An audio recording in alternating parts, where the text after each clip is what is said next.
Hey everybody, it's Captain Nabs here with you once again on VATSIM, and welcome to another VATSIM live stream. It's been a while since we've since I put in much time on here. It has just been May has been a crazy month, and I think that summer is not going to get much better as it wears along. But nevertheless, I do try to squeeze in some time on the VATSIM network whenever I can, and today is hopefully going to be one of those days. So here we are. And we are live in Vancouver Center today. So just getting myself all organized here. Uh, Please be patient with me while I get this organized here. Just literally logged on, getting this all up and running, and seeing if I can get make sure that everybody is on here. That should be sufficient here.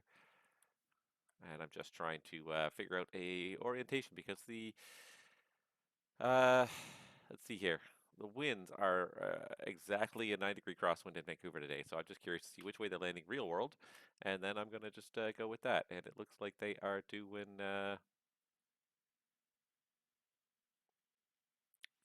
it looks like they're doing runway 26, but it's a, or is it? Or is it landing east? No, they are landing east. Okay, no, they're landing east. Okay, they're landing east. Okay, good, good, good, good, good. Sorry. I'm just looking at it here. Vancouver Center, American 501 Heavy with view, flight level 410.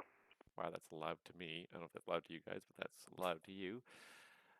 American 501 Vancouver Center. Good day, Squawk Cadet. IDEN, American 501.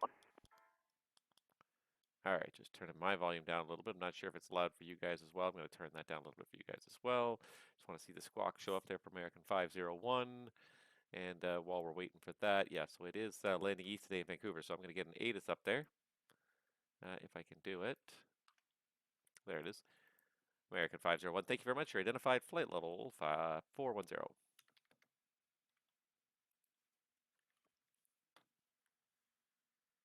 All right, sorry, let's just rearrange myself a little bit here. Air Canada 3, Vancouver Center, good afternoon. Squawk code 0752, confirm the passing altitude.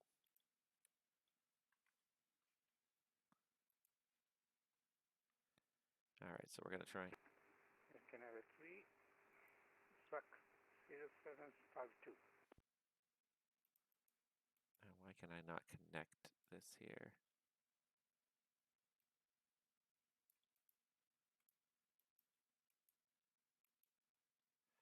That's right. All right.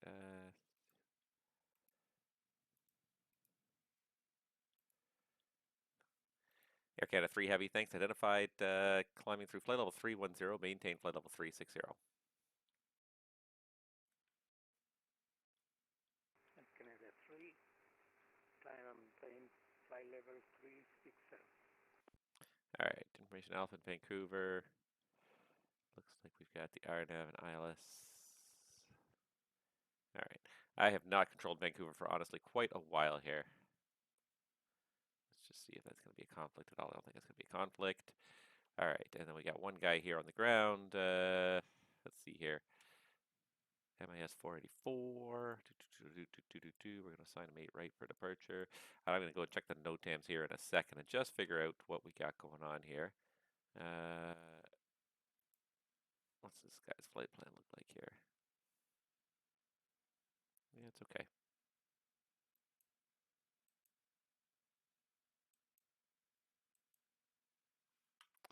Okay, yeah, no, that's fine. All right, so we've got one ATIS online. We've got some traffic check there. We got this guy as well here. These two guys, they're climbing, but I don't think that they are going to cross. Yeah, Air Canada 3 is already through Alaska 88's path there, so that's not much a problem. So, yeah, I think I got it all organized again. Oh, yes, NOTAMs. Just going to check the NOTAMs here for Vancouver. It's been, like I said, it's been a while. So I just want to make sure there was some construction going on the north runway. I'm pretty sure it's still in progress. I'm pretty sure this is like a full, like summer-long project. So I don't think it's going to be done, but let's have a look here.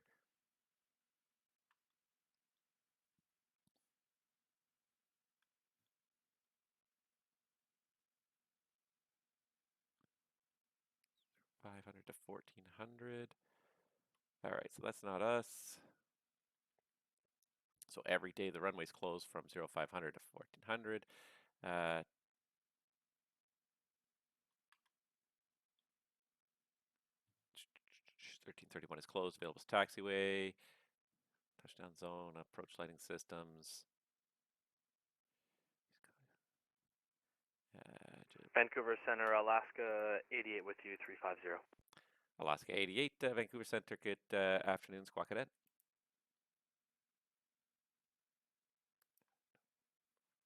What do you want us to squawk for Alaska 88? Alaska 88, just Squawk Ident, please. Squawk I in Alaska 88.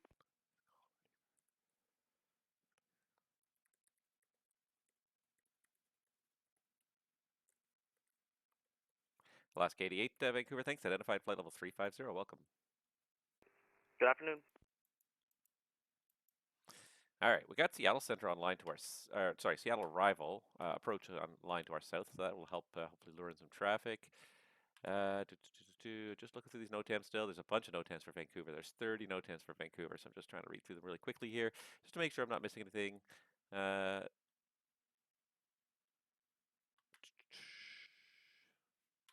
And it is a nice day in Vancouver, right? Scattered at 1400 clouds. Yeah, that's fine. It's good enough. If RVR falls below 4,000, 8 left, 26 rights not authorized for arrivals. ILS is unserviceable. Non-precision only. Yeah, okay, good. Okay, good. All right, so we got it all in there. All right, no problems there. And yeah.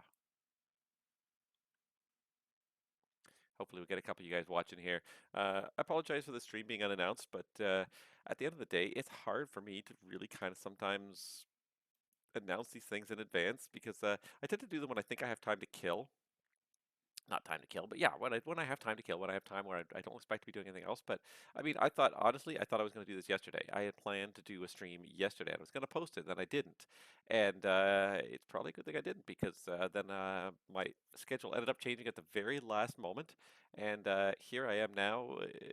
It completely obliterated all chance of doing a stream yesterday. So yeah, it just completely filled up all of my time. It was kind of unexpected, a little annoying, frankly.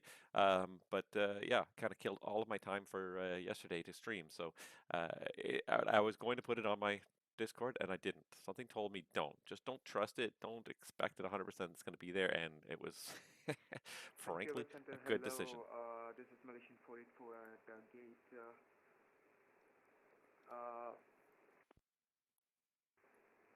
At Vancouver International Airport, type Boeing 777 with information alpha on board, requesting alpha clearance to Kuala Lumpur as filed. Malaysian 484, Vancouver Center, good afternoon. You're cleared to Kuala Lumpur via the Vancouver 1 departure. Radar vectors to Comox, that's Quebec, Quebec, and then flight plan route. Depart runway 08 right. Squawk code is 0777. What a beautiful irony for a 777.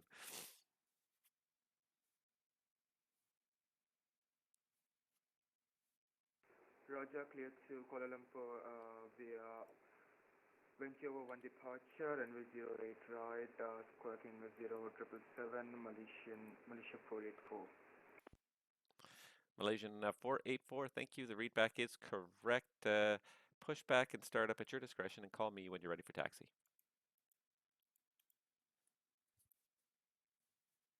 Push and start on my discretion. We'll call you back when ready for taxi, Malaysia 484. Awesome. And we got a second one here. Doesn't take long. I'm today though. The one nice thing about this is that I'm logged in at the right time. I think today. Alnod Icnix. Let's just have a little look see here at this route because I am unfamiliar with those waypoints. They look acceptable. Alnod, yeah, okay, no, I'll buy that. Okay. But yeah, I'm logging in today at the right time to really pick up the streaming at the tail end, at the afternoon traffic rush. So people are going to start getting home from work, school, whatever they do with their day. They're going to want to log onto the network, and here we are. So I've got one ATIS up. I didn't even put up my other three, so I'm going to go ahead and put them up. I got Vancouver ATIS online. I can put on Kelowna. Let's see what we got for weather in Kelowna. Let's see here. winds are variable at 2. So 16 VMC. Yeah, it's VMC. All right, and Victoria.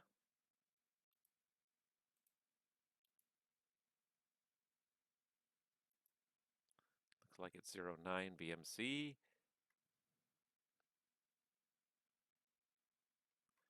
And Prince George. Those are the 4 I'm allotted here. See what the weather Prince George is doing. Nope. 030, so no, 33. It is VMC though. Yeah, okay, perfect. All right, so now I got 4 ATISes up and running around the province of British Columbia here, so a little bit more reason to lure in some traffic here, which is always kind of nice. Let me just grab my drink.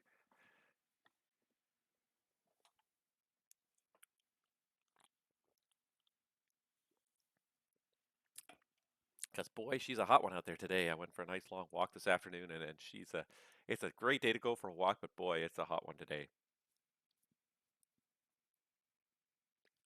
So, but yeah, kind of nice to be back indoors. I mean, I really enjoyed it. I really enjoyed my walk. I was out for a good hour, hour and a half in the sun. It was hot. It was very hot, but it was very pleasant to walk around. It's just winter was so long. I felt like winter just went on forever this last year. So nice to have. I'm just going to move that down just a little bit there. So just so nice to have a beautiful day to walk around and enjoy the weather, enjoy the summer. Summer feels like it's going to be here in certainly in the eastern parts of Canada and the U.S. for the next little while, next week or so. So I thought I would take advantage of that, just walk around a little bit, enjoy the weather, and yeah. So I kind of delayed. I figured that if I got on too early, I'd want to get off a little too early, and I wanted to make sure that I had a good chance to get kind of the whole afternoon, evening rush of traffic. So we got these 2 guys going by each other here. They're fine.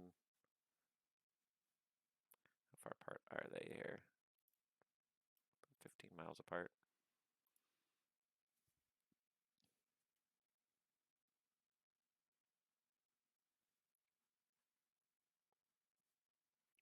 We got one guy coming in from the south here.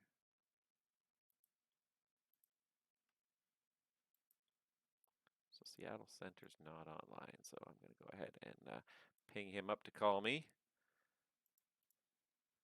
But yeah, and if anybody's interested, like I said, I'm going to be here for at least the next 3 hours. So if anybody is interested, Good afternoon, Air Canada 536, passing level 340 descending. Air Canada 536 Vancouver Center. Good afternoon. Squawk code 1502. 1502. Malaysia 484 request taxi for runway 08 right.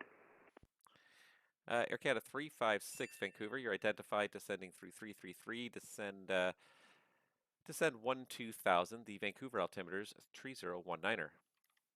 So on 2000 on 3019 we have Alpha, Air Canada 536. Air Canada 536 Raj. Malaysian 484 Vancouver, runway 08 right, information is Alpha, the altimeter 3019er. Taxi apron at your discretion. Let's see here. Kilo, Victor, and Lima. Cross 13 and hold short of 08 right.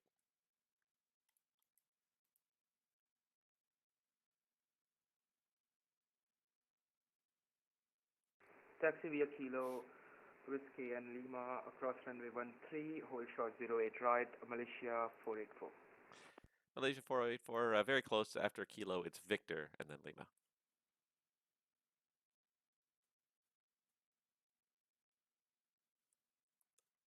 Roger that, Victor, then Kilo, Whiskey, and then Lima. Cross runway 13, hold short 08 right, Malaysia 484. 484, Raj.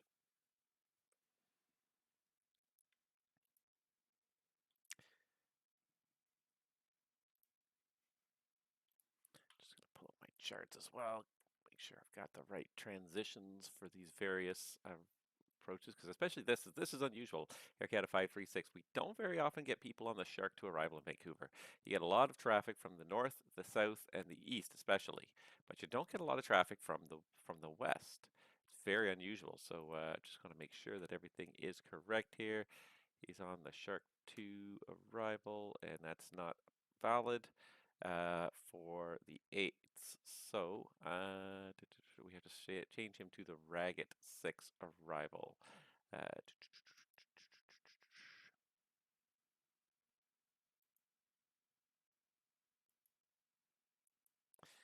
And Air Canada 536, I've got an amendment to your routing advice ready to copy. Air Canada 536, yep. Air Canada 536, we're landing east of Vancouver, so you're re-cleared present position, direct Foch, and join the Ragged 6 arrival. Direct Foch, join Ragged 6 arrival, Air Canada 536. And I'm sorry, I said 08 right, but 08 left is the active arrival runway. You can plan the RNAV for 08 left. RNAV 08 left, Air Canada 536. Thank you.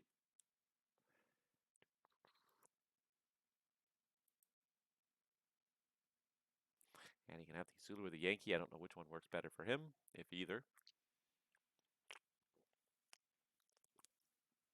I'm just still a little warm from my walk, so enjoy my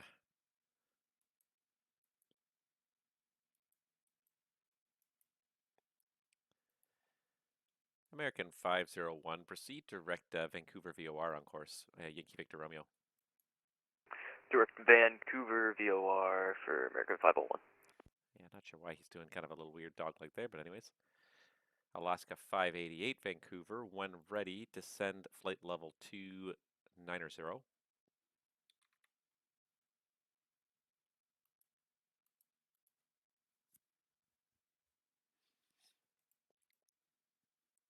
Alaska 88 Vancouver. When ready, descend flight level 290. One right out of 290, Alaska 88.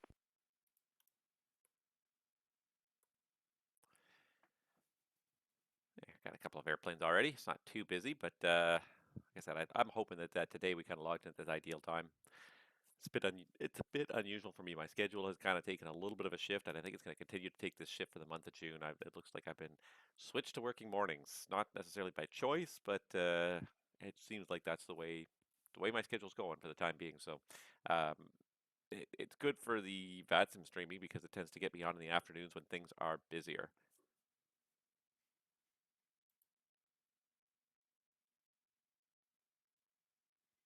Who is sending me? Oh, Anchorage. All right. I will take the handoff from Anchorage.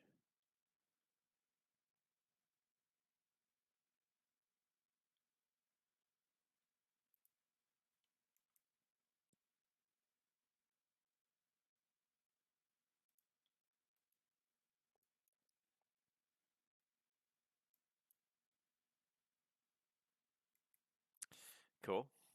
Just looking around. All right. Going down. He's taxing over to Kilo. Like it. It's getting there.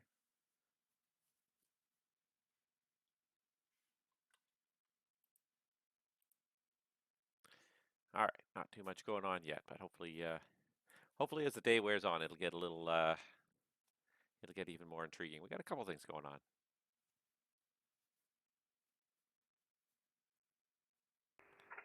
Vancouver Center, Rouge 1870, requesting IFR clearance to Quebec City.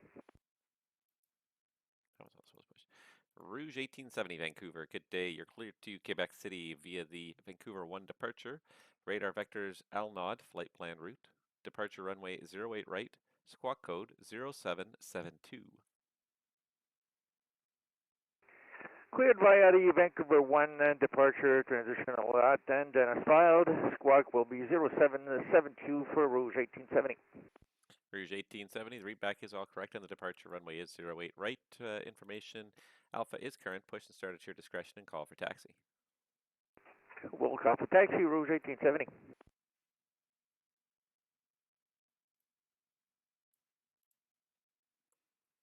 Sure Malaysian's going the right way. Looks like it. I don't know if I ever got this read back from Alaska 88. I don't think I did. I honestly can't remember. I've already forgotten.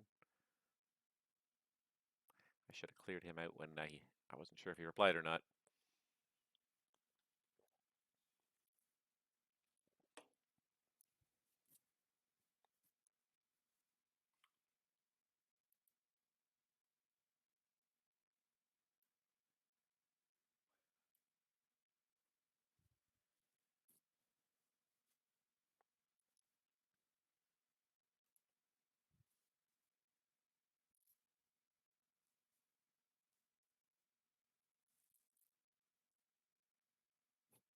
I'll say it is still nice to have all those multiple ATISes online because it really makes you feel like you can provide better service to multiple aircraft without having to really kind of yammer on with information at every airport except for one.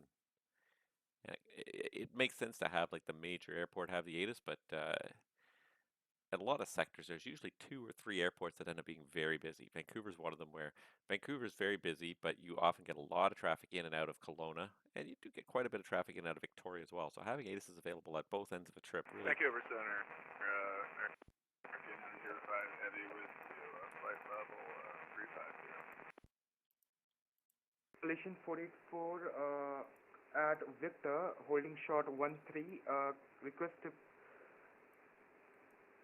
to cross runway 13, Malaysian 484. American 905, you're identified at flight level 310, and just look a little off course to me. What fix are you direct to? Sorry about that, Vancouver. Your transmission didn't really come through clear. And American 905, you're pretty far to the west of your planned route. You are identified at 317. What fix are you direct to? Tell you what, can you go ahead and send me a direct message? I'm having trouble getting your transmission in. Stand by. Malaysian 484, continue across runway 13. Continue cross runway 13, Malaysian 484. All right, just for a second here, we're going to go into the settings here, just see how this looks.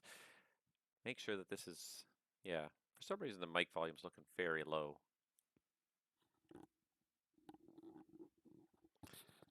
Check, check, check. So I'm just going to crank up the mic volume a bit here for the audio for VATSIM. Check, check, check, check, check. Hello.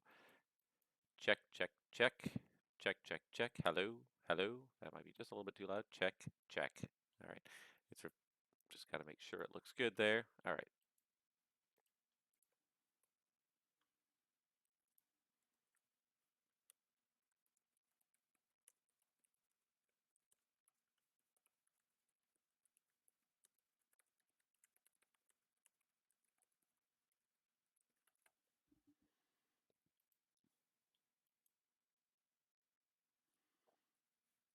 Let's just see what it says here for his file route. Yeah, he's supposed to be on Bravo 453, but it looks like he's well west of it.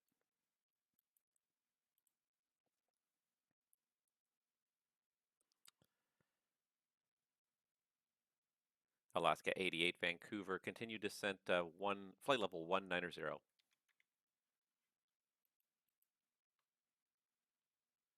Now I can't hear him at all. Vancouver Center, American 905. American 905, how do you read Vancouver now? Yeah, I got your message. We should be on our filed flight path 905. American 905 Heavy, I show you about 50 miles west of Bravo 453. Are you direct to the end of the airway there? I guess Kyle? That is affirmative 905 Heavy. Okay, American 905 Heavy, yeah, it just shows you as off the airway. You had the airway Bravo 453 filed, but that's fine. Proceed direct Kyle. I'll show that in the flight plan. Roger, 905 Heavy. Air Canada 536, descend 7,000. Descend 7,000 feet, Air Canada 536. And Alaska 88, did you copy descend flight level 190? Alaska, yeah, 88, we're going down to 190. Roger. Malaysian 484, Vancouver. Contact me once you're airborne. Winds 170 at Fife. Clear for takeoff. Runway 08 right. Cleared for takeoff, runway 08 right to Malaysia 484.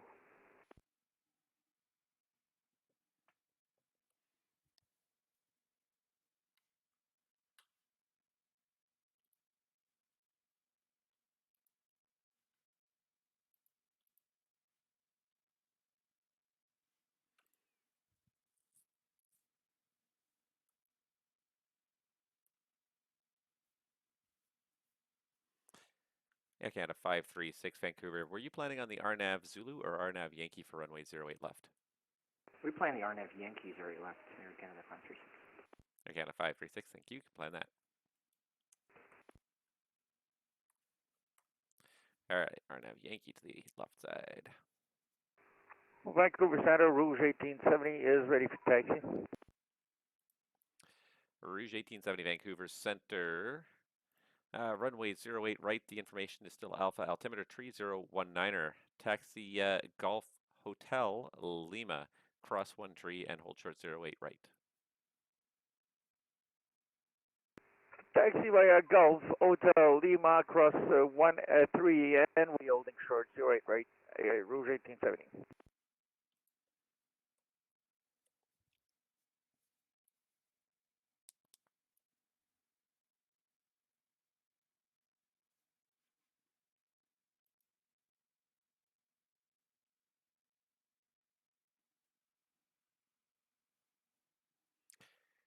Air Canada 3, proceed direct catch intersection.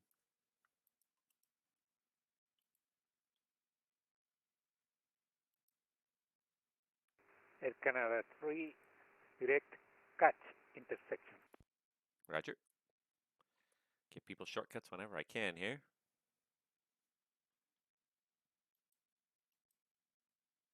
All right, I never even amended his flight plan to show what I gave him, which was the Ragged arrival.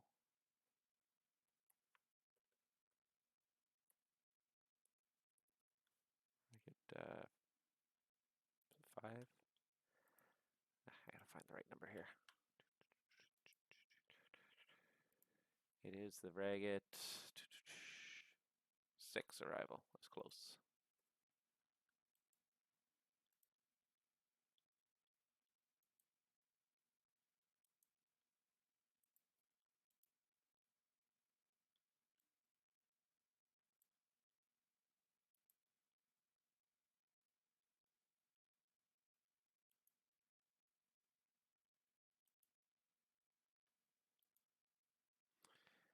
Why does it not show it correctly?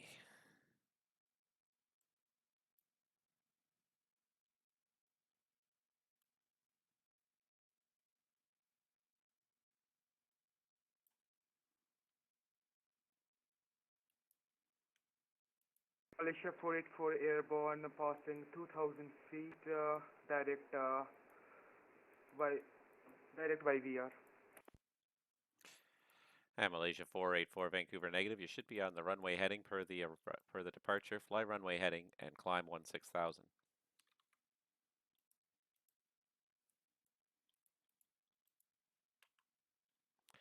Flying runway heading and climbing 160 Malaysian 484.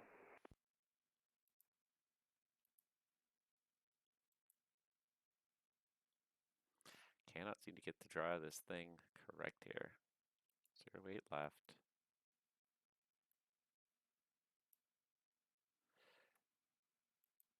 Pika Ragged 6, and it just doesn't know what to draw.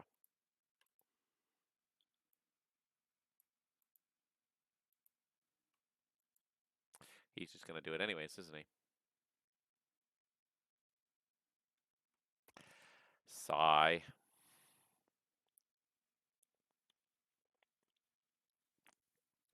Like at no point on the Vancouver 1 departure does it ever say to go direct to Vancouver. So I don't... So actually my heading knob is not working. It's I'm only flying on LNAV. Can I proceed on the current heading? I'm actually proceeding towards via Malaysian 484. Malaysian 484, fly heading 260, please. Roger that, flying heading 260, Malaysia 484. At nowhere in the Vancouver 1 departure has it ever said, or does it ever say, to fly to the Vancouver VORs. I don't understand people's obsession with flying the Vancouver VOR when they're on the Vancouver departure.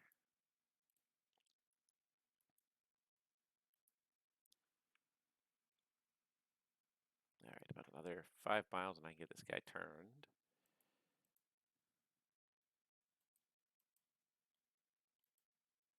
Or I can give him lower and I can just clear him for the approach. Rouge 1870 Vancouver, contact me once you're airborne, winds 170 at 5, clear for takeoff, runway 08 right. Clear for takeoff 08 right, and we'll contact you once airborne there, Rouge 1870.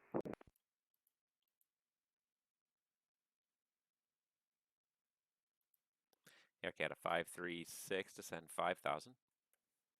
Descend 5,000 feet, Air Canada 536.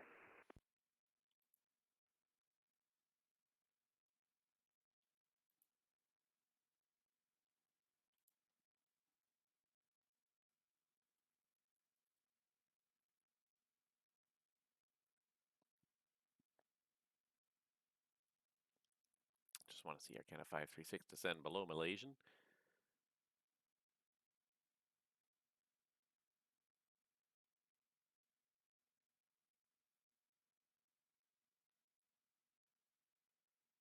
Going for the full length.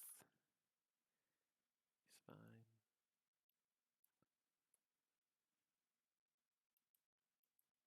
Malaysian 484, proceed direct Comox, Quebec, Quebec, on course.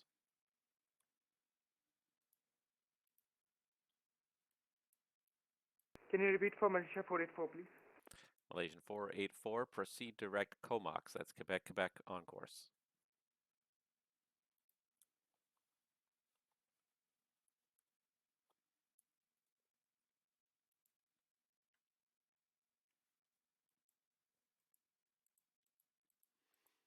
Air Canada 536, descend 3,000 at MCAM cleared RNAV Yankee, runway 08 left. Descend 3,000 feet at MCAM, cleared on a Yankee, runway 08 left approach, Air Canada 536. Malaysian 484, I don't seem to find that waypoint on my flight plan. I have Joven, Juliet Oscar, Whiskey Echo November. At Malaysian 484, that was the first fix on your filed flight plan. That's what you were cleared. Can you, are you not, do you not have Quebec, Quebec in the database? No, sir, I don't have that waypoint on my database right now. Malaysia 484.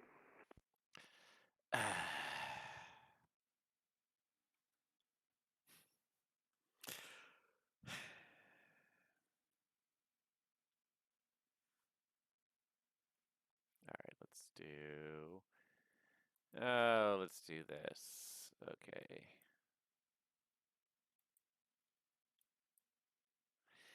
All right, Malaysian 484, proceed direct Port Hardy. That's Yankee Zulu Tango, and then direct Joen.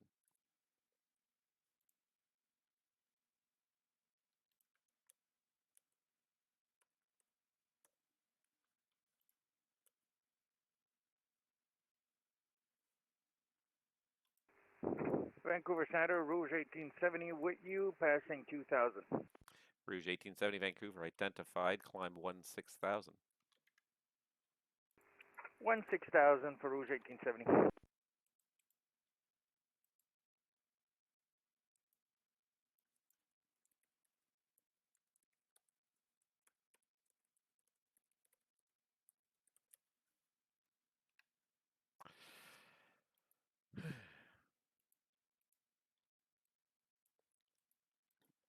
Rouge 1870, proceed direct Al Nod on course.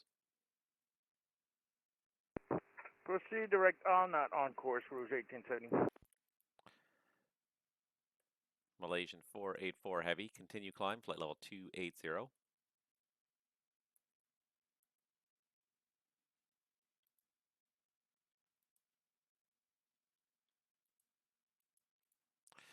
Alaska 88, continue descent 16,000. Down to 16,000, Alaska 88. Alaska 88, the Seattle altimeter is showing 3019er. You're about to leave my airspace to the south. Seattle approach seems to have gone offline, so you can switch the en route frequency. Surveillance service terminates, and have a great day. Have a good one, Alaska 88. All right. Malaysian 484, did you get the text direct Yankee Zulu Tango? Unable, I don't have that waypoint either on my flight plan. Malaysia 484.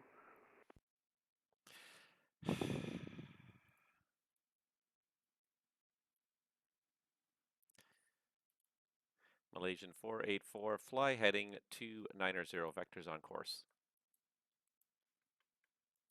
Flying heading 290, Malaysia 484. Like, why fly something if you can't, why file something if you can't fly it? That's the part that just bugs me. It really does. I try to be kind of flexible, but like, why file something if you can't do it? Why? And so, what was the next climbing altitude for Malaysian 484? Malaysian 484, climb flight level 280. Climbing flight level 280, Malaysian 484. Vancouver Center, Golf Charlie, Golf, Golf, flight level 380. Golf Charlie, Golf Golf, Vancouver Center 380, welcome. I need some Kamloops weather now. See what's going on in Kamloops. Looks like it's going to be a nice busy evening. We got Edmonton Center online, which is really good for drumming up the traffic. So that should work out pretty well for drawing in a lot of extra traffic here. It's not smoking busy, but it's definitely busy.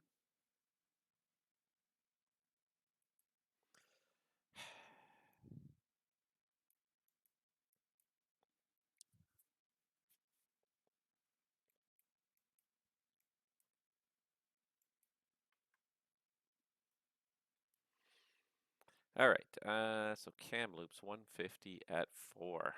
That's going to be annoying. Kind of a crosswind.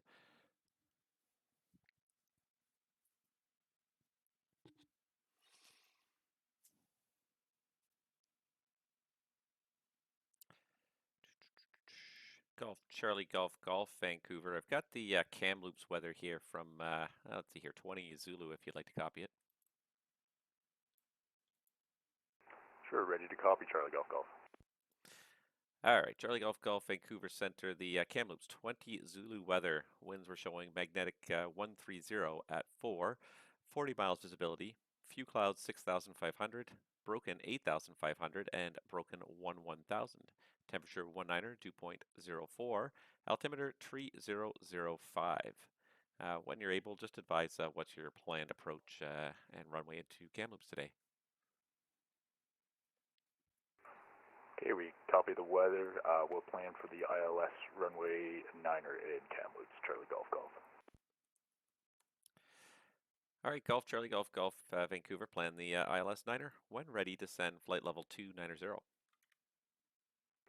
Send flight level 290 when ready, Charlie, Golf, Golf.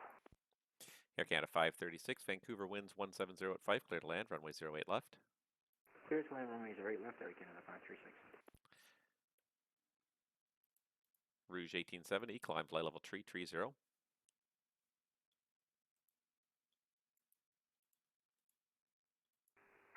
Rouge 1870, please say again, you're scattered.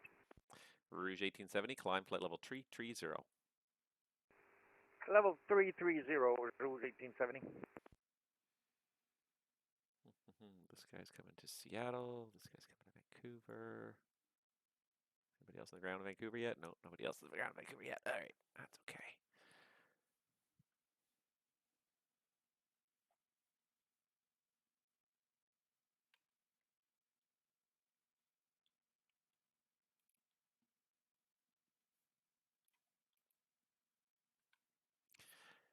Yeah, I really just can't authorize a departure to a fix that's 450 miles away from the departure airport. You can't have the first fix on your flight plan be 450 miles from your departure airport.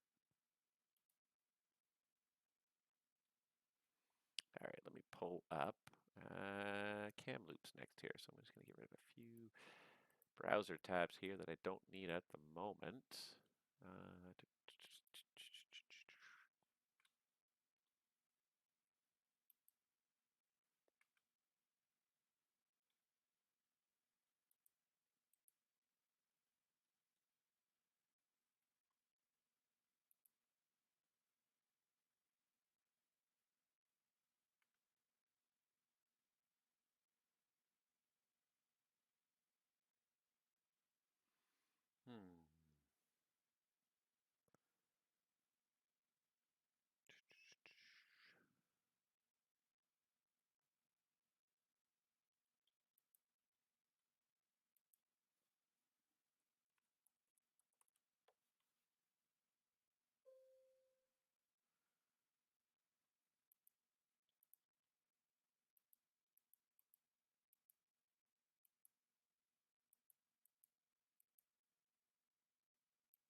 all sliding over to the next one.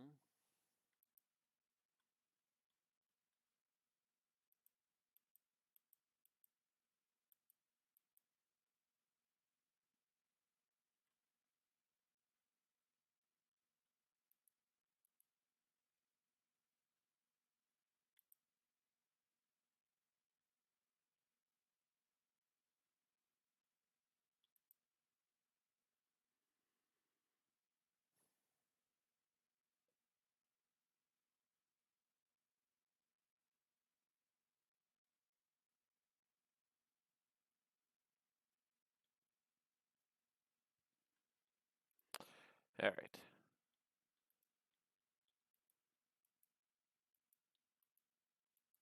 Everything's updated except for Vancouver itself. Good evening, Vancouver. Qatari 49er Victor Heavy, Flight Level 360. Qatari 49er Victor Heavy, Vancouver Center 360, welcome.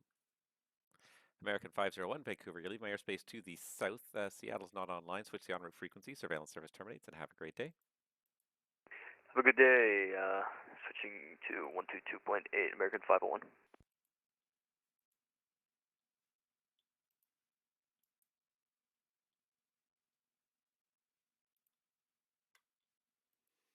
All right. Canada 536 on Mike, going to 80. Air Canada 536, Vancouver, taxi Mike Tango to the apron. Have yourself a great day. Mike Tango to apron, Air Canada 536. Take care, thanks. Request further climb for flight level 320, Malaysian 484. Malaysian 484, flight level 320 is approved. Climb flight level 320. Climbing flight level 320, Malaysian 484. I feel like this guy does not know what he filed. Filed a flight plan and does not know what's in it.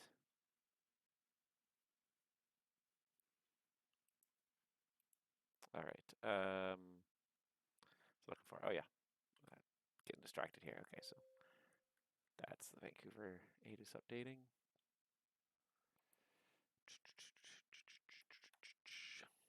All right, so what's the file for Golf, Charlie Golf here? Vesto 1 Menbo, so he's direct cam loops now, so we can get him direct to something anyways and help him out here. ILS to runway 09.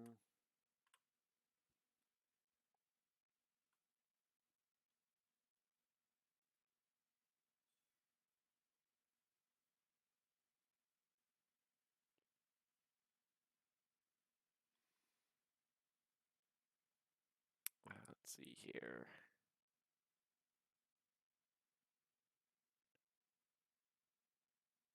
All right, let's do this. Let's do Charlie Golf Vancouver. Proceed direct Ovina. Oscar Victor Echo November Alpha.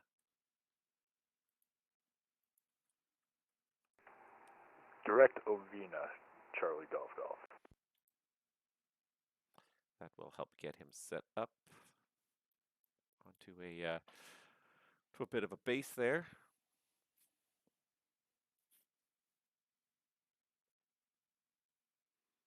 All right, let's see. Information Bravo in Vancouver. The winds are now 200 at 8. 180 at 8. They're starting to favor 2.6s very slightly. What's the forecast say here? Curious to see if the forecast is also going to stay in that direction. Let's just look it up this way. I'm just going to check it out on VATSIM really quickly. No. So let me see the METARs as well. Useless.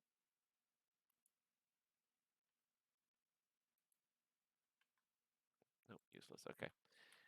All right. Let's see. Fortunately, the internet is my oyster.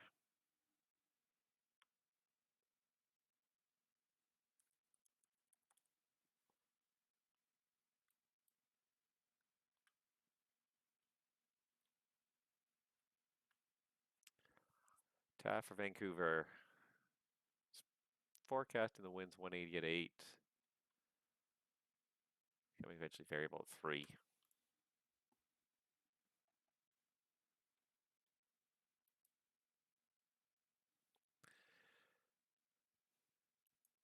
Malaysian 484 Heavy, Vancouver, proceed direct Joan.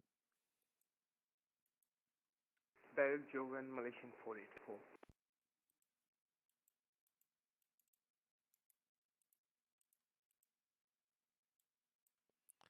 All right, got a lot of inbounds to Seattle across Vancouver Center, American 905 Heavy, request to step away for 5 minutes. American 905 Heavy, you're pretty much leaving my airspace to the west now, and the Oakland Oceanic's not online, so just switch to the en route frequency. Your surveillance service terminates, and have yourself a good rest of the flight. Xbound 122.8 for American 905 Heavy.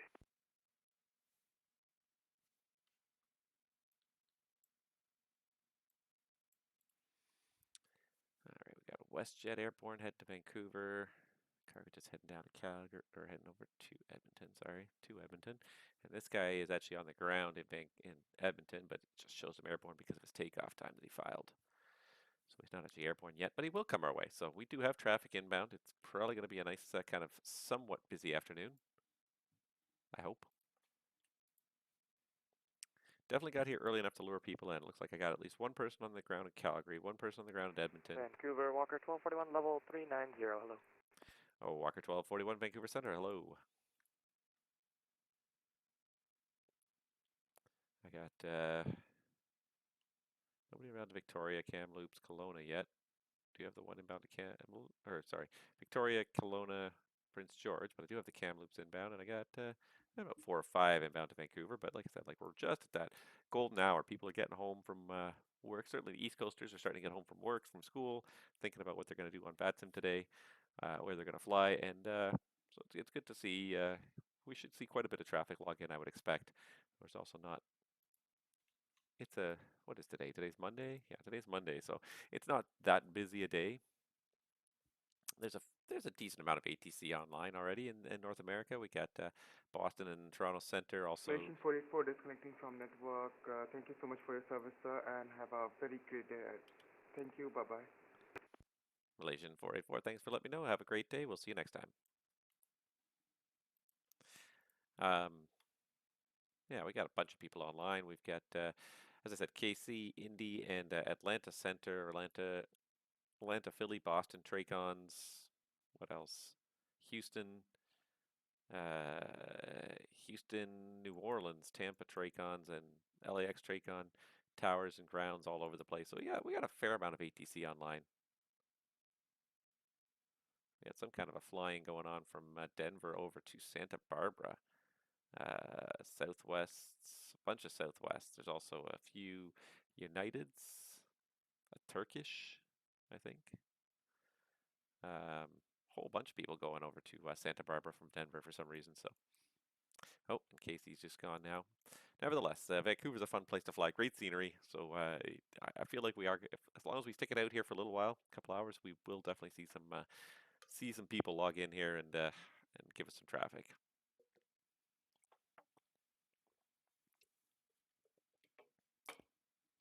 I'm honestly surprised not to see this Charlie Golf start down yet. He's only about 100 miles back. He's going to be a really steep descent here.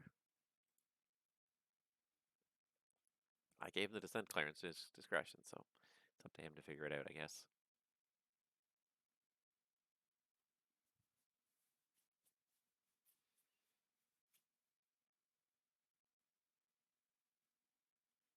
All right, just a little package. I think I'm just going to step away just for 30 seconds here and grab myself a little snack while we're sitting here waiting for stuff to happen because it's a little quiet right now. Everything's sort of organized and on its way. So just give me 2 minutes here and I'm just going to grab myself a snack.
There we go.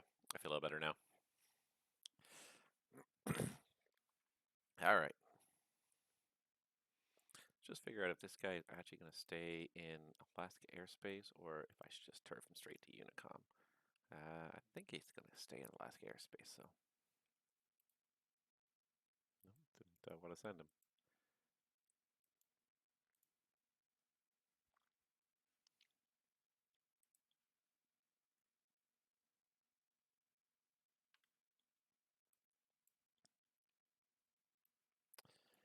All right.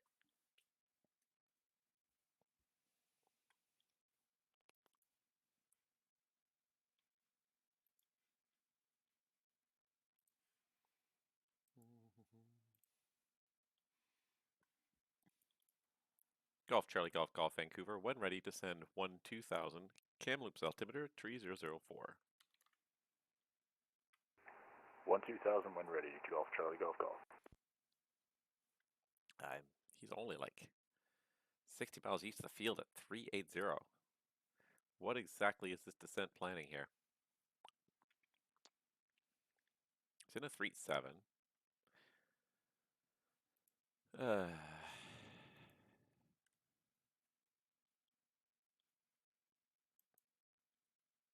He's using VPilot, so he should be.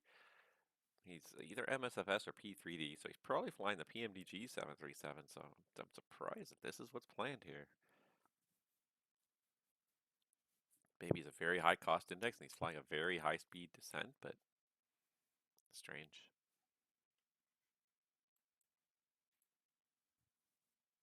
Surprised he hasn't started down yet, but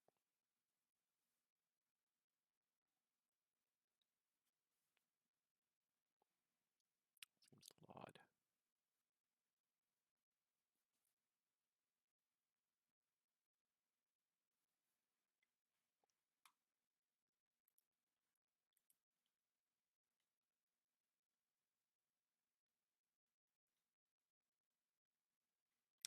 Oh, we got a live one here.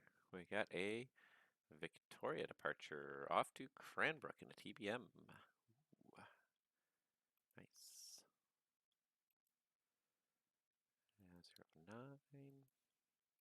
09. Although he could also have, let's see here.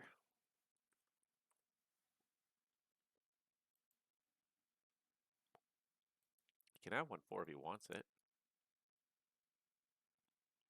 Let's see, IFR, TBM. Yeah, it's very possible anyways. It's up to him, I guess, but I'm going to give him 09 if he wants 1-4. It's available, though. I guess I'm going to need to pull up ground for Victoria now.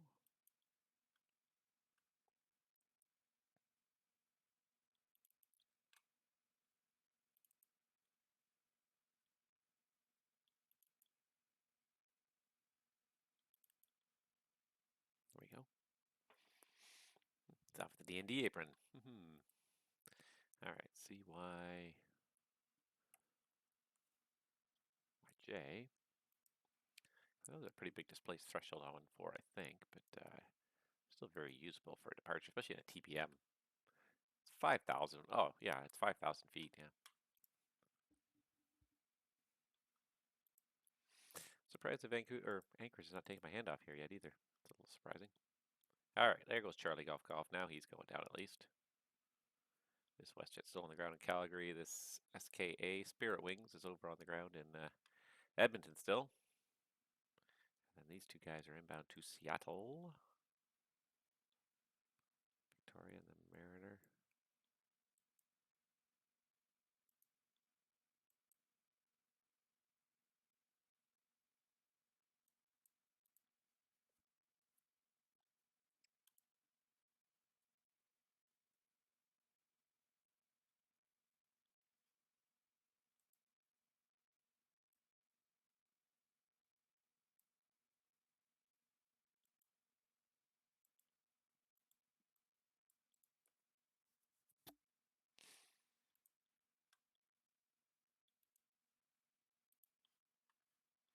Getting a little busier. It's not ridiculously busy yet, but it's getting busier. Hopefully we'll lure in even more. Mr. PD 1973, what up? Welcome to Vancouver. Having ourselves a little Vancouver evening here. I can't even tell you the last time I actually put in time on this network as a controller. Anyways, as a pilot, I've been on this network a lot lately.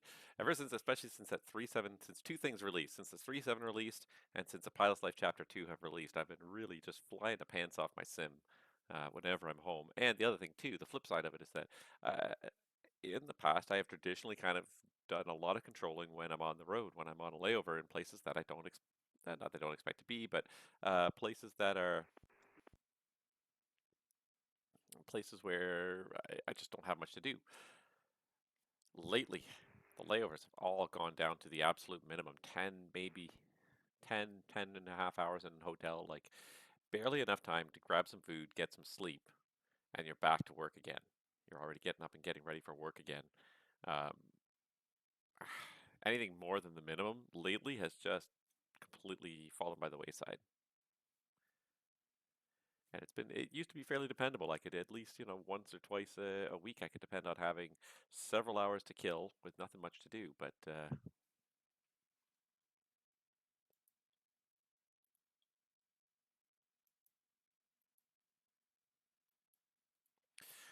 lately, it's just, yeah, it's been way too busy. I haven't been working as much, and the time I've been at home, I've been very busy just with kind of spring cleaning type tasks, getting everything up and ready for summer. But feels like we're just about ready for summer now. We got pools open, vegetable gardens planted. Um, one project I'm going to try and probably take on this summer is rebuilding our deck, or not so much rebuilding, it's just simply tearing it down and replacing it.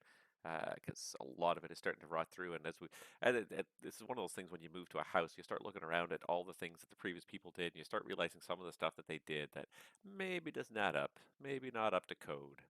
And yeah, our deck is one of those things that doesn't really meet the modern Vancouver standards. Center, good afternoon. Foxtrot, Yankee, Quebec Kilo. Foxtrot, Yankee, Quebec, Kilo, Vancouver. TBM, Foxtrot, Yankee, Quebec Kilo, IFR clearance to Canadian Rockies.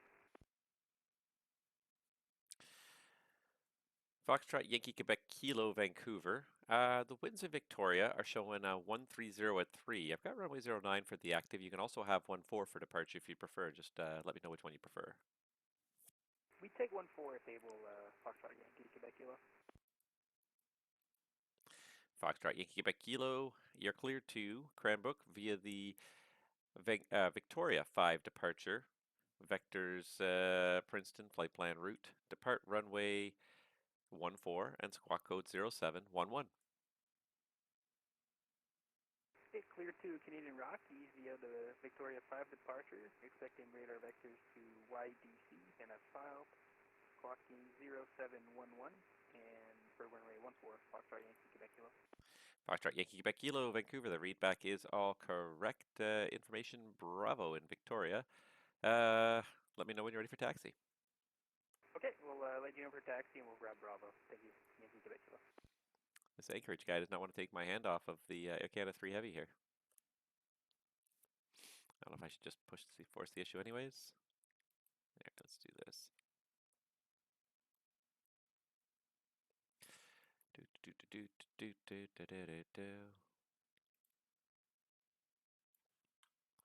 All right. Let me just check the chart here as well for this guy. He's within 14 miles of Axudo or Ovina.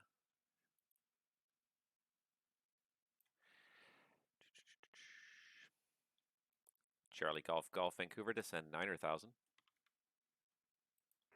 Send 9,000, Charlie Golf Golf.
12 miles. Charlie Golf Golf Vancouver, descend 8,100. You're cleared Kamloops ILS 09er Ovina transition. Descend 8,100, cleared ILS 09 Kamloops Vienna transition, Charlie Golf Golf. Charlie Golf Golf, that is all correct, and I've got no further traffic observed or reported between you and Kamloops. You can switch to the local advisory now for the arrival and just call me back this frequency down and clear. All right, we'll switch over to advisory and we'll call you down and clear, Charlie Golf Golf. Thanks. I keep on trying to scan through, but it's not scan. This is just Air Canada 3 Heavy. Contact at Anchorage Center now, 132.17.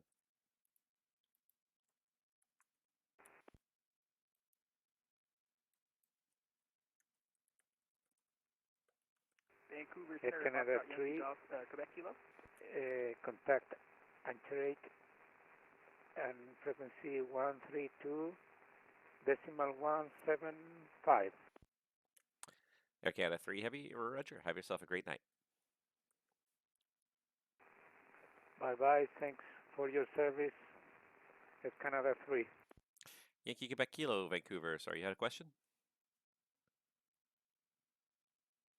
Would like to know if we could actually take runway 09. It'd be way easier for us from the ramp. Foxtrot Yankee Quebec Kilo. Foxtrot Yankee Quebec Kilo, amend your clearance. Depart runway 09er on the Victoria 5. Balance unchanged. Thank you. So amended clearance and departing runway 09 and still Victoria 5 departure. Foxtrot Quebec Kilo. Yankee Quebec Kilo, Raj.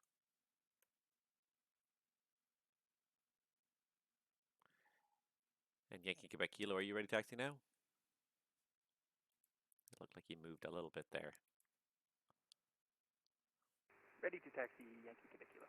Yankee Quebec Kilo, runway 09er. Information in Victoria's Bravo, the altimeter 3020. Taxi Echo, hold short 09er. We have Bravo Echo short 09er Yankee Quebec Kilo.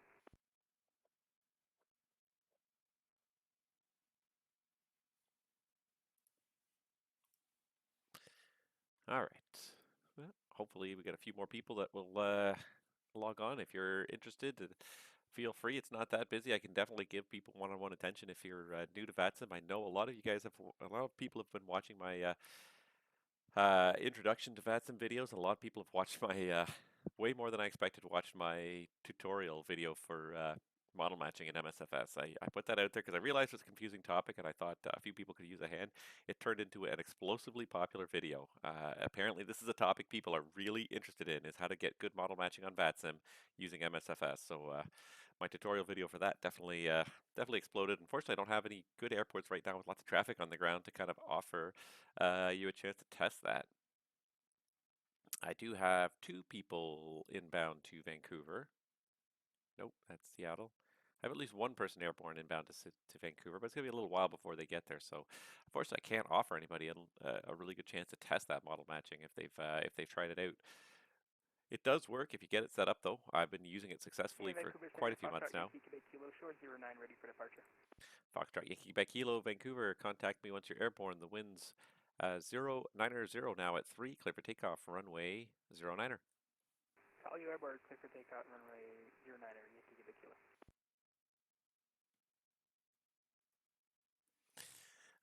Yeah.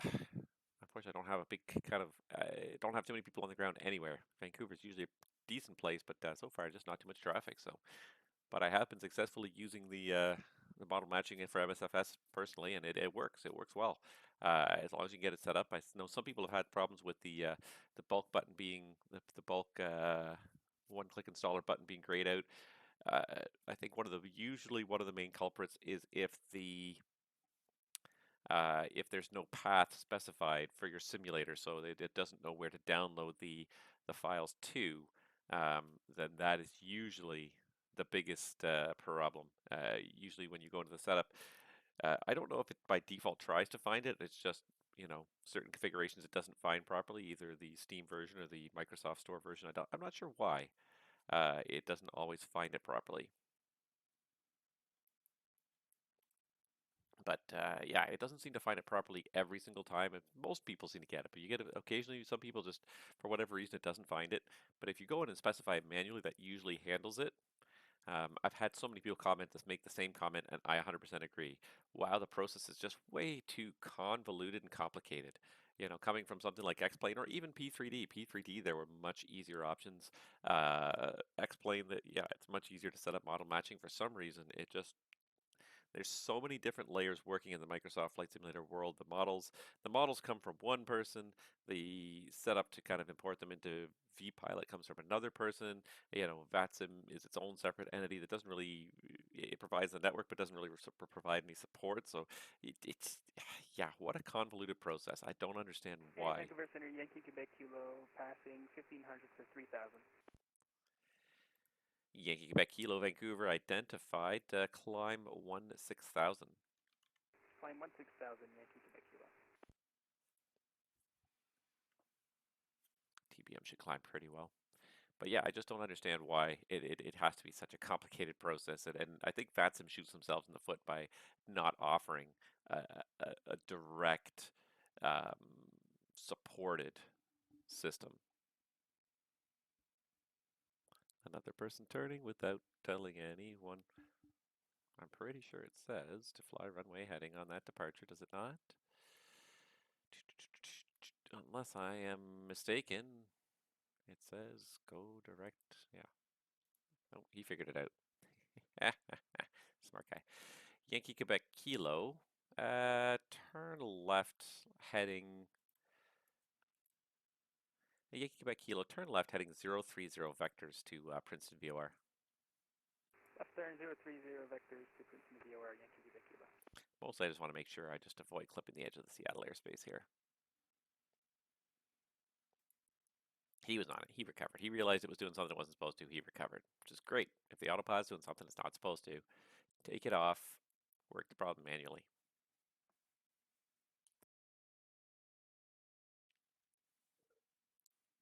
Rouge 1870, contact Edmonton now on 135.02. See ya.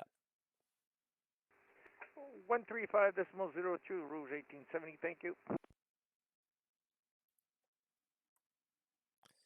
right, let's just see where direct YDC will put him. Actually, you know what? That's pretty good.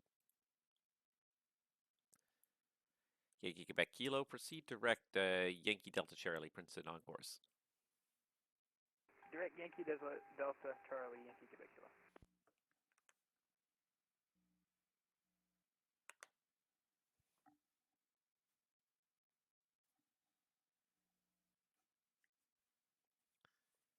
There we go. Not too bad. It's a little bit busy, but not too bad at all. Something tells me my children are swimming in my pool again. It's going to be a hot day. Why not, right? They went swimming yesterday. One of them did anyways.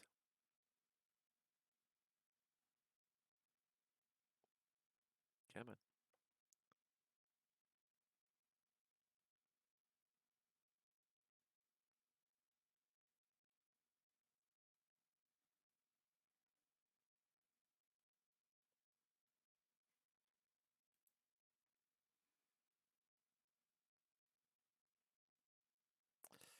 All right, let's see here.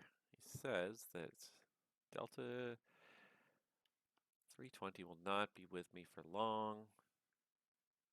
He's going to take a left turn towards Seattle. Yeah. Yeah, send him over anyways.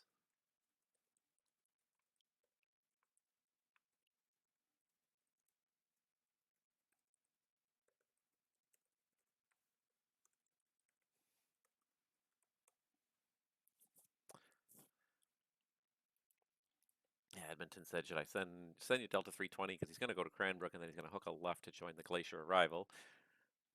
I say send him over anyways, even if it's for a brief period of time. You never know when Seattle might show up, so better to have him on my frequency ready to go. Yankee Quebec Kilo Vancouver, continue climb, flight level 250. Climb flight level 250, Yankee Quebec Kilo.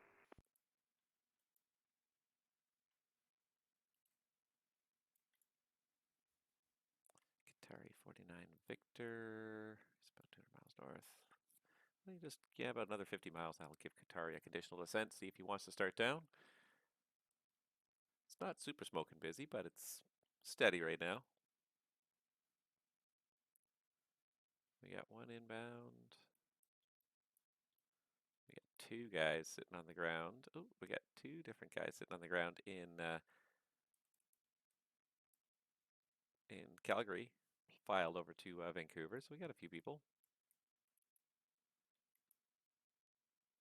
That guy's going to LAX, so that doesn't help me. But this guy's coming my way. Doesn't have him tagged up though, so I wonder if he's not talking to him. He's just flying around, not talking to anybody.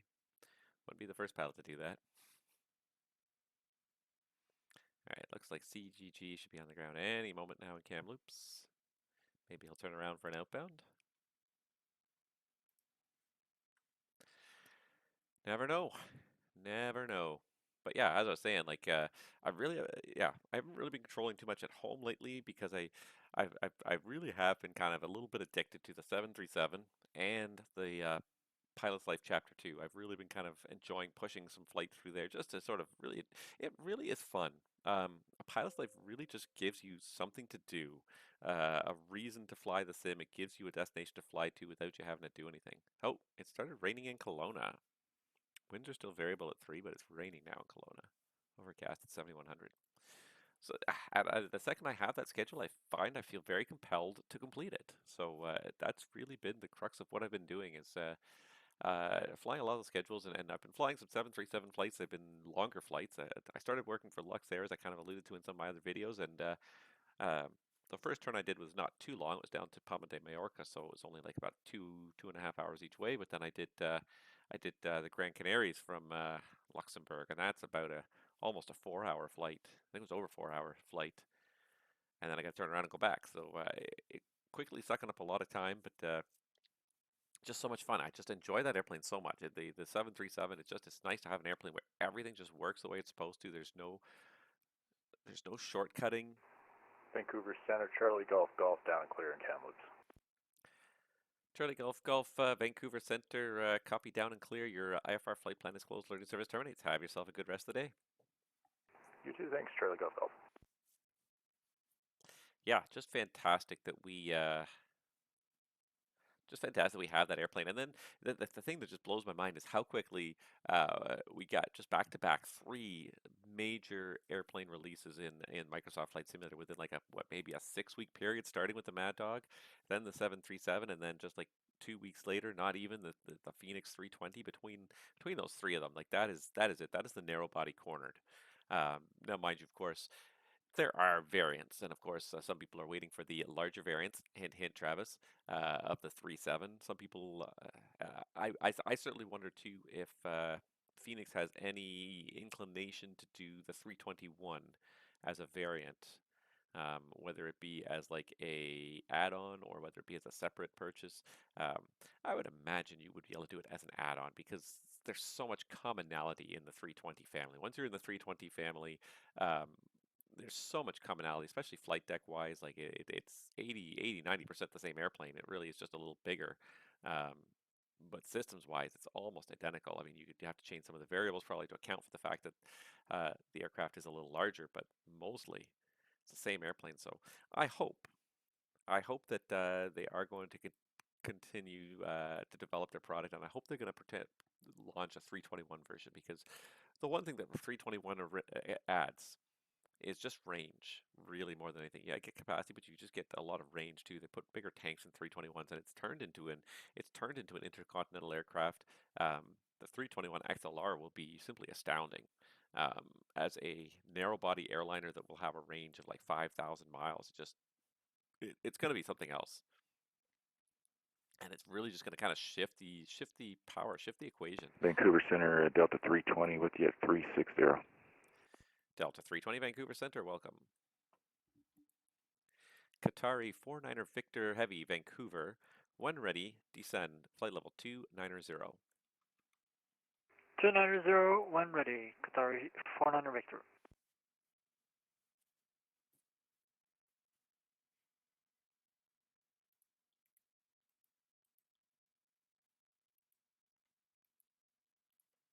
That's why it wasn't, because it wasn't correlated properly. That's why it wasn't showing as tagged up. I got it now. Yeah, I really am kind of torn a little bit between the Mad Dog and the Phoenix, and the thing that really might kind of weight that might make the Phoenix win in a battle between which add-on I would like to put in my hangar next is the fact that I really cannot fly the Mad Dog very far in the pilot's life career. And I sent this message to the developers, and I said, would you reconsider um, adding the Mad Dog, the MD-80 family, to some of the airlines that traditionally operated the MD-80, so American Airlines, Delta Airlines. Um, I know it's kind of a pilot's life is trying to kind of be fairly modern, fairly current in terms of the slate of airlines and everything and flying that's available, but just looking at the market, the Mad Dog is a huge it's a huge aircraft in the flight sim market. It really is. Yes, it's an aircraft that no longer operates real world, but it's a little bit of a historical aircraft, but it operated so recently. And just being such a popular add-on, it would be a shame if you couldn't use it with a pilot's life. So there are some operators. I think I counted them, and I think there's 6 of them that operate it in a pilot's life. 6 operators left around the world operating the Mad Dogs. I don't think there's anybody in America. I don't think there's anybody in Europe. They're basically kind of concentrated Middle Eastern, Asian carriers. Um, yeah, it's not an airplane that's being operated. It's mostly they're all retired now. I mean, there were thousands upon thousands of them, but they have lived their useful life. Um, they are they're very dated aircraft. They're not very fuel efficient anymore. Yeah, they've lived a good life, and they've mostly been retired. But for the sake of people who want to fly that airplane, but also really like the pilot's life software, I asked, is there a way we can kind of combine it and just sort of let's open up the skies a little bit more and let a few of those traditional airlines that flew it. I hope they say yes. I hope they're going to say yes because I think I just think it's such a popular airplane. There's so many people that purchase that add-on, and I just love a pilot's life because it's so it takes so much of the decision making out of the flying in terms of where am I going to fly today, what am I going to do, yada yada yada. I spend so much time sometimes trying to think about that, and it's so nice to just have that just automatic. Just oh, here's my next flight on my schedule. Okay, this is what I got to do next, and you don't even have to spend a lot of time thinking about where do I want to fly today. Instead, you spend a lot of time leaping onto the next step of okay, how am I going to get there? Um, you know, dispatching route wise, what's the strategy, that kind of thing. But like I have sat down many times in the past and sat in front of my computer and spent 30 to 40 minutes deciding what to fly and where. Looking at where I have various aircraft, looking at the, what routes, what airports I have that I haven't been to in a while that I'd like to go to. And it'll take me, like I said, half an hour, 45 minutes to come up with a plan of what to fly and where. That's time I could be spending flying. I could be taking off in that time frame instead of, okay, well now I'm going to start setting up the sim, start setting up for my flight. So I really want to keep going with the pilot's life. I really think it's a good, it's just such a fun piece of software. But yeah, if I do, then it's sort of I feel like the Mad Dog would be wasted. I wouldn't get a lot of use out of the Mad Dog. Like right now, I'm flying the 737, doing a lot of routing on the 737, and enjoying it. But I feel like if I got the Mad Dog, I wouldn't have a reason to use it. I wouldn't have a reason to enjoy it. So that leads me more towards okay, well maybe the Phoenix is where it's at. Maybe the Phoenix is uh, the Phoenix is what I'm gonna purchase next as an add-on because it seems like a very uh, it's a 320. It's a very, very versatile airplane. The number of airlines operating the 320 family today is just ridiculous. So, yeah. In the meantime, I haven't spent much time controlling. I've been just enjoying that new airplane entirely too much.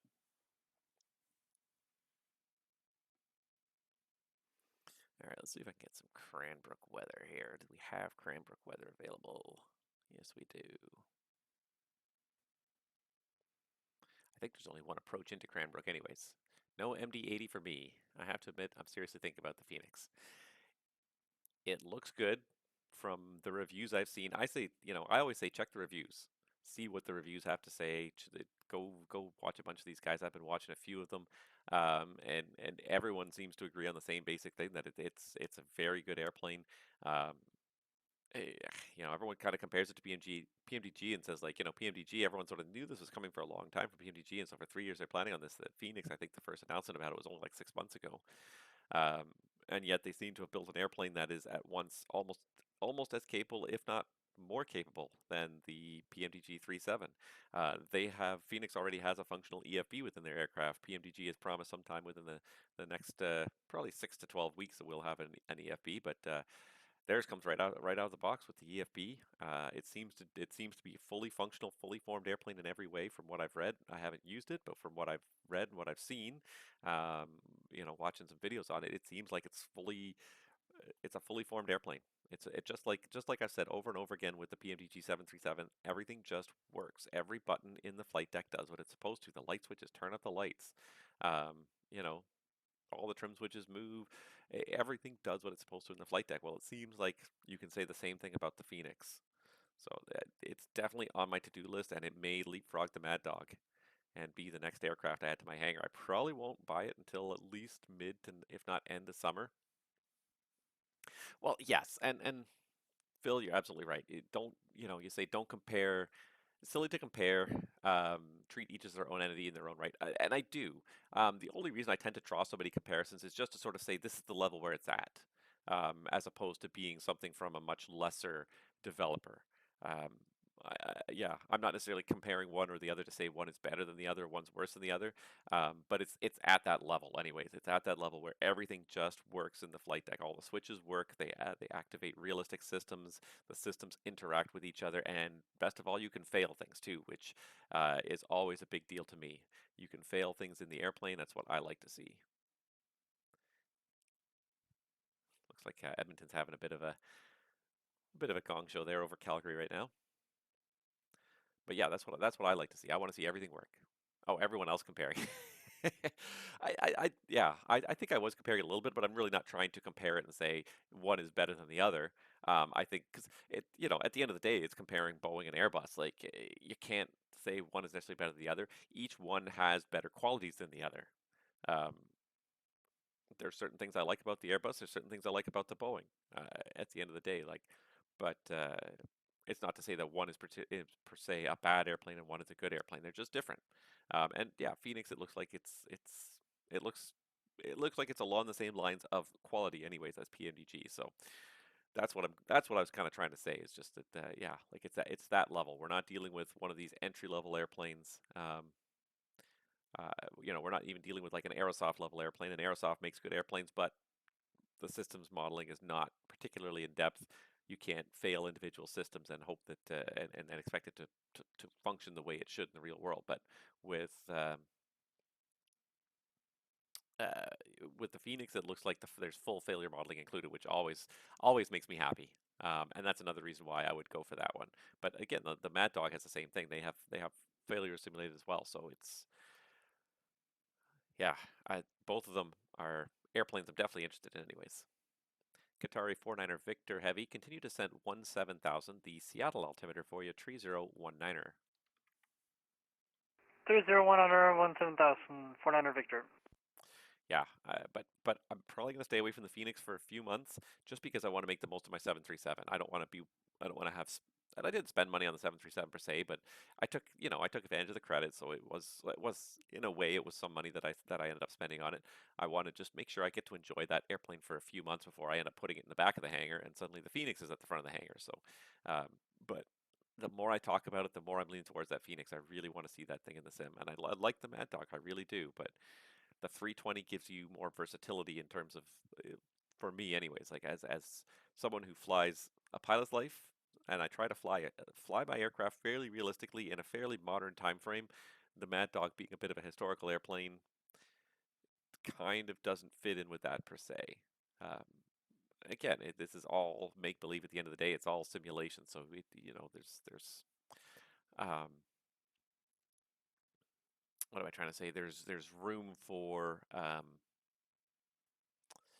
there's room for a little bit of stretching the imagination. And that's so it's also a question of what's fun and entertaining. I do like the Mad Dog. I think the Mad Dog is fun and entertaining, but I think the Phoenix will be where it's at for the time being. Spirit Wings.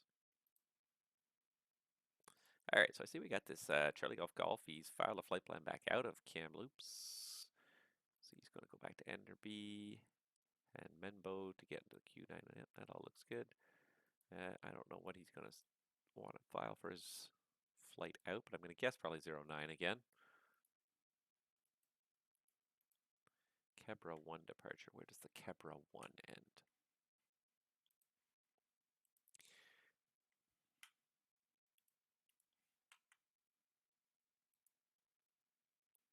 All right, just looking up the Kebra 1 departure here for Kamloops.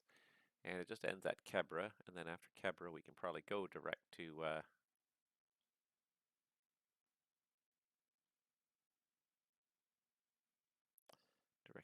Enderby. Let's just bring that up again. Kebra, Enderby, yeah. Vancouver Center, Spirit 43 with you, 38,000 feet.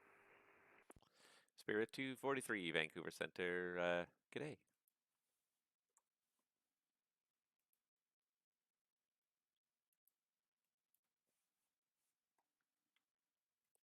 Walker 1241, Vancouver Center, squawk new code 0765.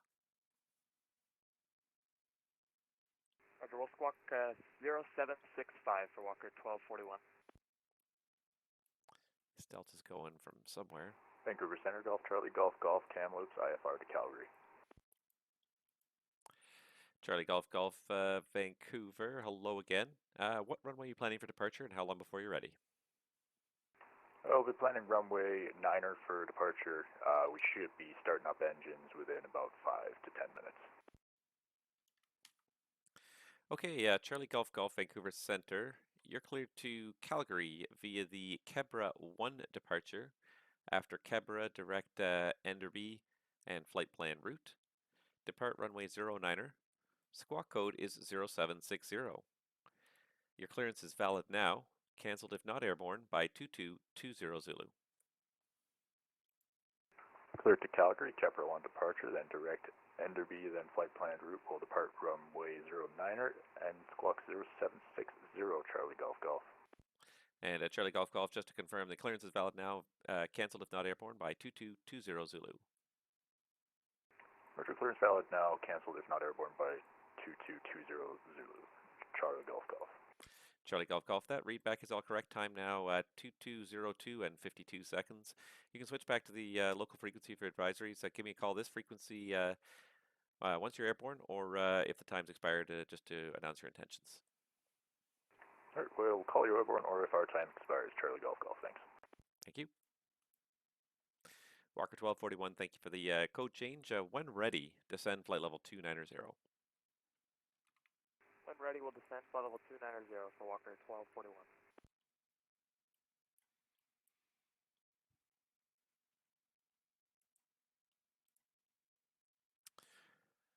Yeah. It's the trouble. If I put another airplane in my hangar, I may never control a VATSIM again. It's also summer too, which is the other thing too.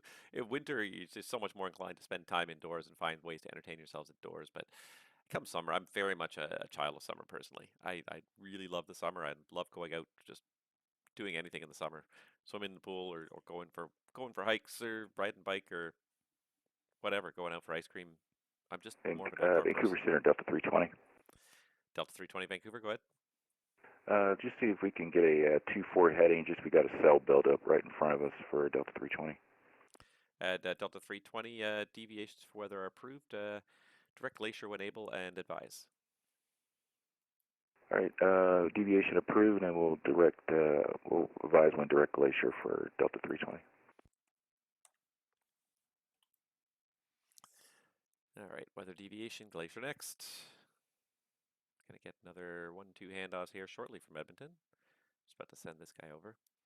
Qatari 49er Victor Heavy Vancouver. You're about to leave my airspace to the south. Seattle center and approach are not online. You can switch to the en route frequency for your arrival. Surveillance service terminates and have a good day. Victor Heavy, have a nice one. Qatari 49er Victor Heavy. It's funny how some people are so much noisier than others on the radio there.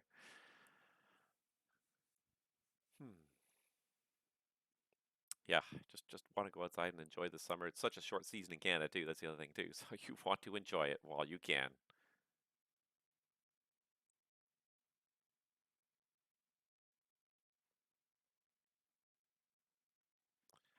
All right, we got Delta coming in here still. Showing up as an unknown entity. Hopefully when he gets a little closer, it'll pick him up on radar. Where's he coming from though? He's going to Boston. He came from Tokyo. Narita. That is a long flight this guy's doing. To be connected to the network for that long, that's got to be like a 12 to 14-hour flight, right? Let's see what this guy's details are here. Flight details. So he's been online for 3 minutes. Oh, okay. So he was logged off for a long time. He's already flown 3,500 miles and he's still got 2,600 miles to go. So he's not landing for another like 6 hours.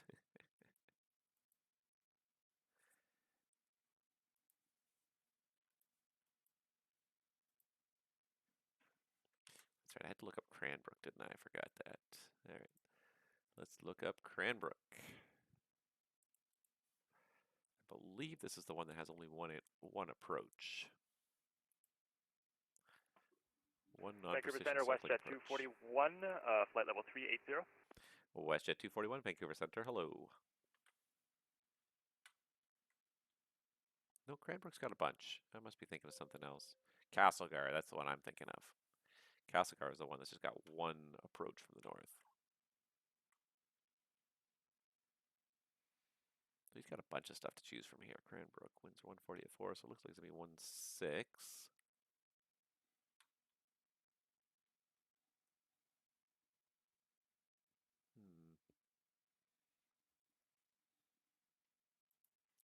All right, ATIS is updated.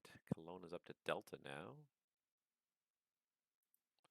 Looks like the rain has stopped again in Kelowna.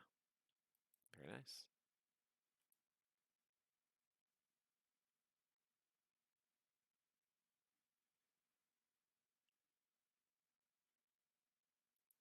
All right, so he's not going to get to Cranbrook until 37. He's got about 30 minutes to Cranbrook, so in about 10 minutes I'll start giving him some information.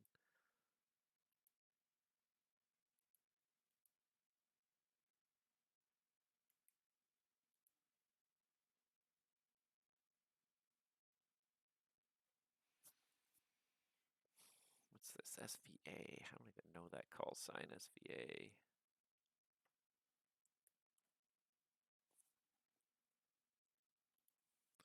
Has he got in his remarks at all? Operator SVA? No, doesn't say.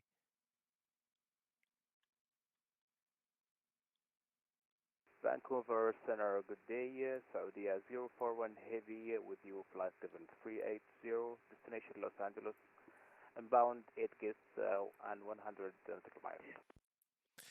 Saudi 041 Heavy, Vancouver Center, flight level 380, welcome.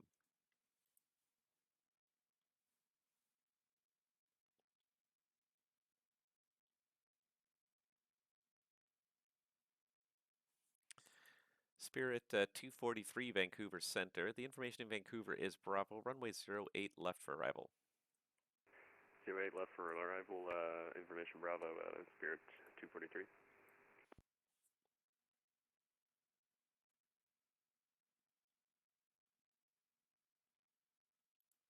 And Vancouver Center, Delta 320 is direct Glacier. Delta 320 Vancouver Center, thank you very much. You're just about to leave my airspace to the south. Seattle Center's not online. You can switch the on-route frequency. Surveillance service terminates, and have a good rest of the day. All right, well, we're ready to come, and thank you for the ATC, Delta 320.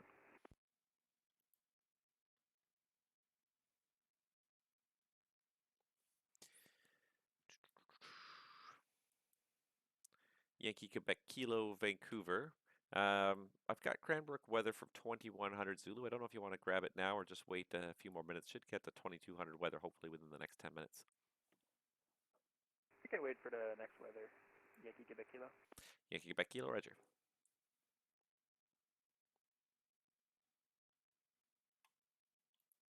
Getting a little busier now. Got a couple of airplanes. Still got another one on the ground at least in Vancouver or in Calgary coming this way. Somebody departing San Francisco by the looks of it. Coming up here, yeah, we got a guy coming up here. They're getting there. We're getting a little bit of traffic. You got to sometimes be patient. We got a WestJet inbound from the east coming from Ottawa. He'll be here in like probably an hour and a half. So yeah, I've definitely got at least another hour and a half, if not 2 hours. What time is it now? Anyways, it's Yeah, okay, about 2 hours. I'm gonna probably pack it in about 2 hours. Got an early morning in the morning, so I want to make sure I get to bed at a reasonable time. But maybe just a little more than 2 hours, I'll head out. But in the meantime, we got quite a bit of traffic on our way at least.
ILS runway 16 Whiskey, Yankee Quebec Kilo.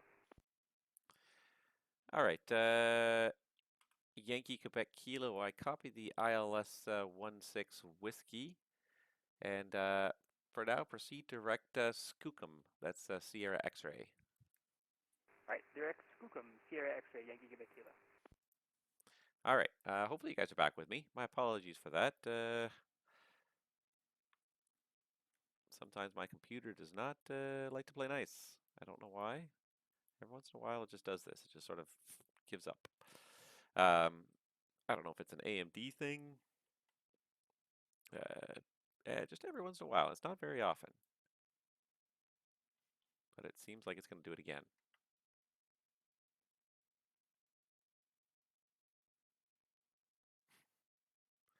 And I think it's a video card thing. I really do. I think my GPU for some reason gives up every once in a while. Suddenly it gets asked to do a calculation it's not sure about, and it just goes because suddenly spends a lot of time processing and just basically bakes the processor. Tries to bake it anyways, and then it throttles it, and then it takes it offline.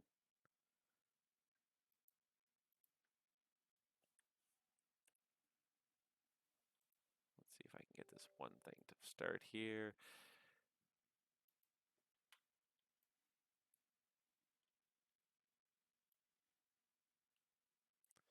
Very frustrating every once in a while. It doesn't happen too often, but every once in a while it'll do it, and it's just let's see here.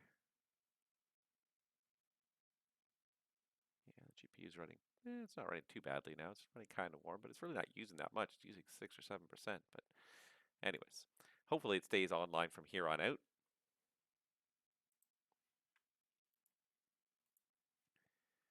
Yeah, every once in a while though, just wants to do this weird little. I don't know what causes it initially, but okay. So he wanted the ILS whiskey, so let's jot that down so we don't forget. Walker 1241 Vancouver. You can descend at your discretion 17,000. The Seattle altimeter 3019er. Altimeter 3019er, my discretion down to 17,000 for Walker 1241. Spirit 243 Vancouver. When ready, descend flight level 290.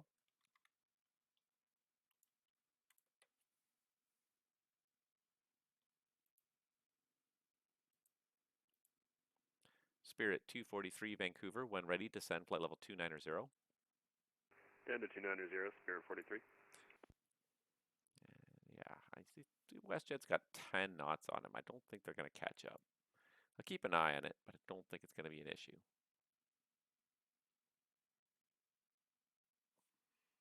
Let's see what it says here.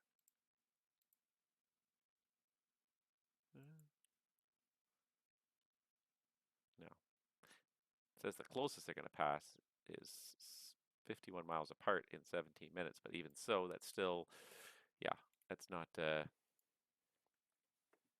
they're not going to catch each other.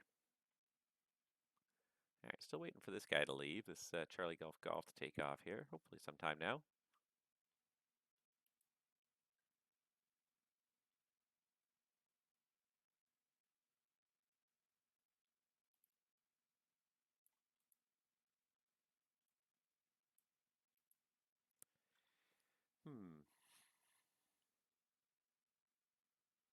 Well, it's not smoking busy, but there's definitely some stuff happening. I'm surprised we're not getting more people to log in here, though. Really, honestly, I was expecting we're going to get a decent number of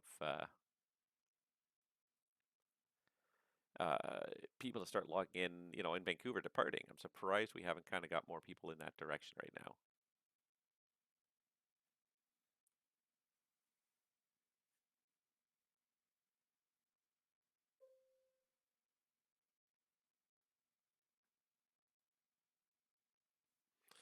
All right, ATIS update here.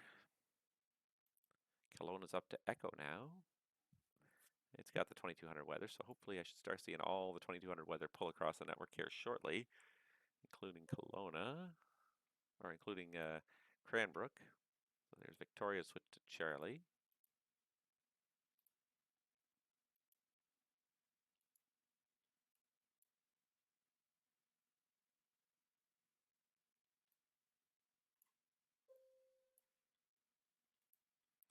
Here comes all my 2200 weather. Prince George.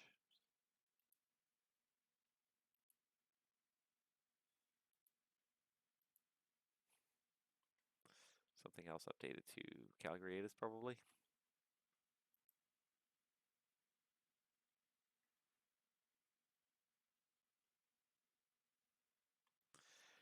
November 754 Kilo is a P46T.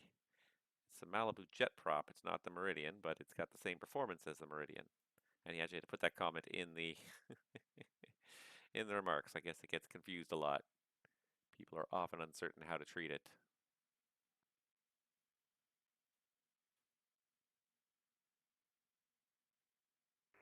Vancouver Center, Charlie Golf, Golf Airborne passing 3,900. Charlie Golf, Golf, Vancouver Center, Squawk Cadet.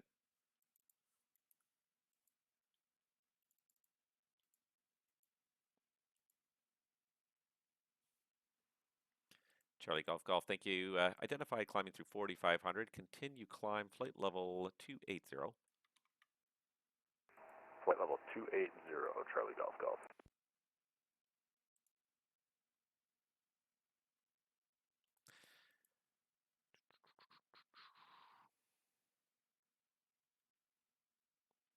Come on, 2200 weather Cranbrook. Got Victoria, got Kamloops.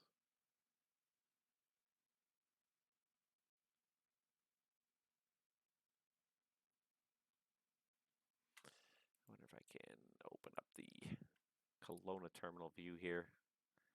It usually gives me kind of an interesting sense of what's going on around Kelowna and Kamloops here. So do Kelowna approach to 16. There, it's a much more zoomed in idea of what's going on around here. Spirit 243, continue descent 14,000. Vancouver altimeter is 3019er. Altimeter 3019er descending, sorry, was that 14,000? Spirit 243, affirmative. Descending 14,000, Spirit 43.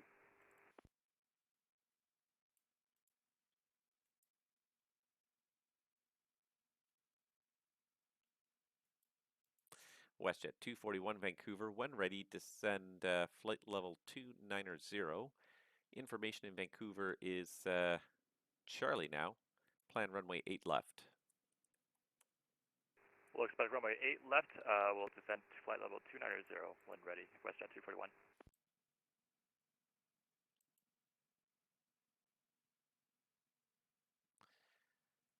Charlie Golf Golf Vancouver, proceed direct Menbo on course and climb flight level 370. Direct Membo on course, climb 370, Charlie Golf, Golf.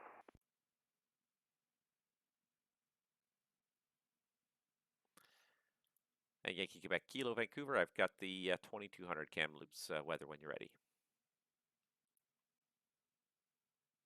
Okay, ready to copy. Yankee Quebec Kilo.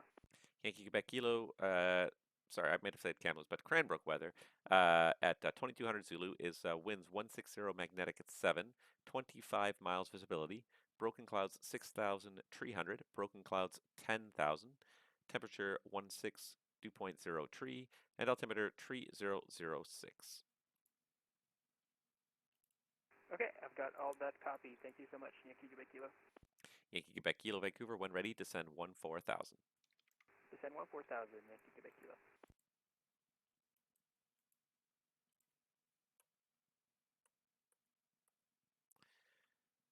Saudi F41 Heavy Vancouver, you've left my airspace to the south. Seattle's not online. Switch to the en route frequency. Surveillance service terminates, and have a good day.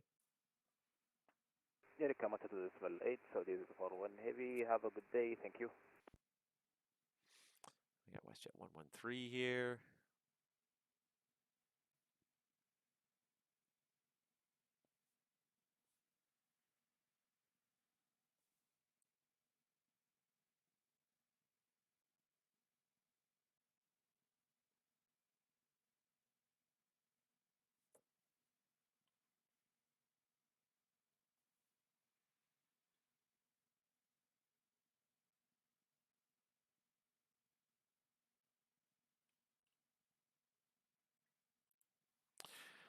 All right.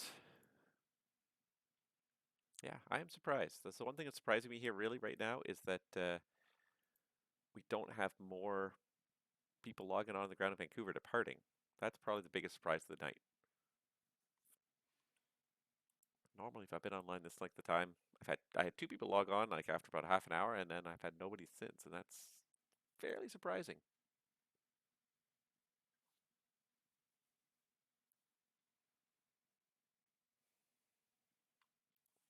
All right, so I need to know when this guy is.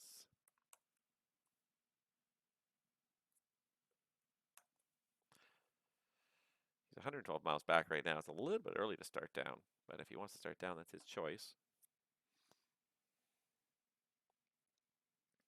But yeah, when he's 25 back, I can clear him to 12, and that's the lowest I can clear him. He's going to probably have to do at least 1 turn. Yeah, the TBM actually, she can descend pretty quick. At idle, that thing descends awfully darn quickly. WestJet 241 Vancouver, when ready, descend flight level, correction, descend 14,000. Vancouver altimeter 3019er. 3019er will descend 14,000, 241.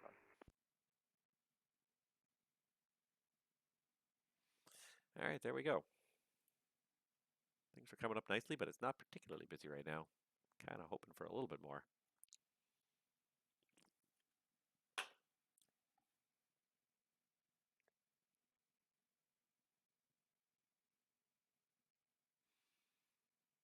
Hmm.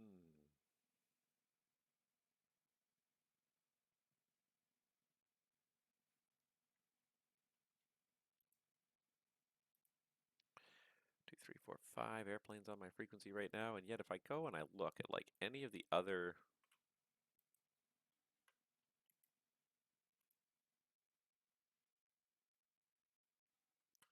what happened to my VATSPI here?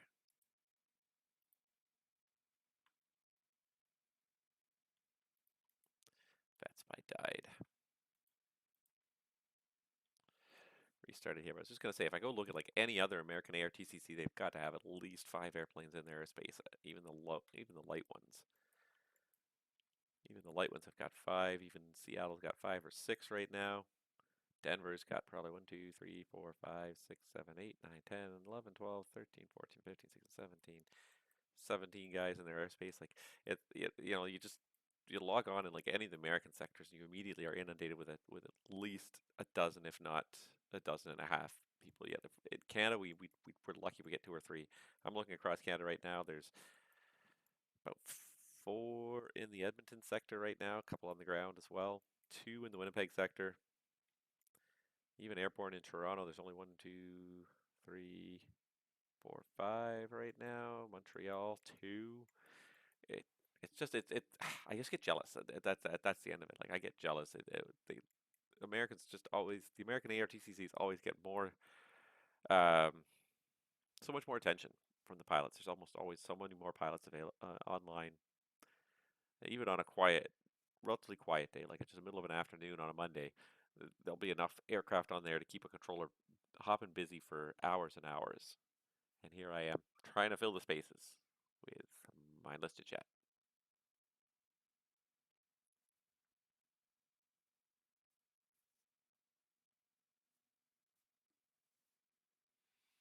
Well, we got a couple of inbounds here anyways.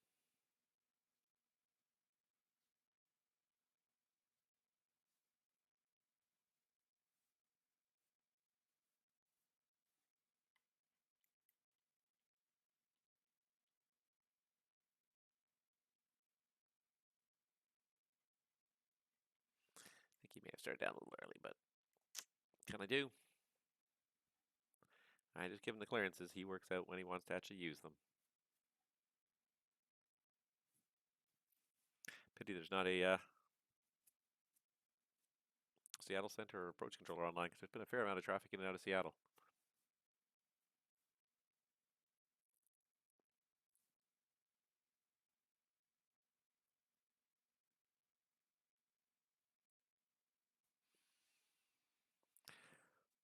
Yeah, well. I thought it was interesting though when I was reading the other day I was reading the development update, the Microsoft Flight Simulator development update, and they talked about the number of airports that have been released and or are in development, and I think they said there was something like 1,500 airports, 1,200 airports released, and like at least another 2 or 300 that they know of in progress. 1,500 airports released in 2 years, like that's a lot. Like it's one of those cases where like you can never own all that DLC, and even if you could, even if you could afford it, you'd need hard drives and hard drives just to store it all. Because the airports are not coming in light anymore. The highly detailed airports now are coming in at several hundred megabytes, sometimes easily a gig to a gig and a half per airplane. I think the PMDG 37 was 1.6 gigs for the download. Walker 1241 Vancouver, you leave my airspace to the south. Seattle Center is not online. You can switch the on route frequency. Surveillance service terminates, and have a good day. Over to Unicom for Walker 1241. Thanks for the help. Have a good one. Yep. You couldn't even begin to own that much DLC. Like I said, where would you put it all? And then if you and then even if you owned it all, you couldn't fly it all. In a typical month, like personally, and I don't think I'm not like the most hardcore of simmers, but I'm definitely using the sim a fair bit. But I probably only visit a dozen, 15, 20 airplanes in a month, or airports in a month. If you own hundreds upon hundreds, you're going to forget which ones you have. Even that's the other thing too. Like this was becoming my problem in P3D was I especially what really kind of started it was the free giveaways on Sim Market when they had that stay at home sale in April where they gave away like a different free product every single day of the month for the whole month of April. And I just amassed a whole ton of airports that I still probably have never flown to. I probably haven't even installed all of them, let alone flown to them. But you lose track of which airports are even in your library. So I was very uh, what am I trying to say here? I was very uh, I had to actually start a spreadsheet that listed all the airports I had so I could keep track of them. And that's actually kind of one of the nice things. SimToolkit Pro does that for you as well. Like you can list all the airports you have, and when you draw your map, it'll show you all the airports you have in your sim. For the detailed airports so you can kind of see on a map quickly and easily. Oh yes, I have those airports near there, so I can have this one as an alternate, or these are the ones I can fly to. But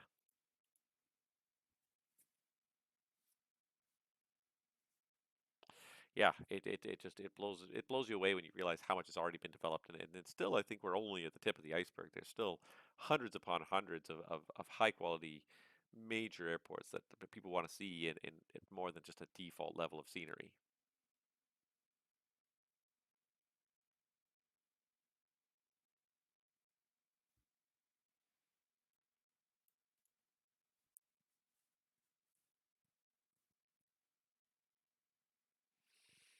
It's a minor conflict there, but it shouldn't be an issue because this guy's already through 360. So he's climbing a little higher than this guy, and he's going a little higher, so should be a conflict at this point. But I'm just kind of watching it here.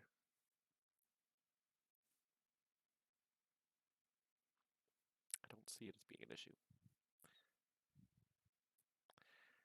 And Foxtrot Yankee Quebec Vancouver, just confirm you're direct the Skookum beacon there. I see you just looks like you're still almost direct to Cranbrook.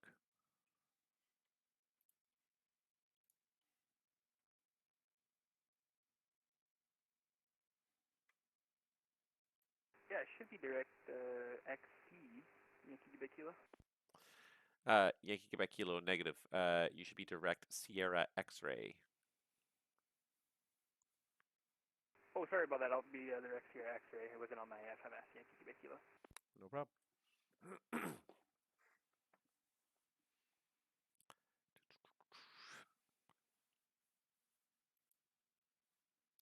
WestJet 113 Vancouver Center, good evening. You're identified climbing for 380. Welcome. It's Vancouver Information Charlie. Scattered 1800, broken 7000. So the broken layer went to a scattered layer again. And the winds are kind of swinging around. I'm just going to check the real world again here and see if they swung out the...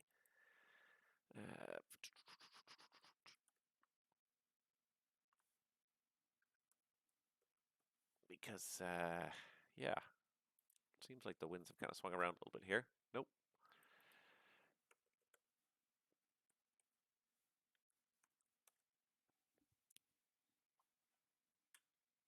And it looks like they are landing west now.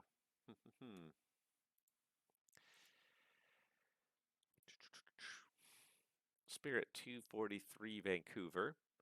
The latest weather's showing the winds are light out of the southwest now. They're showing 210 at 7. We're going to start the airport around now. It's your choice if you want to continue in for 08 left or if you'd like to change for 26 right. Spirit 243, we can go for 26 right. Okay, Spirit 243, change your arrival runway 26 right, descend 9,000. Over to 26 right and down to 9,000, Spirit 243. And WestJet 241, the same for you. Going to be turning the airport around into a west flow now. So plan runway 26 right for arrival. Alright, we'll expect 26 right for arrival, WestJet 241.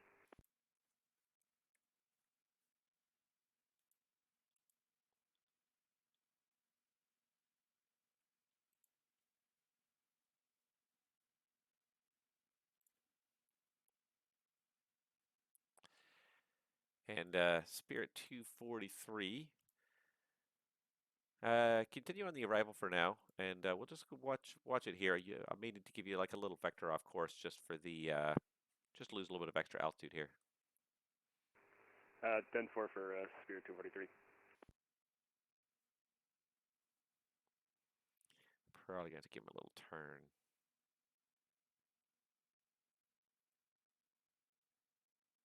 Yeah, I'm just looking at FlightAware. It looks like they switched to a west flow. They were on an east flow earlier. It's very, the winds are very light, kind of variable. Like it's mostly a crosswind. The tailwind component at this point is probably about 2 or 3 knots, so it's barely worth talking about. But I'm a slave to the real world. I like to kind of put these guys in the real world as much as possible. So spin it around, west flow here.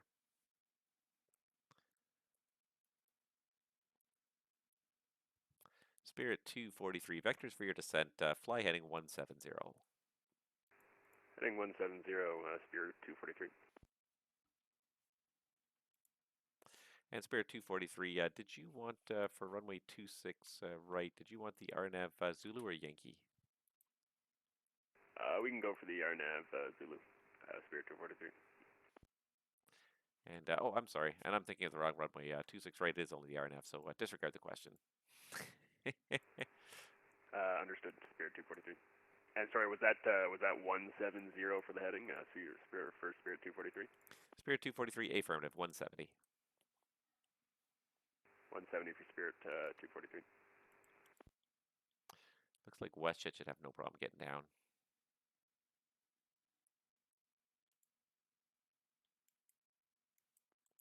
WestJet 241, descend 12, 12,000.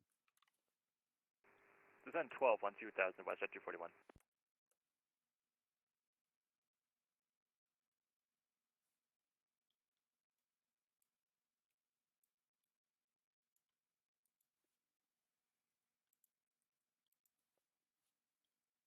Oh, I didn't even notice. Edmonton logged off. I didn't even notice. Anchor's logged off too. I'm all alone now. Well, then I guess we'll hang on to this guy until he reaches the boundary. He's going back to Calgary, right? Yep. Charlie Golf Golf Vancouver, when ready, descend flight level 240. 240 when ready, Charlie Golf Golf.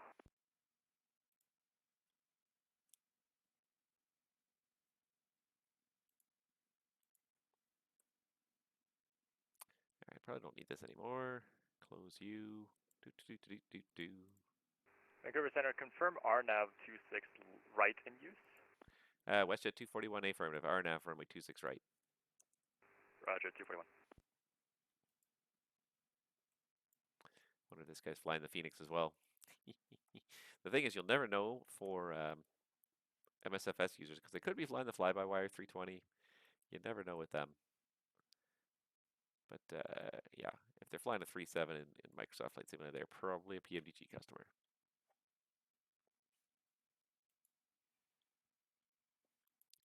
Spirit 243, descend 7,000. Down to 7,000, Spirit 243.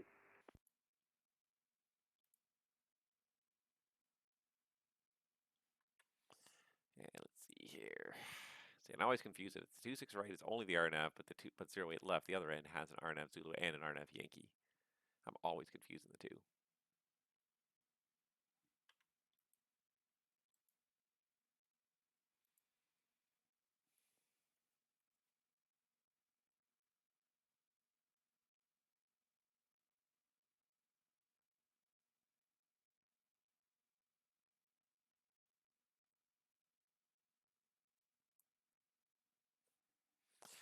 Just need some time.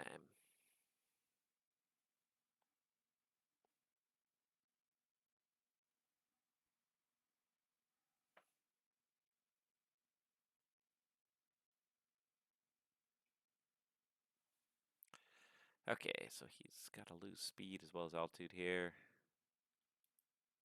3,000.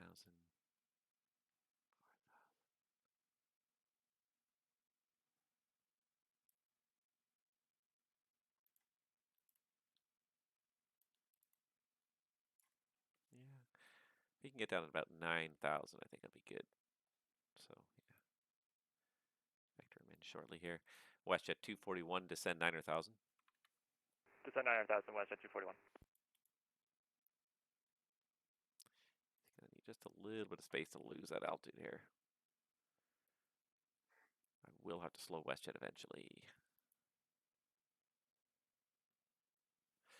All right, WestJet 113, copy the disconnection. Thanks for letting me know. Hopefully, we'll see you again soon.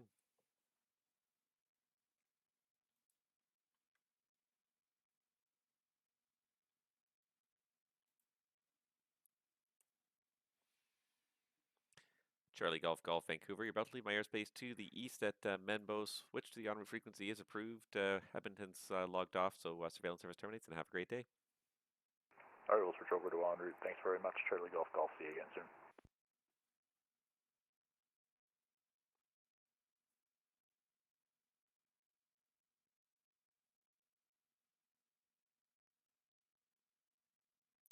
See, his descent rate has slowed because he's trying to also lose speed to make sure he meets the 250 limit.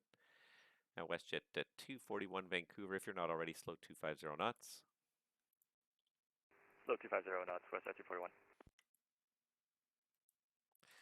Spirit 243, turn right direct Goreg. Golf Oscar Romeo Echo Golf. Right direct Goreg, Spirit 241, 243.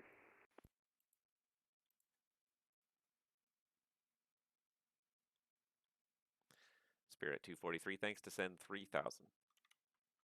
Down to 3,000, Spirit 243. Give him a little pause to make sure he can get that direct Goreg into the FMS. Losing airplanes here, dropping like flies now. We had 5 in our space. We had 6 in our space. 5 in our space? No, 6. We had 6. We just lost 2. No, we had 5, I guess. We're down to 3 now. I can't even do math anymore. Math escapes me. Math is hard. Oh, math is too hard for me, apparently. It's about to get really quiet here, so I hope we're going to get a couple of logins on the ground in Vancouver very soon here because it's about to get really kind of quiet here. Got another one airborne here. He's coming to Vancouver. Okay, so we got another inbound from Vancouver here. But yeah, business is getting kind of slow here.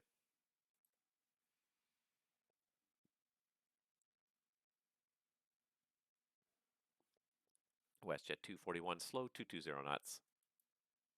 220 knots, WestJet 241. WestJet 241, thank you, and descend 7,000. Descend 7,000, WestJet 241.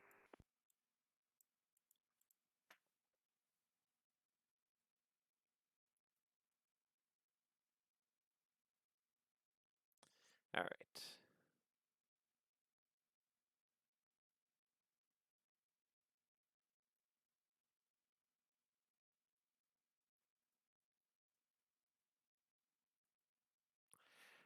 Just waiting to see him cross this 25-mile mark. I should just double check actually here. Hold on.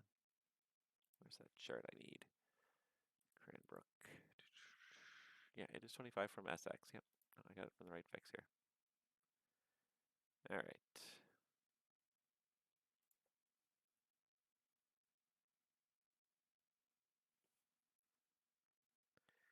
Spirit 243. Keep the speed up for me for now. 240 or faster. I'm just trying to get you in ahead of a 737 that's just joining the approach from the north. Up to 240 knots for Spirit 243. Thank you. Yankee Quebec Kilo, descend 12,000. Send 12,000, Yankee Quebec Kilo. Yankee Quebec Kilo, you're cleared Cranbrook Airport. ILS Whiskey, runway 16, Skookum transition. Cleared the ILS 16, runway, ILS Whiskey, runway 16 for the Skookum transition, Yankee Quebec Kilo.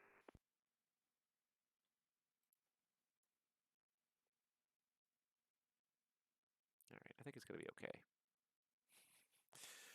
I can also look at the dot trail and see the dots are definitely closer. This guy's definitely doing a little bit less speed. This guy's got about 20 knots on him right now, which is good.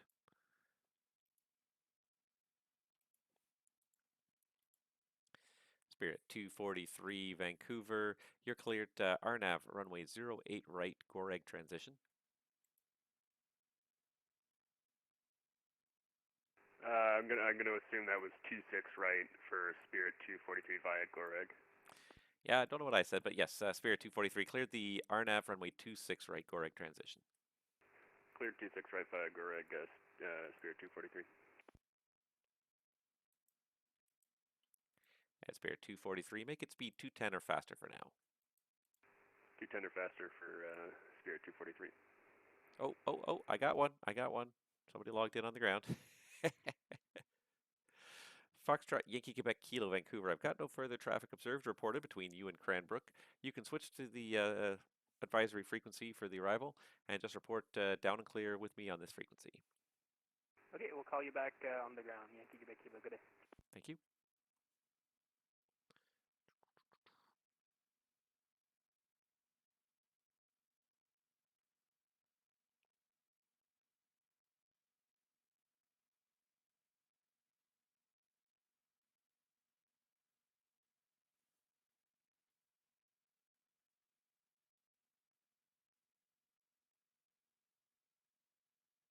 In reality, I've got a lot of space between these two guys, so but I also have so much space behind them that there's no reason why I can't delay this WestJet at least a little bit.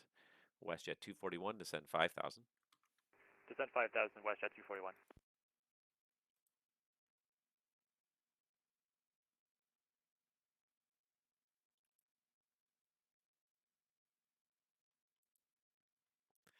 Spirit 243, speed 190 or faster.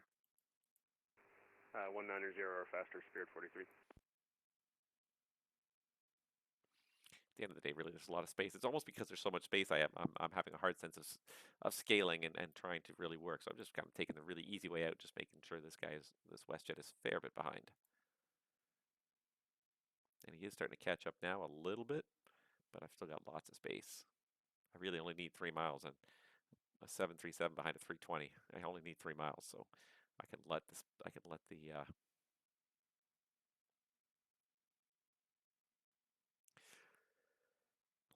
speed grow.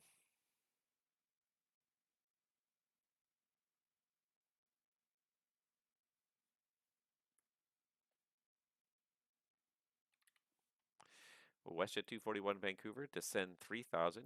You're cleared RNAV approach, runway 26 right, Goreg transition, speed 220 knots or less. Clear to RNAV 26 right, we'll descend 3000, WestJet 241. Spirit 243 Vancouver, speed 160 knots or faster to Totem, please. 160 or faster to Totem, Spirit 43. Seems like he's really kind of throwing the brakes on as he turned final there. Oh, and this guy's got a flight plan filed. Nice, nice, nice. Like it, like it.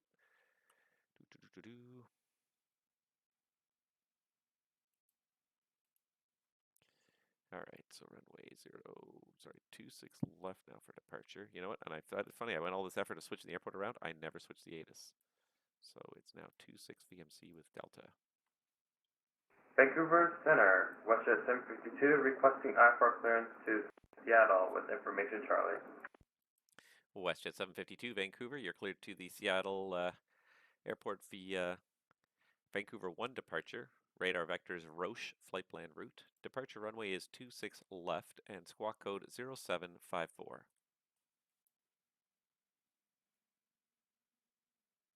Vancouver 1 departure, then Rose.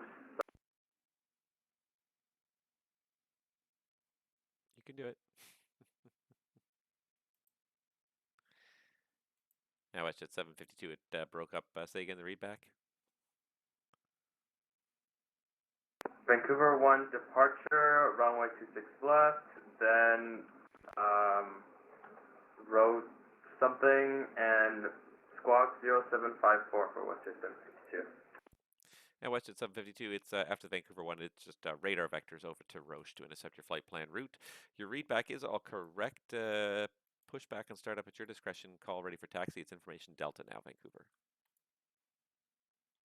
Push and start at my discretion. Call you when ready for taxi. And yes, information Delta, WestJet 752. WestJet 241, speed 190 or less. 190 or less, Delta, WestJet 41. Spirit 243 Vancouver, the wind's showing 210 at 7, clear to land, runway 26 right. Clear to land 26 right, Spirit 43.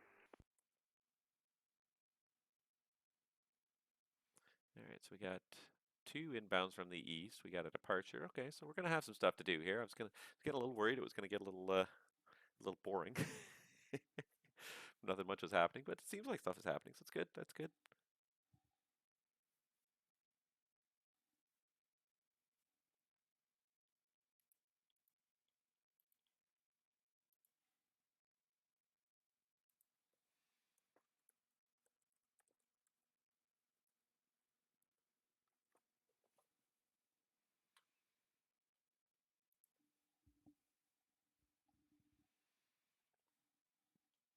All right, let's see if I can get the live RVR and the live winds in Vancouver. 2:30 at 7 now.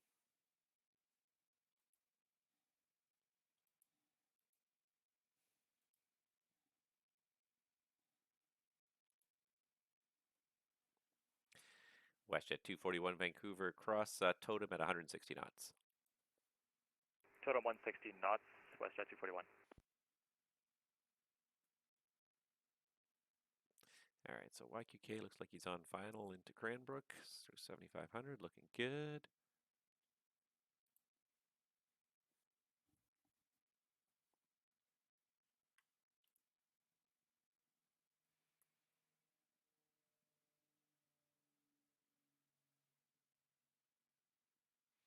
Looking good. Probably didn't need to slow the WestJet at the end of the day. It was looking a little uncertain, so I just went with it anyways. It may have been an overreaction, an early reaction, but it's okay. No harm done. He's 5, almost 6 in trail of a 320.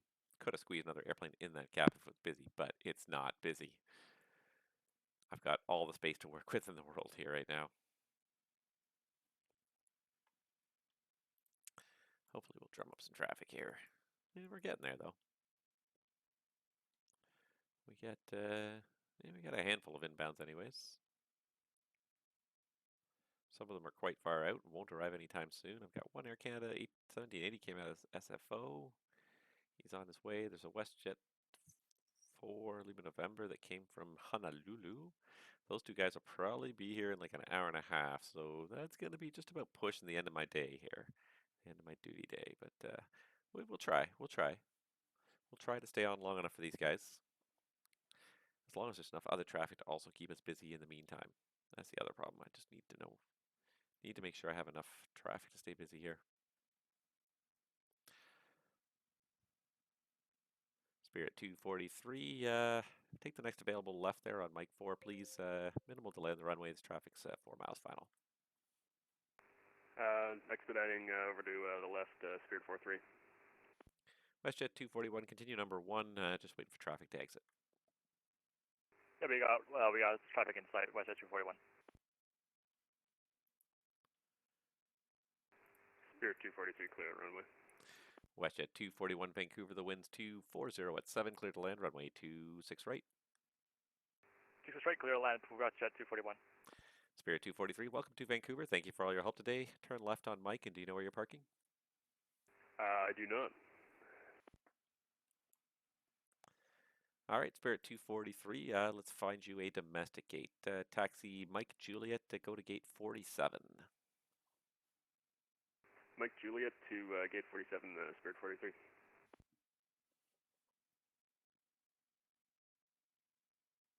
It's about to get quiet.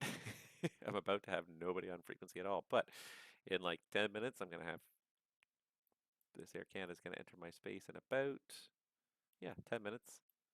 WestJet will enter my space about 7 or 8 minutes behind him. I've got one guy on the ground here. In the meantime, I have to entertain you guys until something happens. So please feel free to ask any questions. I'm sure some of you at least have watched my VATSIM tutorial videos in the past, so if you've got any questions, please, now's a great time to ask. It's pretty quiet right now.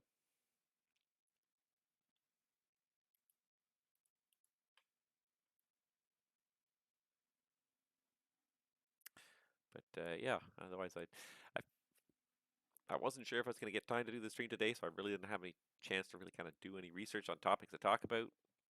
And I'm always hoping, especially with the ATC streams, with a flight stream, Vancouver Center, looks like I've had a sim crash, so I'm going to have to leave you here, but I appreciate all the help vectoring me in there. Spirit 43. Spirit 243, no problem. Thank you very much for accommodating the runway change. Hopefully we'll catch you again soon. Thanks, appreciate it. At least you landed. Good point. No one cares about the taxi end. WestJet 241, welcome to Vancouver. Left turn on Mike 6, left on Mike, and do you have a gate in mind? Left on Mike 6, left on Mike, we try for gate 17, please. And WestJet 241, okay, let's see here. From Mike 6, let's make it Juliet and Lima around gate 17. All right, Juliet Lima to gate 17. Thank you very much. WestJet 241. Yep. And that's it. I've got no airplanes right now. Actually, it's not true. I do still have a Yankee Quebec Kilo, who should be touching down in Cranbrook momentarily. He's at 3,300. What's the elevation in Cranbrook? Clear this guy for the approach. I have no idea the elevation. 3,000 pretty much. So he is at 300 feet above the ground. So he's touching down any second now. He'll call in the next minute or so, and then we'll have nothing but silence on frequency for 10 minutes.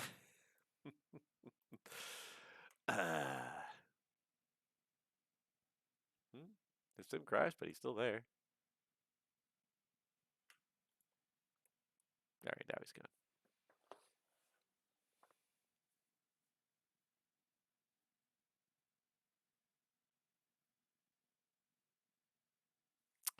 Yeah, now it's just a little bit, nothing much to talk about. One thing that was kind of interesting in the news recently, China announced that they would not be allowing planes that were involuntarily re-registered in Russia, I guess is the best way to put it, into their airspace. So they made a recent announcement that they were going to require all operators who operate into China to do a renewal of all the paperwork for all the aircraft that they operate into China. And one of the things they were looking for was for Russian operators that have an airplane that is not properly registered in that was never deregistered from a foreign registry that is now also registered in Russia. Um, and basically all the airplanes, basically the net effect of it is that all the airplanes that Russia seized from lessors um, when the war in Ukraine started will no longer be Vancouver allowed to fly in Center, Russia. Yankee Quebec Kilo. Yankee Quebec Kilo, Vancouver. We made it to the ground here. I'm going to disconnect. Thank you very much for the help, and have a good night. Yankee Quebec Kilo. Yankee Quebec Kilo, your flight plan is closed. Your alerting service terminates. Have yourself a good night. Thank you so much for flying with us today, and we'll see you next time. See ya. Yeah, so basically, in effect, what China has done is they have banned all the airplanes that Russia sees from flying into China, and that was one of the few markets that Russia really has left for international travel. There's only a handful of countries that will even allow Russian aircraft through their airspace. Vancouver, completely unrelated question, but is there a reason why ILS is not being used? WestJet 241, yeah, right now both ends of runway 26 right are under construction, so the ILS is unavailable until I forget when it's going to be brought back online, at least sometime in June, if not even later. Aye, Roger, just wondering. Yeah, they're displacing both the thresholds further, so the ILS is taken offline, and when it's recommissioned, it'll actually be a little bit further along the runway. Oh, that's news I didn't really hear about. It's part of the whole. It's part of the runway and safety area program that's happening in a lot of places in Canada. Airports are being forced to add displaced thresholds to a lot of runways, slowly but surely. I don't even know if you Google RISA.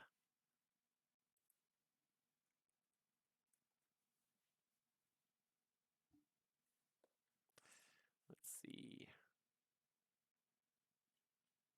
If you get RISA, you get nothing. So runway and safety area.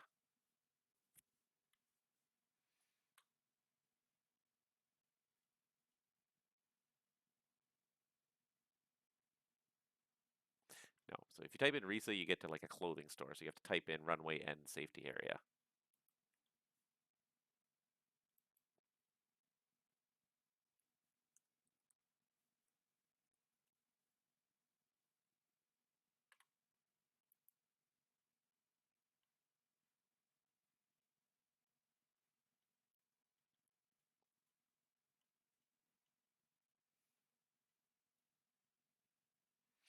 What surprises me too is that nowhere in Canada has yet installed an EMAS system.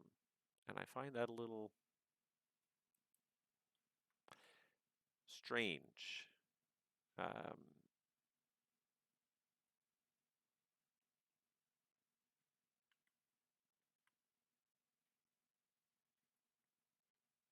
yeah. Vancouver Center, WestJet 752, ready for taxi. WestJet 752 Vancouver. Let's see. Runway 26 left for departure. Information is Delta. The altimeter is 3020. Taxi Echo Delta. Hold short of 26 left and advise ready for taxi.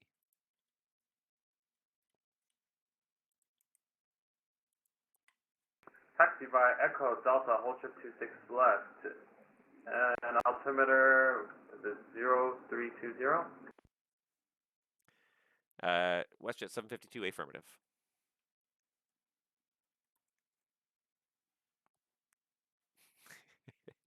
So I just sent WestJet 241 a text message sending him the Transportation Safety Board of Canada's recommendations that all airports in Canada adopt a runway end safety area. And I'm going to post it here in the channel here as well. For those of you that are not bored enough with what's going on in front of you here and want to bore yourselves even more. But yeah, the TSB, as a result of the Air France crash, which was back in 2007, but also a number of other accidents that have happened throughout the years, has recommended that all runways should have a 300-meter, that's a 1,000-foot overrun at the end of their runway to accommodate for aircraft that cannot stop on the what's the word I'm looking for? on the listed landing distance, on the published landing distance. So to look at the Vancouver as an example here at the south end, they actually do have RISA already. So they have 1,000 feet here at each end of the runway that is not considered part of the runway anymore. This is now, the runway is from here to here. This is the safety area. So there's 1,000 feet of extra that you're not allowed to really consider when you're landing. And it is simply there as a safety measure, just in case for whatever reason you land late, something's happened with your braking system, you're not able to stop on the published distance. That's what I was looking for, published. Uh, there's 1,000-foot extra buffer. Vancouver Center, good day. WestJet 442, Gate 6, Kelowna, looking with Gulf, looking for IFR clearance to Vancouver. WestJet 442, Vancouver Center. Very good afternoon, sir. Let's see here. The latest winds in Kelowna right now are showing 310 at 6. I was listing 16 as the active, but 34 is also available for departure if you prefer. Yeah, we could take 3-4, no problem. WestJet 442. WestJet 442, you're cleared to Vancouver via the Kelowna 8 departure. Radar vectors to Booth, flight planned route, departure runway 34, squawk code 0732. Okay, that's the Kelowna 8 departure, and then direct to the Booth, runway 34 and 0732 in the box for WestJet 442. WestJet 442, that readback is all correct. Information Delta is current. Push back and start up at your discretion and call ready for taxi. Okay, we got Delta and push at our discretion. We'll call for taxi, WestJet 442. All right, so I'm going to do this. I'm going to get rid of that. I don't need Victoria anymore, but I do need Kelowna now because I got somebody there. So let's just get it open. And let's get the Kelowna arrivals back up there as well again.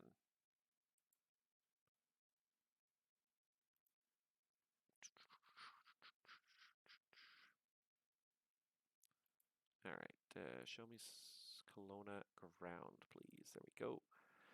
All right, there we go. All right, so we got ground. Oh, and we got this Air Canada. It's just coming to my airspace, so I managed to keep busy for that time. I was getting a little bored there. Worried I was going to get a little bored there, but just enough time here.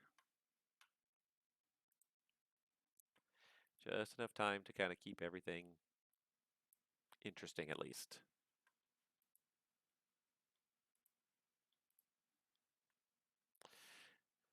All right.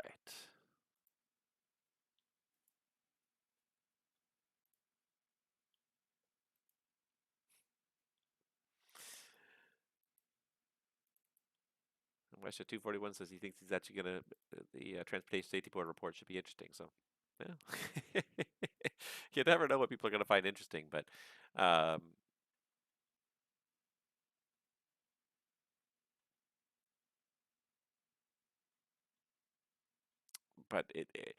that being said, first of all, RISA is a very slow process because there's lots of kind of stuff and considerations involved with RISA because either we have to pave an additional section off the end of a runway, which at most airports are quite busy these days. So trying to find the time. Vancouver Center, WestJet 752, holding short, runway 26 left.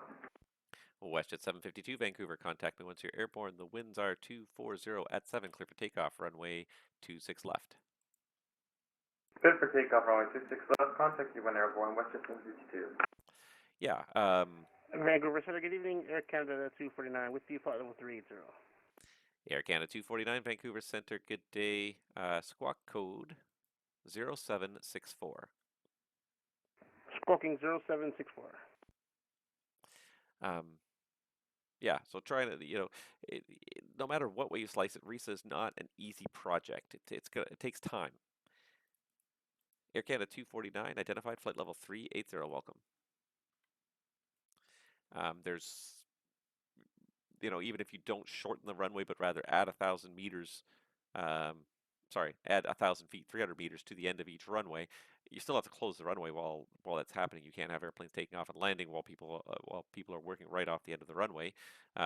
So you either end up closing a runway or severely shortening it. If you're going to do that, you have to displace the threshold I think it's like 3,000 feet or something away from a construction site. So you have to shorten the runway quite substantially for a good length of time, which is what they're doing this summer in Vancouver. But like it takes time to design these things, decide how you're going to do it. Are you going to shorten the existing runway and just change the paint so that change the paint and move the ILS and everything so that the new threshold of the runway is further along from where it was, or are you going to add more pavement off the end of either end of the runway?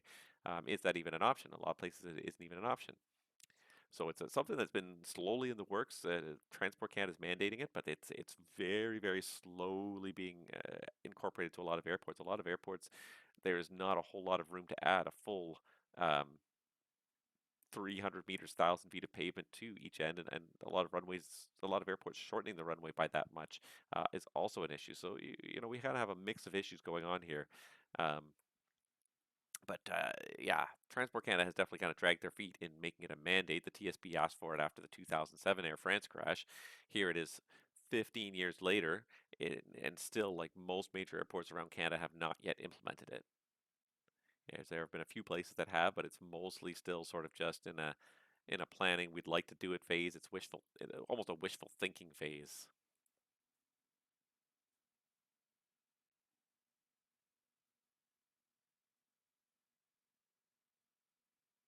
Hello, WestJet. Vancouver Center, WestJet 752, passing through 2,300. WestJet 752 Vancouver, thanks. Identified. Continue climb 9,000. And at 3,000, turn left direct Roche on course. Climb to 3,000, then direct Roche, then to 9,000. WestJet 752. Roche. Close enough. It's more or less what I meant. But yeah, that's one thing. WestJet 241 disconnecting. Thank you very much for the vector. I'll see you next time. Oh, WestJet 241, no problem. Have yourself a great rest of the day. We'll see you next time. Yeah, one thing that surprises me really is that as part of this mandate, like EMAS is not really something that's used anywhere in Canada.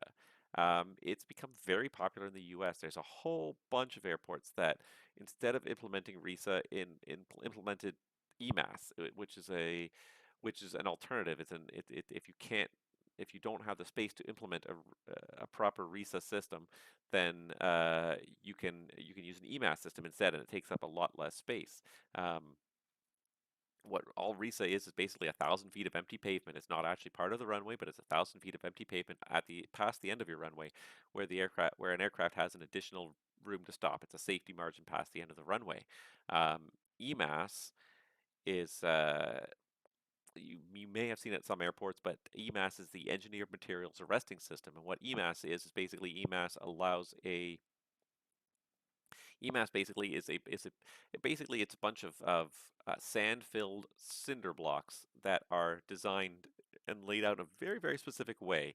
Of they're not cinder blocks per se, but think along the same lines as cinder blocks. They're blocks filled with sand that are designed with varying strengths, and what they are designed to do is they're designed to almost suck up the wheels of an airplane and slow it down very rapidly. Not suck up, but like the blocks are designed to be crushed at a certain weight, and the further into the system you go, the more the more the blocks are designed to be crushed. So as the airplane goes into the EMAS system, you know, initially it's moving very fast and it's just sort of almost skirting the surface, and as it goes further and further along, the gear sinks deeper and deeper, and the mass of the sand and the blocks breaking in front of the gear quickly decelerates the airplane. So typically an EMAS system is only about 200 or 300 feet long instead of being 1,000 feet long, but it accomplishes the same goal. It stops an airplane before it has left the airport property.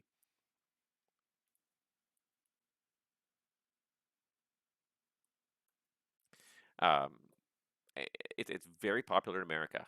Um, really came to the fore after the Southwest runway overrun in Midway. I can't think of the flight number, but it was probably about 15 years ago that Southwest Airlines in winter landed and overran the end of the runway in Chicago Midway, went right through the airport fence, landed on a car, ended up killing I think it was a 6-year-old boy that was in the car. Um, and now Midway is one of those airports that prominently features this EMAS system. It didn't exist at the time. It was just sort of I don't know if it was a theoretical system, but it was a system that nobody was really interested in buying at the time. But now it is now you find it in so many places. You find it in anywhere where there are relatively short runways or runways that usually did not have any room for expansion to add a proper runway and safety area. So Midway is a perfect example of very short runways. Shortening the runways by 1,000 feet at either end was not an option. The runways as they are only about 6,000 feet long. So that was just simply not an option.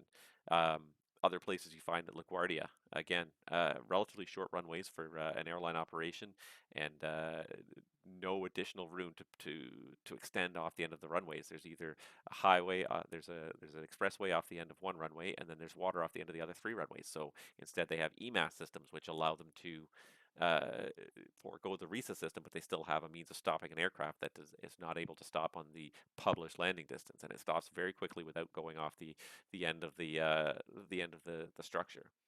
Boston's another place I can think of right off the top of my head that has an EMAS system. But there's lots of airports that are space constrained that are kind of in very built up areas that um, uh, there's just no additional room to build a runway longer, and shortening a runway may not be an option because it may reduce the usability of a runway to the point where it's not really usable by the majority of the aircraft landing at an airport. So I think even Newark might have it on 1129. It's a relatively short runway, but yeah. A lot of American airports have adopted the EMAS system instead as an alternative to having a full RISA.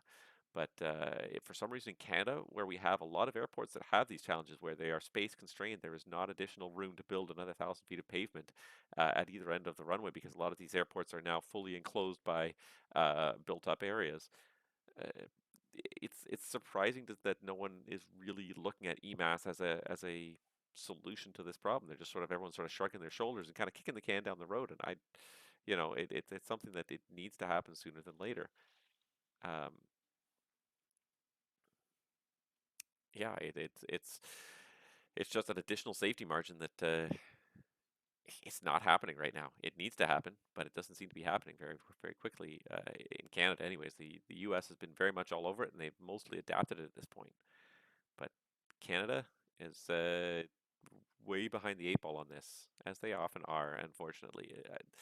Transport Canada does a lot of things well, but updating safety regulations, the airlines have a lot of weight in this country.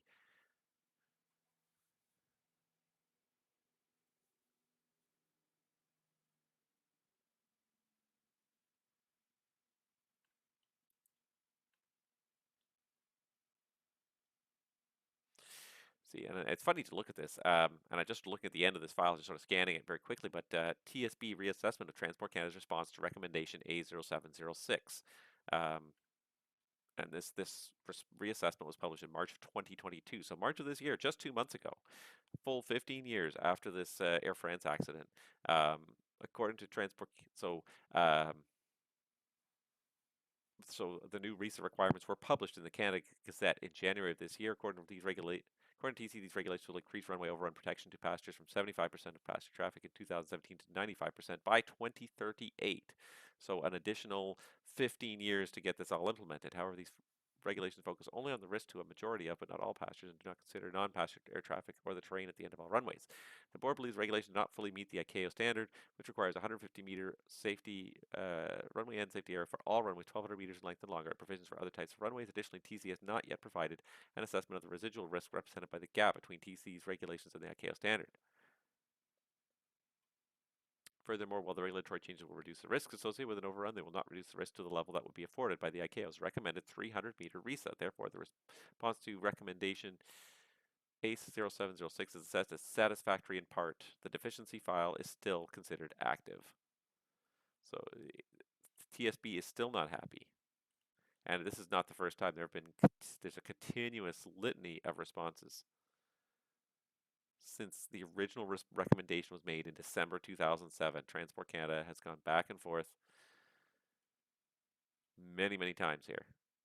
Every like 6 months, it seems there's an update to this file. Just looking at it here, it's still going. It took 4 years for them to get from the recommendation stage to the, okay, we're going to bring it up as with the rulemaking committee to talk about how we can implement it.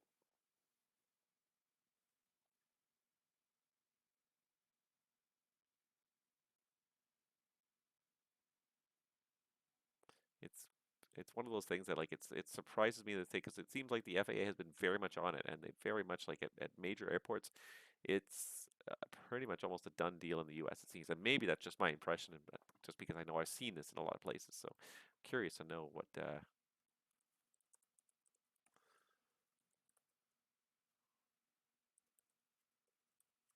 see what the NTSB has to say about it.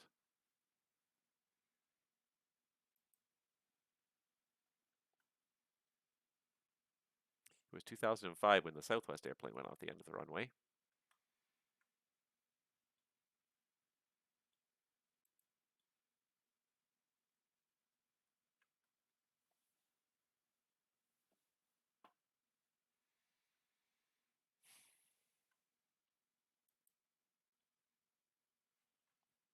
It's just interesting because, like, it seems like the FAA definitely moved forward, while Transport Canada is just dragging its heels to make this requirement.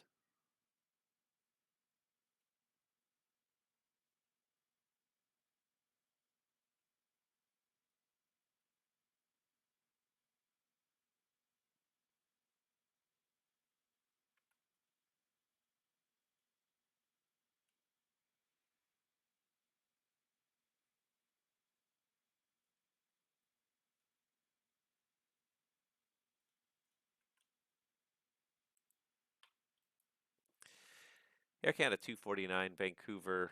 Information is Delta in Vancouver, runway 26 right for arrival.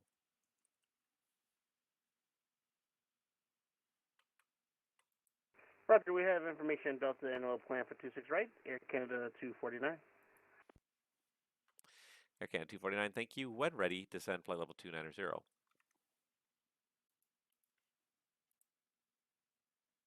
Roger, when ready, with descent to 290, Air Canada 249.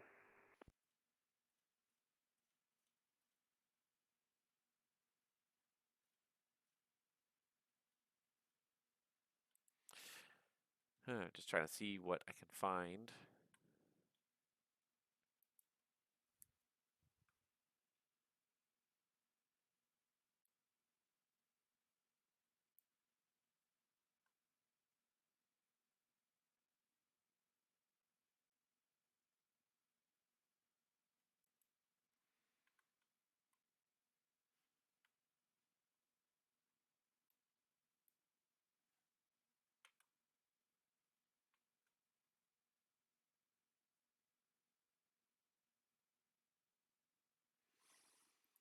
WestJet 752 Vancouver, about to leave my airspace to the south. Seattle Center is not online. Switch the on frequency. Surveillance service terminates, and have a good day.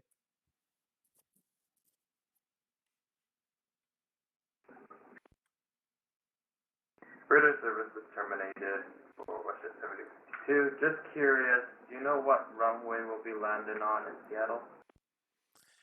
WestJet 752. The best I could do is offer you the weather. The winds in Seattle are showing 340 magnetic at 6 knots.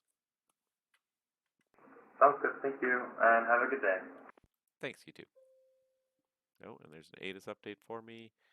And Vancouver's now information echo back to broken at 2900. So here's an interesting um,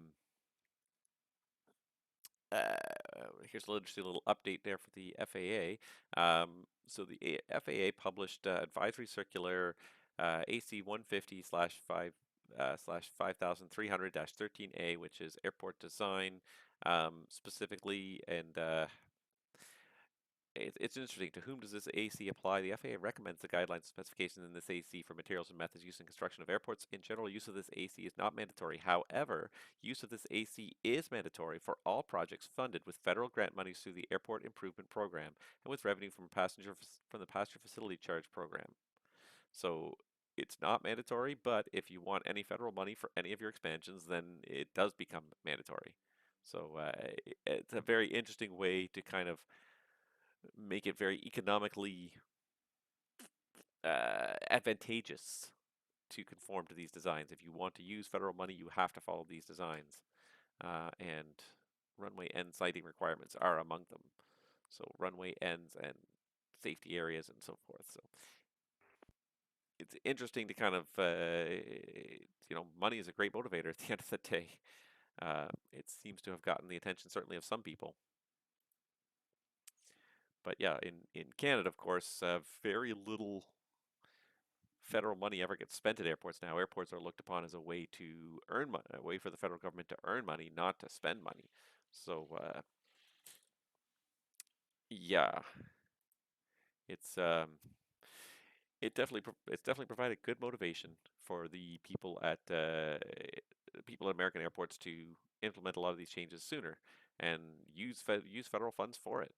And that's one of the big differences between Vancouver Center, WestJet 442, ready for taxi 34. WestJet 442 Vancouver. Information hotel just became current in Kelowna. The winds are now showing variable at 4, 9 miles, broken at 10,000. The altimeter is 3006, runway 34, taxi Charlie Delta, hold short 34 and advise ready. Okay, Charlie Delta, advise ready, and 3006 for the altimeter, WestJet 442. Yeah, in Canada, we almost never fund airport projects with federal money. It's always now, it's all the money generated is usually being used by or all the money being spent is usually generated from passenger fees and airline fees. The federal government does not pour much money into um, airport improvements for the most part. They leave the airports to fund themselves with their own fees, and so of course the airports become very expensive places to do business. First of all, they charge a lot of rent to airlines, to concessions, and a lot of fees to the passengers to try and make up enough money to be able to afford these projects. But then, of course, yeah, so then any kind of smaller project just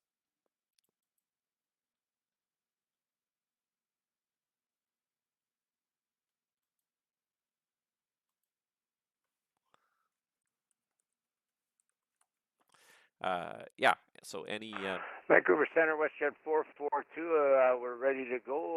We're holding short at 34. WestJet 442 Vancouver. Backtrack 34 is approved if required. You can contact me once you're airborne. The wind's currently showing 320 at 2. Clear for takeoff, runway 34. Clear takeoff 34, backtrack not required for WestJet 442. Roger. Oh, lost my Air Canada. Vancouver Center, Delta 876, passing through flight level 290.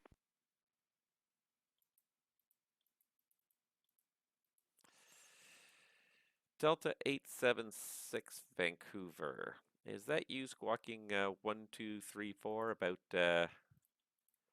let's call it 75 miles northeast of the Cranbrook VOR? Roger, Delta 876, we're on Unicom, so I didn't have a squawk code. Delta 576 Vancouver. Looks like your route is going to keep you clear of my airspace, so you can remain on Unicom 122.8. Alright, I'll switch over to 1228, Delta 876, have a good day. You too.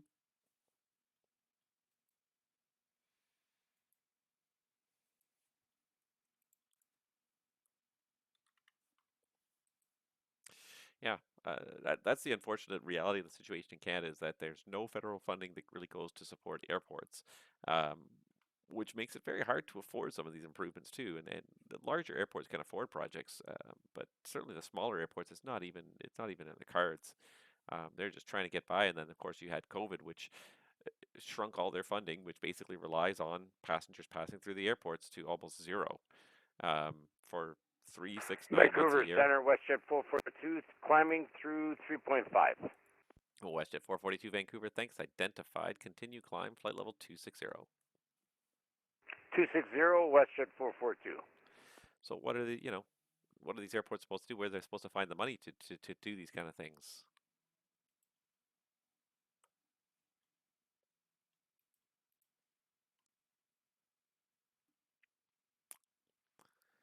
All right, we got departure out of Bellingham.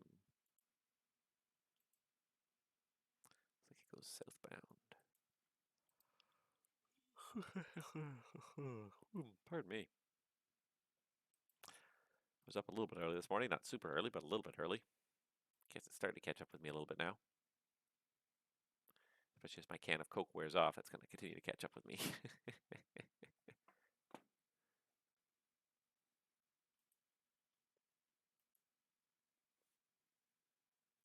WestJet 442 Vancouver at 9,000, turn left, direct booth on course. At 9,000, direct booth, WestJet 442. Air Canada 249, continue descent 14,000, the Vancouver altimeter 3019er. Roger, we'll continue down to 14,000, Air Canada 249. All right, how are we doing? We got Air Canada 1780 coming up from the south. He's probably less than an hour to go. WestJet 4 Lima November from the southwest, also probably about an hour to go, I would imagine. Let's see what the prediction is here on VETS by ETA 0028. So yeah, pretty much an hour till the WestJet. Air Canada 1780 will beat him in by about it'd be about the same time. So we'll have a bunch of arrivals in about an hour, and then that'll probably be about the end of my stream, I think, in about an hour, because I've already been here for 3. So we'll do hour number 4, and then we will call it a day. At least we got one guy to log in and come and fly this route, because I'm surprised.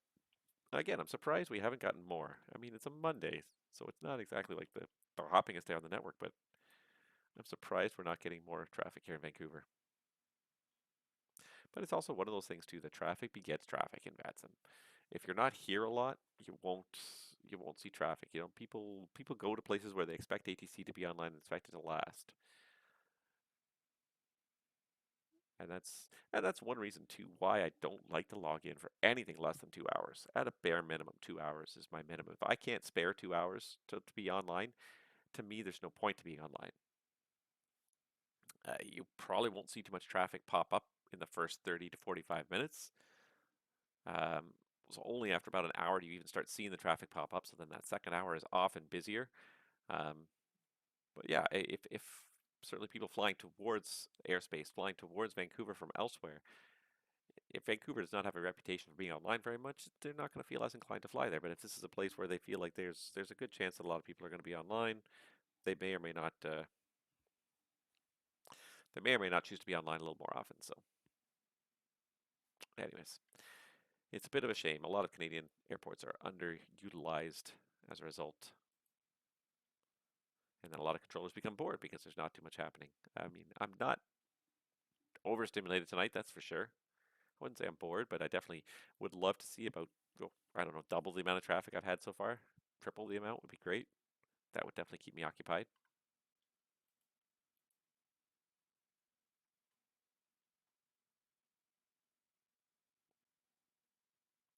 And we do have the Cranbrook FSS online now, so that's kind of fun. This Air Canada 249 guy keeps disappearing off the network. Not doing well.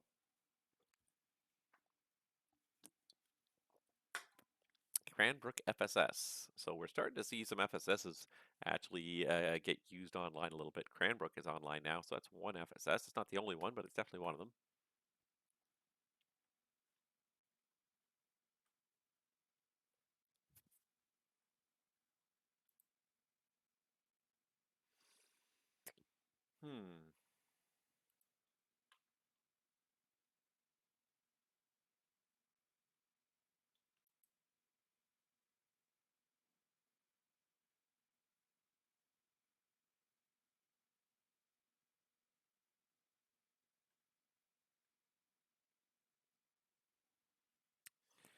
This cargo lug's coming in here. He's just passing through. I don't know where he's going. MMGL. I don't know what MMGL is. MMGL. Guadalajara. Miguel Hidalgo. Mexico. Guadalajara.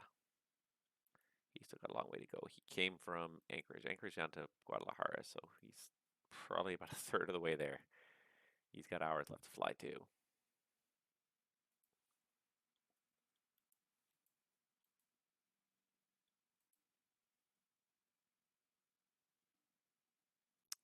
Yeah, it's just depending on how much more is happening today. Lured in a few people, but it's not particularly busy.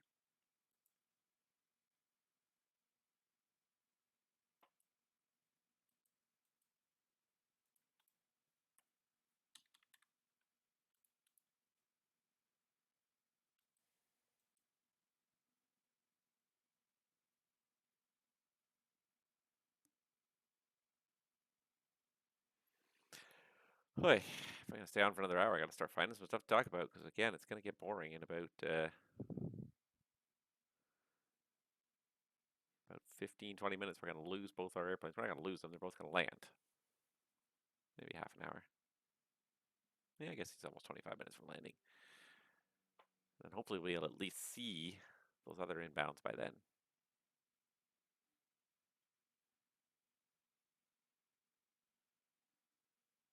Only inbound I've got indicated right now is the cargo lux, but hopefully soon.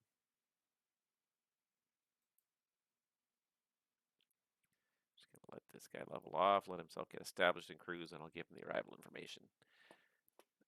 One thing I try to always consider as a controller, as much as possible, is I also try to consider the fact that 98% of the people flying on the VATSIM network are flying single pilot, even though they're usually flying aircraft that are only certified to fly to crew. So I find it's what am I trying to say here? Like I try to avoid overloading people with too many things, one right after the other. You know, if it's one thing, if it's one guy talking on the radio and the other guy is sitting there dialing everything in, but if you're talking on the radio and jotting down clearances and then you have to dial it all in at the same time, it takes you longer. It takes you a few more moments. So I try as much as possible to kind of keep that in mind. Try to sort of space my commands out a little bit more. Try not to overload people, but it's not always easy. Um, Sometimes you need to kind of fire off a bunch of stuff back to back. This guy's flying a 3.7, so it shouldn't be too hard for him to get leveled off here.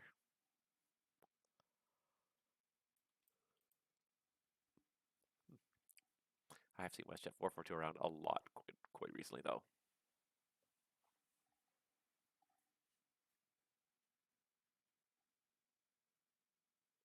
Air Canada 1780 just scrolled onto my field of vision. I see him now on my sector inbound list there, so he's just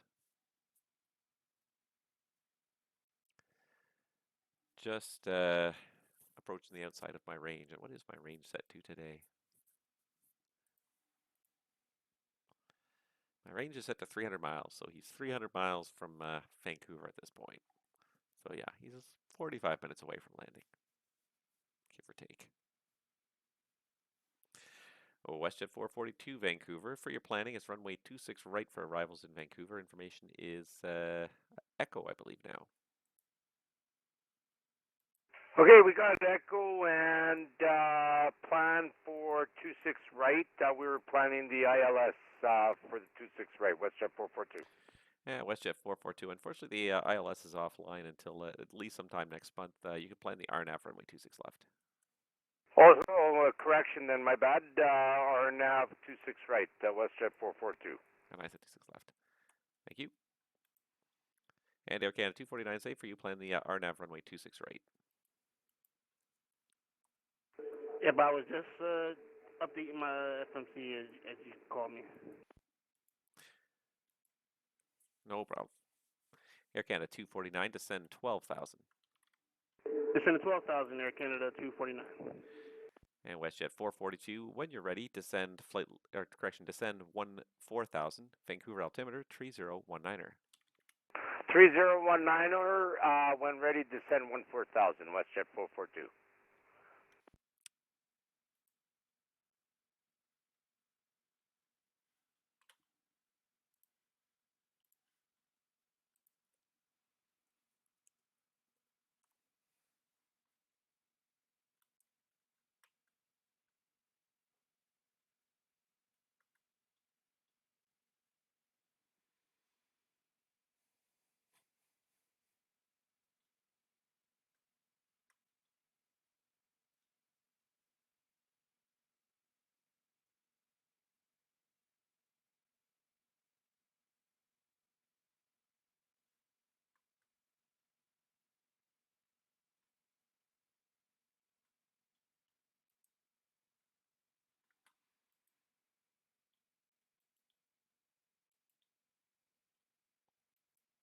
I feel like this guy's not going to call me before he takes off, though. Most people do not know that Bellingham the tower is controlled by Seattle, but the IFR airspace immediately above it is controlled by Vancouver. So it creates interesting coordination when we do have Seattle Center online, because then Seattle Center will actually run the tower, hand it to us for the departure and for the radar vectors as a terminal controller, and then after that back to the tower. So it does make it a little bit more interesting. Air Canada 249, descend 9,000. Roger, we'll continue down to 9,000, Air Canada 249. Just looking at the A320, the Phoenix A320 website now, because I am convincing myself that this is something I want. Good afternoon. Cargolux 8184. I believe I'm flying in the airspace, flying north on the flight skirt. Cargolux 8184 Heavy Vancouver. Confirm your altitude and squawk ident. My altitude is 330, and my squawk code is 0510. Cargolux 8184, just squawk ident. Just hit the ident button on the transponder, please.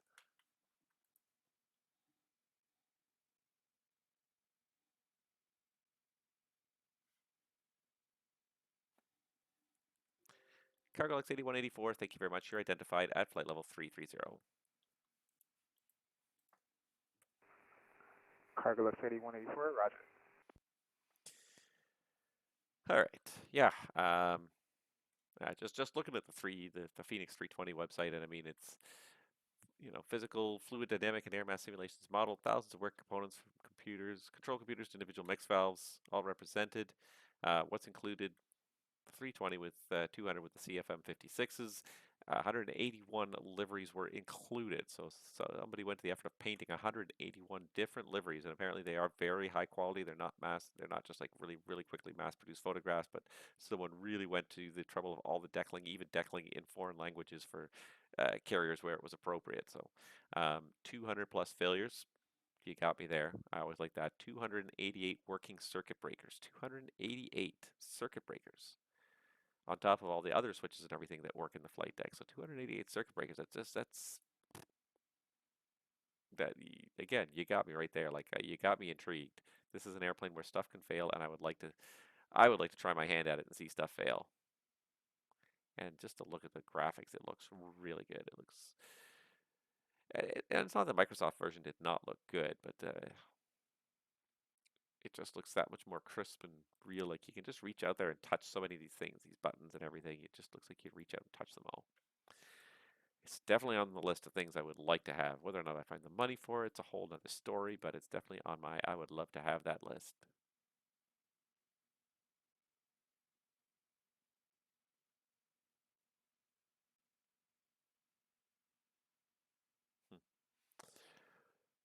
Oh, save my pennies. Hopefully not too many of these flight sim projects will be affected by our runaway inflation rate these days.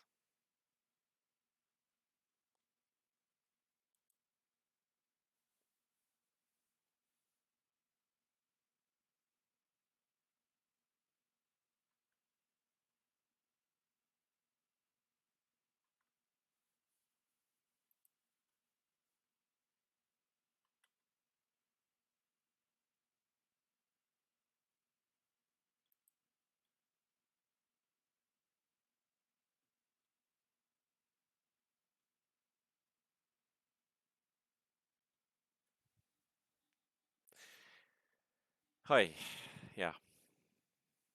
Anywho, stop stop looking over that website.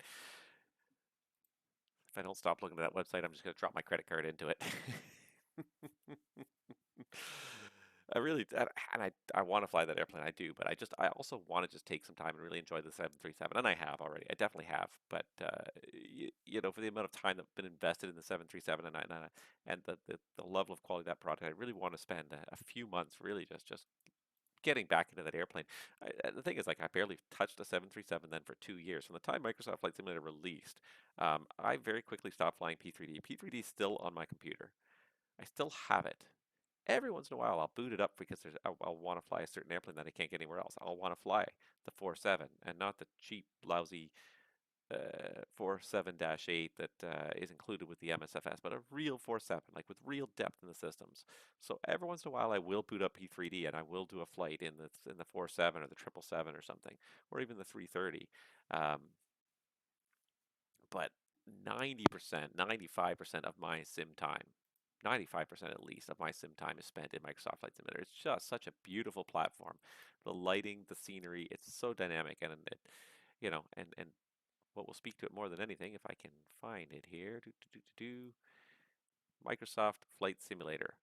In 2 years now, my playtime, my total playtime, according to Steam, has now reached almost 1,500 hours, 1,488.2 hours of Microsoft Flight Simulator. Now, not all of that is flying.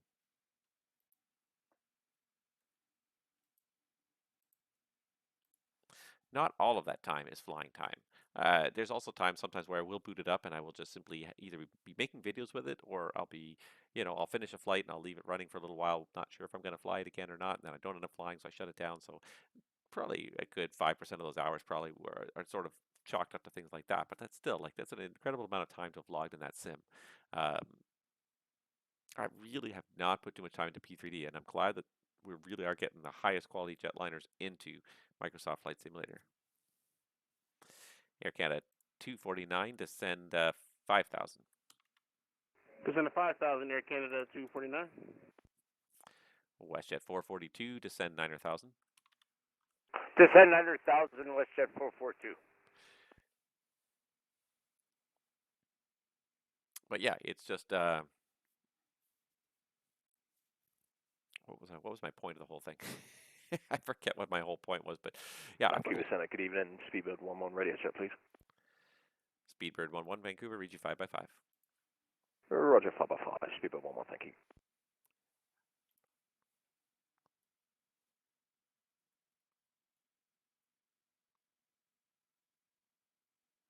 Why do I not see him now as a... It looks like he's got a flight plan filed. No, he does not. It's from, I think, Gatwick to Dublin, so that does not help. All right, I might have to just close this down because it's not doing me any good anyways.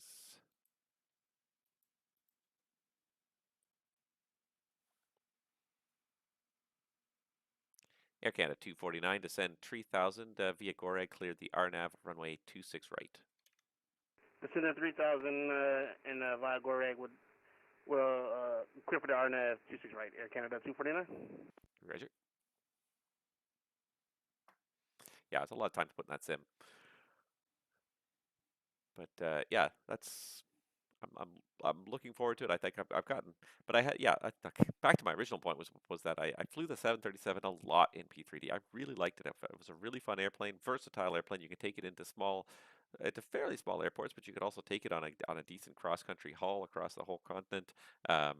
You could do a whole variety of tasks. It was a very versatile airplane, so I got a lot of fun out of it in the sim. But then yeah, I really almost didn't touch it for 2 years, so I'm really kind of happy to have it back in my hands again. I'm enjoying playing with it. I want to log probably at least 100 hours in that thing before I really kind of start looking around and saying, well, I'd like to fly some other airplanes. So I'd like to see myself log at least 100 hours.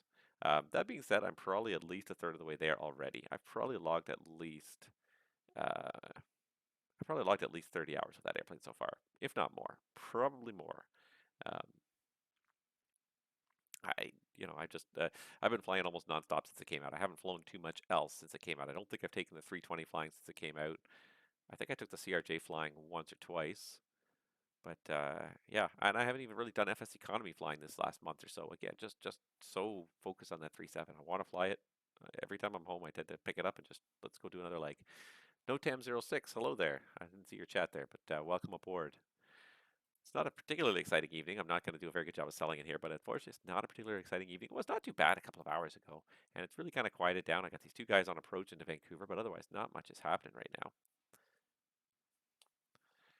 But yeah, two guys on approach into Vancouver, and then I got two more guys kind of coming in. Let's see here. I got one guy who's probably about 40 minutes away from landing, if even that. Yeah, about 40 minutes from landing, and then another guy who's pretty much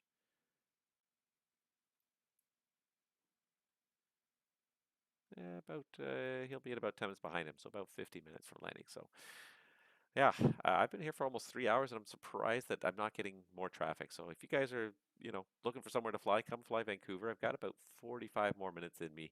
Probably at about midnight 30 Zulu. I think I'm gonna have to head out. I have a fairly early morning tomorrow. Want to make sure I get a good night's sleep. The other morning, I woke up and I was just tired the whole day. And that was despite the fact that I got to bed early. I did my best to get to bed early, but I am not a morning person. I never really have been. Certainly not for years. I've been working solidly afternoons and evenings for a good couple of years now, as much as possible. Certainly, ever since I came back to work after COVID, I've been working solidly afternoons and evenings. Very, very, very sporadic few morning shifts. And then next month, I've got almost nothing but mornings. But mornings are tough when you're used to that schedule. When you're used to getting up late, it's tough getting up at 4:15 in the morning trying to get to work. Yeah, and I got to bed early the other night. Like I got to bed, I was in bed just after 9 o'clock for a 4:15 wake up. That should give me 7 hours of sleep, but I was tired the whole day. I was out of it the whole day, and I think it really comes down to just I'm not used to going to bed that early. I think even though I kind of fell asleep, I don't think my body was really ready to sleep. WestJet 442 descend 7,000. Descent 7,000, WestJet 442. My body was really just not ready to sleep, so I don't think I got as much sleep as I should have. I should have gotten I should have gotten more sleep. I should have been well rested. I should have gotten a solid 7 hours of sleep. I should have been well rested. So it was either the time, it was either just because I was not used to being up at the time and getting up that early, or it was just yeah. But yeah, I was tired the whole day. So my goal tomorrow is not to be tired the whole day. Get a good night's sleep tonight. I think I'm starting to adapt a bit more to this morning schedule because I'm seeing more and more of them. Oh, he's got something filed. Vancouver Center, WestJet 442. Oh, WestJet 442, go ahead. I've never done the RNAV for 26 right. I'm confused with my maps here. One shows me going to Gopad, Mogus, Optod, and then Goreg. And the other one shows me the RNAV 26 right going to Cetus and then to Goreg. WestJet 442, yeah, you can expect to transition onto the approach at Goreg. Okay, but does it matter which route I take to get to Goreg? Stand by. Let me just pull up the chart so I give you the right information here as well. I'm kind of headed like Stav, Shard, and then over to Cetus. That way I kind of changed everything, but I'm not sure if that's correct or not. Yeah, WestJet 442. It should have been after Stav. It should have been Gopad, Mogus, but if you don't have those ones in, I could just, you know what? Let's just keep it easy. WestJet 442, just proceed direct Goreg at this time. Okay, proceed direct Goreg. That's what I had originally, and I went ahead and changed it. I shouldn't have done that, but thanks a lot. No problem. Air Canada 249 Vancouver. The winds are showing 230 at 7. You're clear to land. Runway 26 right. Roger, 26 right, clear to land, Air Canada 249.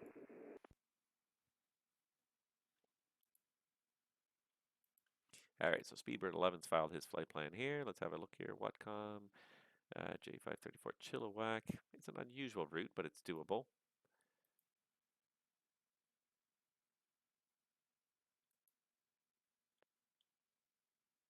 It's doable.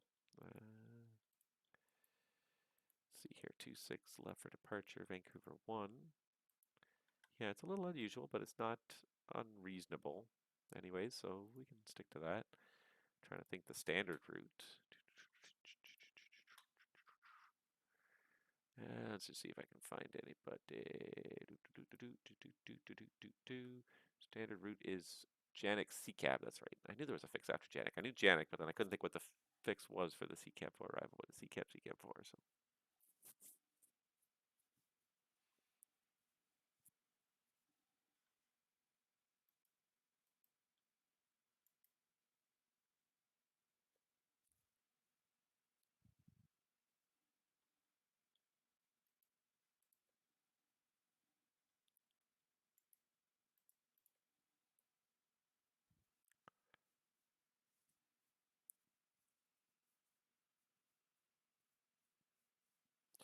He's going awfully fast still.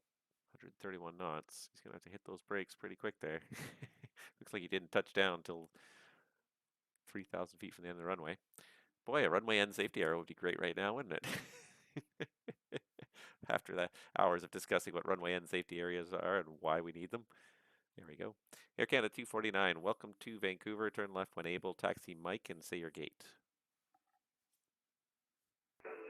Roger, taxi by Mike, and we're going to gate Charlie 43. Air Canada 249, okay, for gate 43, taxi Mike Juliet. Mike Juliet to gate 43, Air Canada 249. WestJet 442, descend 3,000 via Goreg, cleared the RNAV runway 26 right. Descend 3,000, clear for the RNAV for 26 right via Goreg transition, WestJet 442. All right, not too bad. We got a few things going on here. Let's see if we can spot this Air Canada here that's coming in. Should be able to. There's the Air Canada. Oh, and there's the WestJet. So these are my last two arrivals that I'm probably going to handle for Vancouver here because I don't really have too many other inbounds. But this guy right here, he is 210 miles out. This guy is 285 miles out. So yeah, they'll both be here in about 30 minutes, 30 and then 40 minutes. And then that's going to be it for the day. I think it's for me, it's getting late. I've been streaming for a while here. It's been fun. Don't get me wrong. I love VATSIM controlling, but like I said, I got to get up early tomorrow, and I do not want to punish myself by just staying up late controlling forever, because I will do that. I will stay up forever controlling. There's always just one more airplane, one more airplane, one more airplane. So you got to say when. So I have set myself a hard time of midnight 30. I might give it an extra 5 to 10 minutes if that's what it takes to get that WestJet on the ground within the midnight 30, but I'm not going to do much more than that.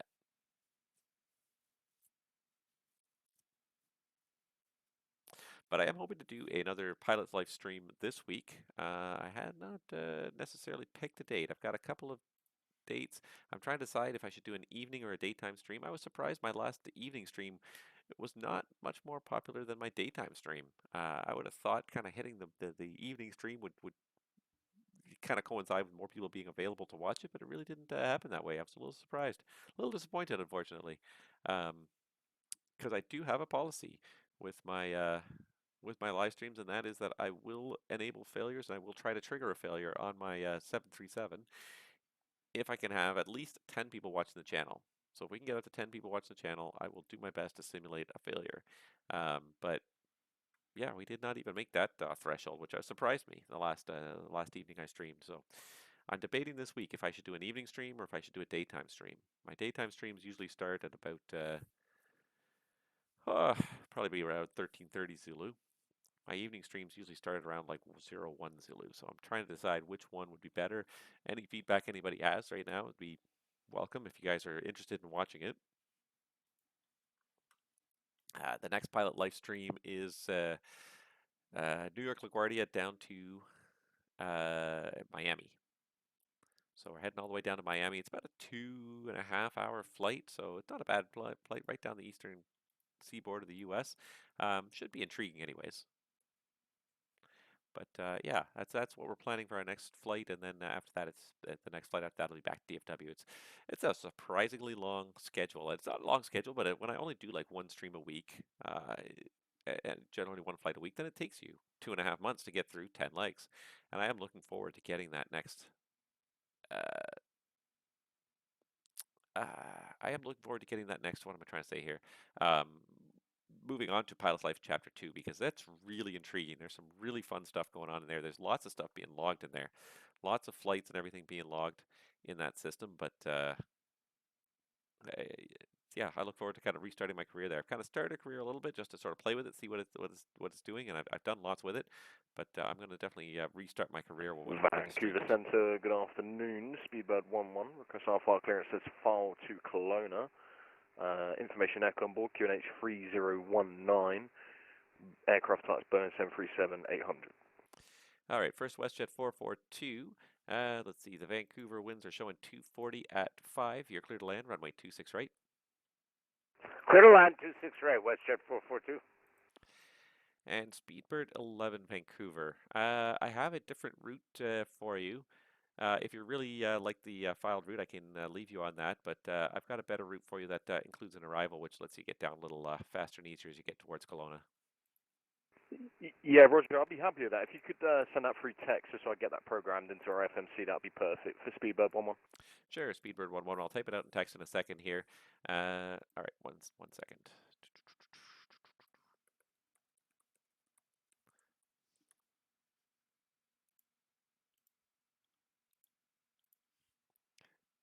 Let me just make sure I get the number right. CCAP 4.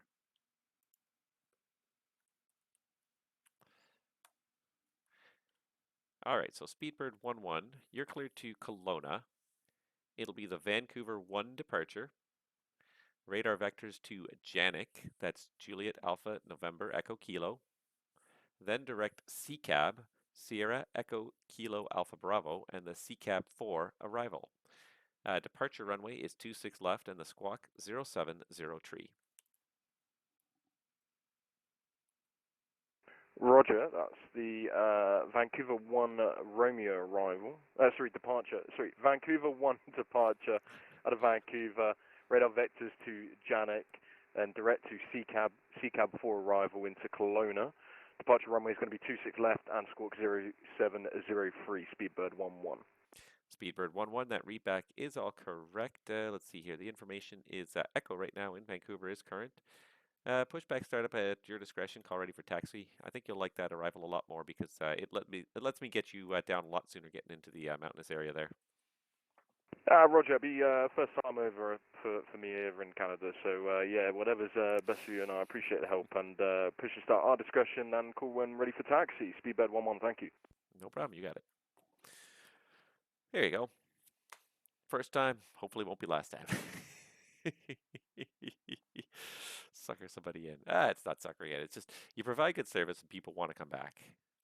And let's see here. We got Alaska 65. Alaska 65 Vancouver, you on frequency? Let's get him up here. He's just a transient across to Ketchikan, but nevertheless, we can get him on freak. We're going to get WestJet in about, let's see here, 10 minutes or so. Let's 7, 8, 9, 10, 12, 13 minutes. We'll talk to WestJet. About 15 minutes, we'll talk to Air Canada. Ooh, it's exciting. Oh, I just wish there was more. I wish it was more. I wish it was more interesting as a stream too. Sometimes, like it's nice to be able to talk and talk about topics. And that was a long discussion we had on the runway and safety areas, but just would like to have more traffic.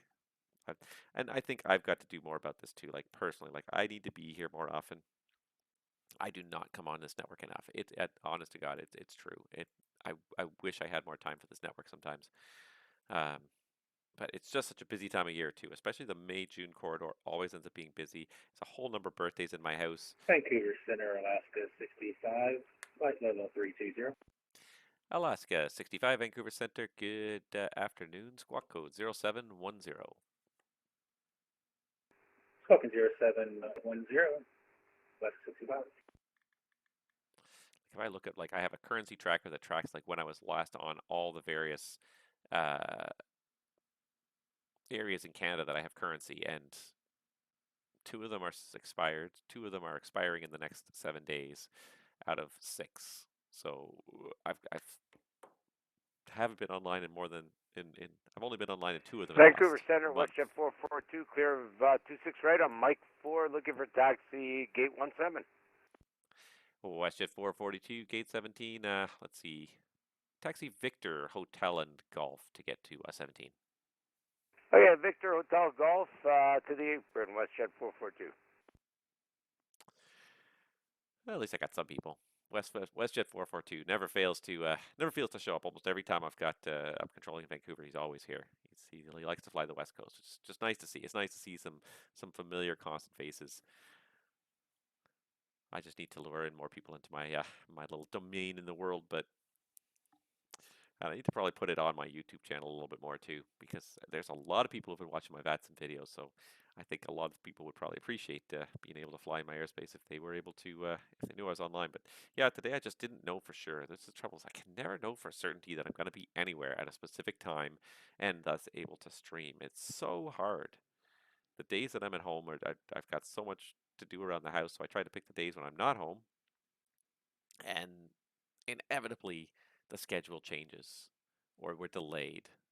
And lately it has been really bad for that. It's been lately really bad for just pushing right till the end of the day, pushing a 12 to 13-hour day, and then you get 10 hours off, and then you're back at it again. And it's just like it's barely enough time to think. Like I said, like my personal minimum is 2 hours of streaming, and I don't have 2 hours of streaming that I can fit into a 10-hour rest period and still get like 7 hours of sleep. Realistically, you still got to have time to shower and shave and get ready for work. You still got to have time to grab meals. It just doesn't work when you're at the minimum 10 hours. And yet almost every time I've been finishing work for the last little while, it's like, okay, you have exactly 10 hours until you got to be getting back in the shuttle again. And it's like, why are we always working down to this bottom margin like this? It's so frustrating. All right, looks like Cargolux is just about to leave my airspace here. Being worked like a dog. And it's not even that we're working that hard, it's that the delays are so long. You're sitting around not getting paid for so long, so you're not getting a lot of extra pay, but you're sitting around the airport for so long waiting for stuff to happen. Waiting, waiting. So frustrating. I don't see it getting better anytime soon. Although I read today that the Canadian Parliament was supposed to vote today on a motion to rescind all the travel restrictions, all the COVID-related travel restrictions. That would be helpful if that happened. I think that would be helpful. One of the sources of delay, not the only source, one of the sources of delays is a lot of these COVID travel restrictions. First of all, for arrivals, having to go and clear Canada Customs. Um,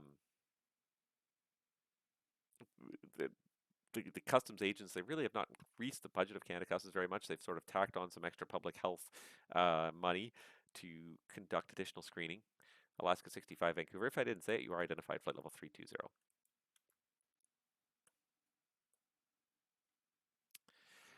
Copy that, Alaska 65. Cargolux 8184 Vancouver. You're now leaving my airspace to the west. Oakland Oceanics not online. You can switch the en route frequency. Surveillance service terminates, and have a great day. Have a good day. Cargolux 8184.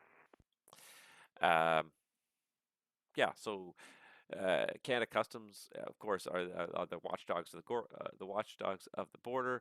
So they've been forced to enforce the vaccine mandates for travelers. They have to check for vaccine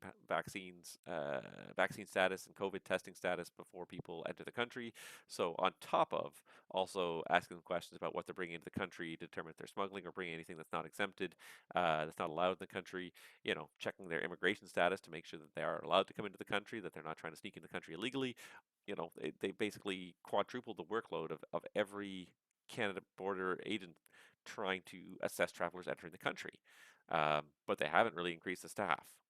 So it is inevitable that it's taking a lot longer for people to get through customs, and especially when you reach those rush hours. So especially in North America, you tend to get the arrival of international rush hour.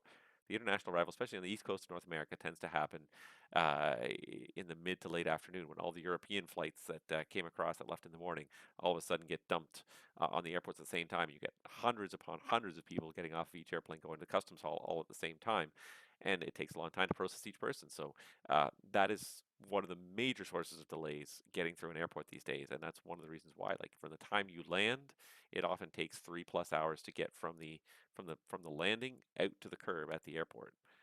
Just lineup after lineup after lineup, sometimes being held on the airplane because there's not even enough room in the customs hall to take any more people to get in line. So that's only the first step of the issues. Then you have gate agents with outbound travelers, whether domestic or international, being required to check again vaccination status, COVID test status of all the travelers. It's just a couple more steps, but it just takes an extra now 30 to 60 seconds per passenger, multiplied by however many passengers are on your plane, 70, 130, 325 passengers, however many, but an additional 30 seconds, even additional 30 seconds on a 777's worth of passengers is a large amount of time. So There was a motion today. I'm curious to know if it passed or not, but there was a motion today put to the government to rescind all the COVID-related travel restrictions. Whether or not that passes, I'm skeptical. I think our government's still nervous. I think at the end of the day, I think they're kind of dragging their heels on really letting it go. I think at this point, and we could probably let it go, but they're dragging their heels on it, anyways. But yeah, it certainly makes everybody's life more painful. It makes the gate agents' lives more painful. Um, it makes the passengers and the crews trying to deal with these things and trying to get flights loaded, but there's so much documentation to check that it just takes that much longer to try to load these flights. You're almost always behind before the flight's even loaded. Uh, it, it it's very frustrating to deal with constantly. So you're worn out by the time you reach the end of the day. You're worn out from just trying to find out first of all why you're not leaving on time. Why are we late? I keep asking why are we late. I can never get answers to these questions half the time.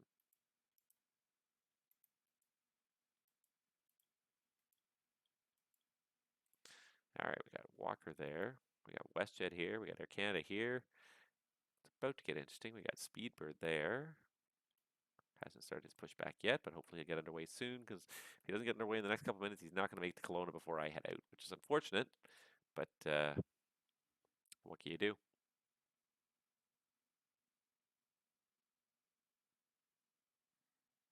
feel like it's starting to get a little bit dark in here now. Sun's starting to go down. I was just relying on daylight to kind of light up my stream here, but it looks like the sun's going down a little bit. So just give me one moment. I'm just going to see if I can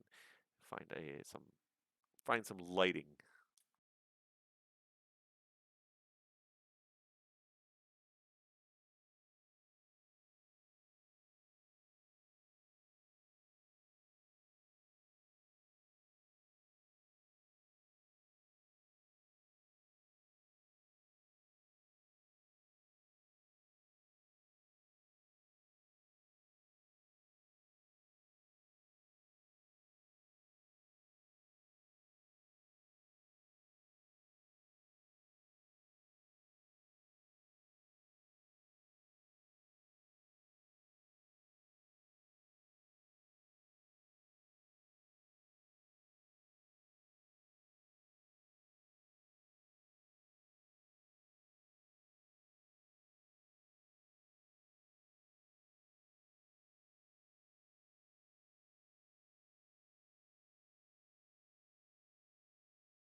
Well, that definitely made it a bit brighter.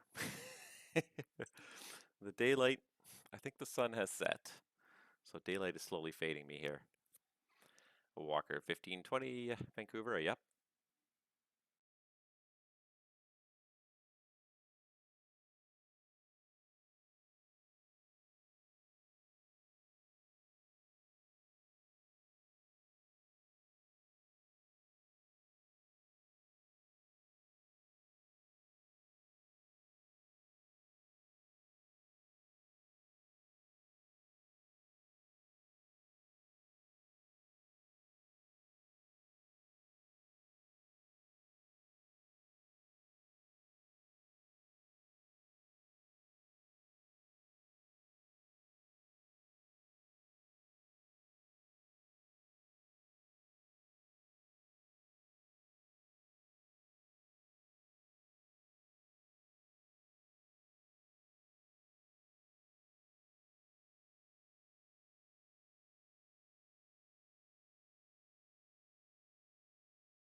Vancouver Center, good afternoon. Walker 1520, flight level 390, 140 northwest of Sands Pit.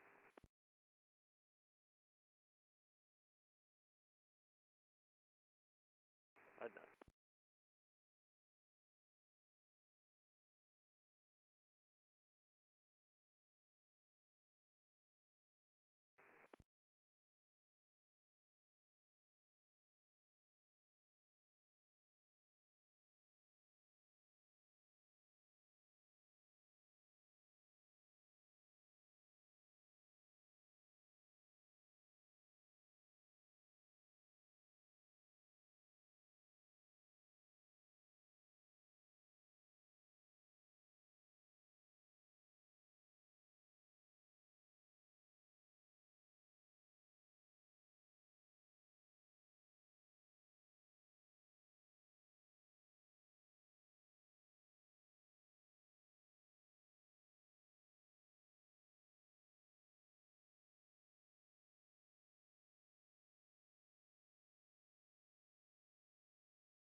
Vancouver Center, Canada 242, I-4 to Edmonton.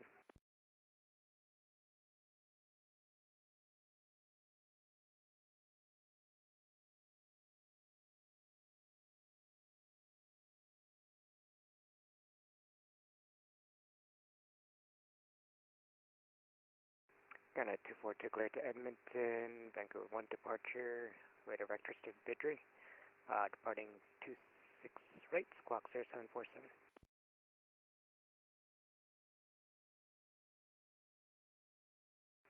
Roger 26 left to Canada 242.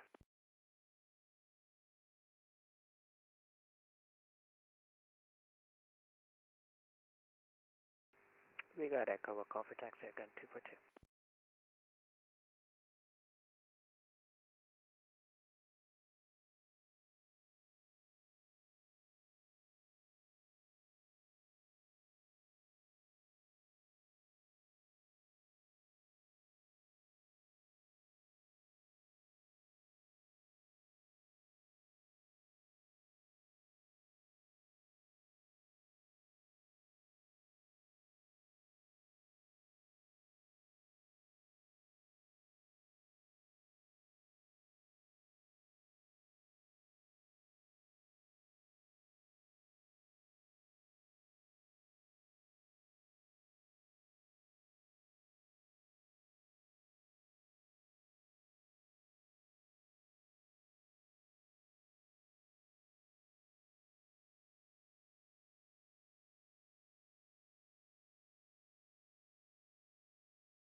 Vancouver Center, Air Canada 1780. How do you read?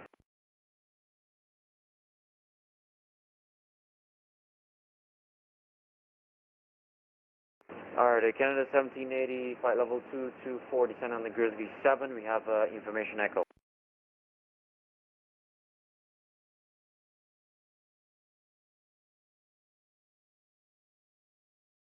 Zero 0704 and plan for the RNAV 26 right, Air Canada 1780.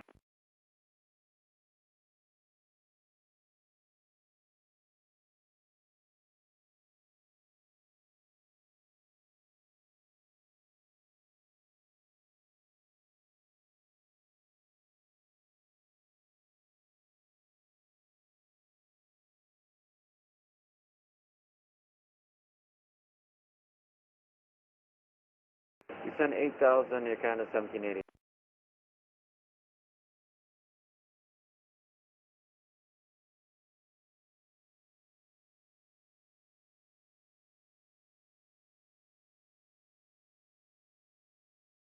Vancouver Center, speedboat 11 ready for taxi.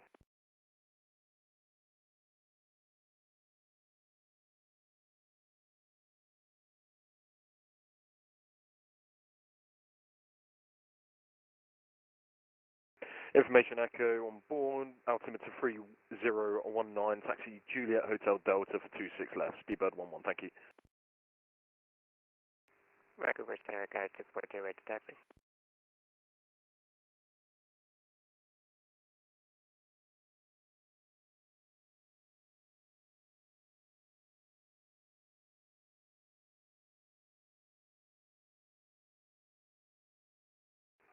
Three 3019, taxi Tango, Juliet Hotel Delta 26 left, Air Canada 242.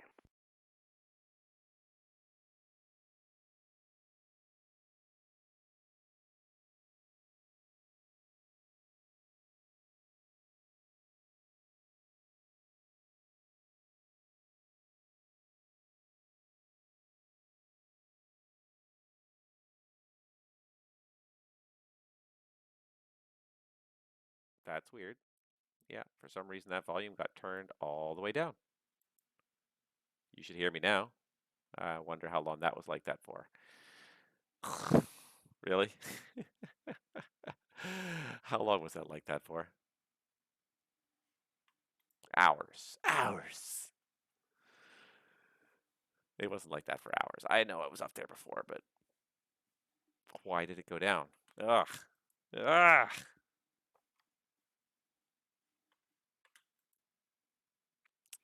All right. We got these two guys taxiing out. We got this one guy. We got another guy who just popped up here. Let's get him to call me as well while we're here. Air Canada 1780, you appear to have turned the wrong way. Turn left now. Left, heading 080. I'll repeat that, Adam, for me, 1780. Air Canada 1780, turn left, heading 080. Left 080, Air Canada 1780. See, I looked away. And every time I look away, people are doing stuff wrong. It's so frustrating when you stick around for one more airplane, then you try to get him to call you, and he just disappears off the network. And it's just like, why did I even bother to stay that extra time, hoping that you were going to be here? I feel bad for the Speedbird. Vancouver Centre, Dynasty 5129 with you, flight level 360. All right, sorry, what was the call sign, 5129? Dynasty 5129. Dynasty 5129, Vancouver. Hello, squawk code 0761. Squawk 0761, Dynasty 5129. Well, thank you anyways, Phil, for pointing out that my volume was down for whatever reason. I don't know why that happened, but thank you.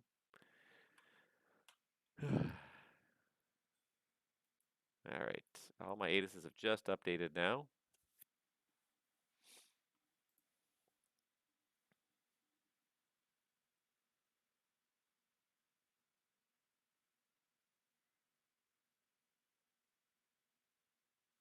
Air Canada 1780, continue the left turn heading 060, descend 4,000. Or down left 060 and down to what altitude again? Air Canada 1780, descend 4,000. Or descend to 4,000, Air Canada 1780. Well, he's listening to the ATIS. I can hear it. Boy, it's loud.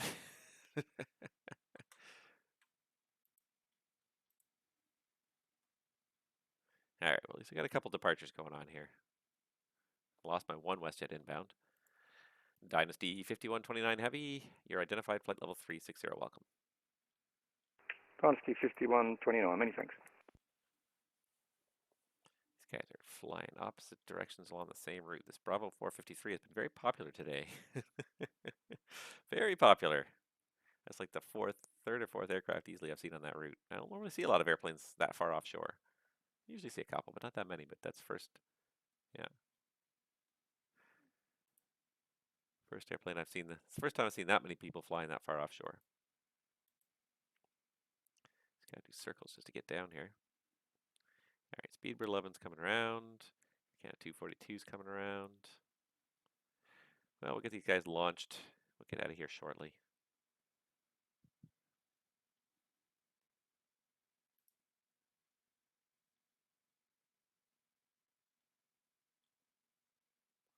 Oh, looks like Edmonton just came back online. I just happened to pull up VATSPI and literally refreshed, and Edmonton wasn't there, and then it was there, along with a whole bunch of ATISes. Whoever's got Edmonton's got 3 different ATISes up. ATI? What is the plural of ATIS? Is it ATIS? Is it ATI?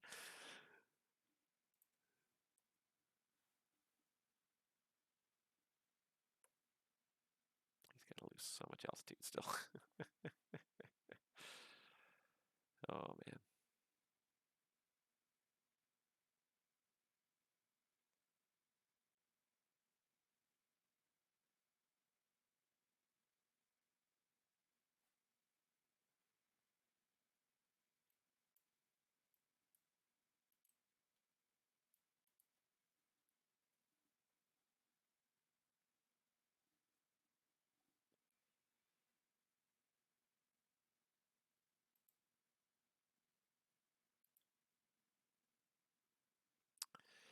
Yeah, he's got to cross Gorig basically at or below 4,500, so yeah, he's definitely got to go out a little bit further here.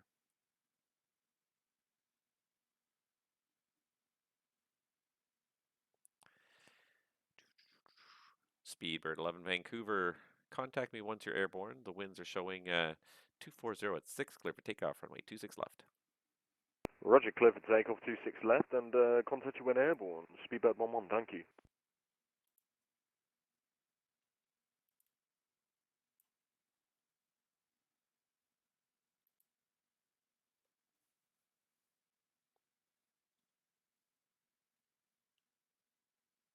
Vancouver Center, Air Canada 1780. Just to confirm, we're down to 4,000?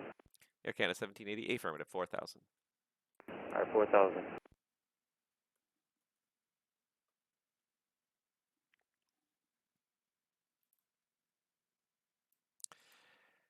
Dynasty 5129 Heavy and Walker 1520 Heavy, mutual traffic, 12 o'clock opposite direction, 330 at flight level 390 southeastbound, and 74360 northwestbound.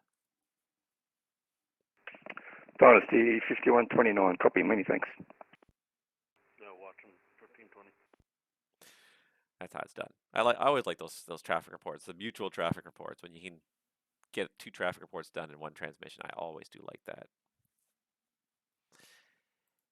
Air Canada 1780 Vancouver, turn left direct Goreg, descend 3000, and via Goreg you're cleared the RNAV runway 26 right. Alright, direct go right down to 3,000, then cleared RNAV for 26 right, Air Canada 1780.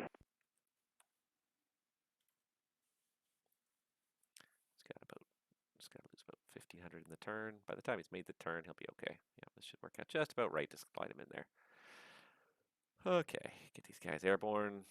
Yeah, running out of steam here. Nectarine, is that Nectarine 9? Welcome aboard. Thanks for watching. And yeah, I'm running out of steam here. Vancouver Center, It's been 4 Speedbird hours. 11, passing 600, sorry, 600 feet. Speedbird 11 Vancouver, thanks. Identified. Climb 16,000. Climb 16,000, Speedbird 11. All right, there goes the two opposite directions. They're literally right over each other. 3,000 feet apart, but right over each other. I mean, they're flying down the same airway, so it had to happen, right? All right, so there he goes. He's in the turn, looking good.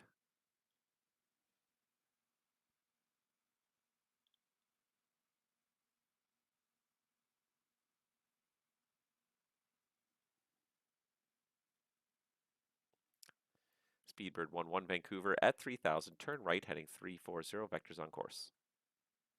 Right 340, once to reach 3,000. Vectors on course. Speedbird 11. Air Canada 242 Vancouver. Contact me once you're airborne. Winds 240 at 6. Clear for takeoff. Runway 26 left. Contact you, airborne 26 left, clear for takeoff, Air Canada 242. And Nectarine 9 says, just checking that Delta 167 isn't going through my sector. Not anywhere that I see. I don't even see where Delta 167 is. No, Delta 160. Okay, I see him there. Yep, down to the south there. Yep, no, you are not in my sector. There you are. Well clear of my sector. But thank you for checking. I do appreciate people checking. I'd much rather have people ask me twice if they were in my airspace than have someone fly halfway through my airspace and not talk to me. That can be very frustrating. Especially when you've only been on for 4 hours. That's probably the biggest. That's the crux of the whole thing. It's been 3 hours. It's like it's 4 hours. It's not a surprise that I'm online. I didn't just pop up 10 minutes ago. I've been here for 4 hours. When you departed, you knew I was here. So I guess he was having audio issues. But I mean, at the end of the day, just dash off a quick note too. If someone sends you a contact me and you're having audio issues, just say audio issues, working on it, and at least I know not to keep bugging you. But yeah, when you just don't say anything, and I know and okay, maybe you're working for the audio issues, and I get that that's frustrating too. But just from the controller perspective, it's so frustrating when you see these airplanes and you don't know what's going on. At least just send me a note. Hey, I'm just working on the audio issue. Okay, at least I know you're paying attention. You're there. You're a human being. You're not just on autopilot. If you'll pardon the pun, but Speedbird 11 turn right direct Janik on course. Right direct Janik on course. Speedbird 11. Vancouver Center, Air Canada 242 through 500. Air Canada 242 Vancouver, thanks. Identified. Continue climb 16,000. 16,000, Air Canada 242.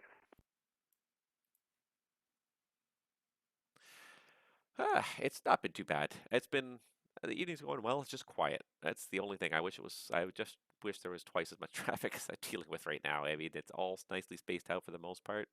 There's a couple things happening, but it's really not terribly exciting, unfortunately, this evening. I was hoping after 4 hours I'd have generated more traffic than this, but I guess it's just not going to happen. Air Canada 1780 Vancouver. The winds 220 at 5. Clear to land. Runway 26 right. Clear to land 26 right. Air Canada 1780. Thank you. Air Canada 242. Turn right heading 350. 350, Air Canada 242. Speedbird 11 Vancouver. Continue climb. Flight level 330. Continue climb 330. Speedbird 11. Yeah, it's been a fun evening, but yeah, it just wish it was all. I always wish it was busier. That's at the end of the day, I always wish it was busier here on VATSIM.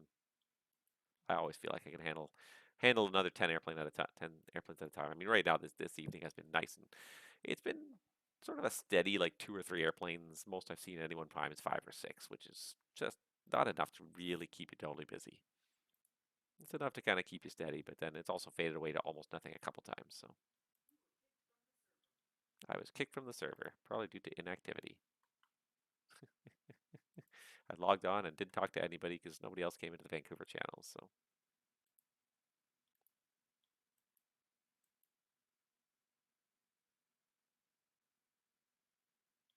Air Canada 242, turn right direct Vidri on course.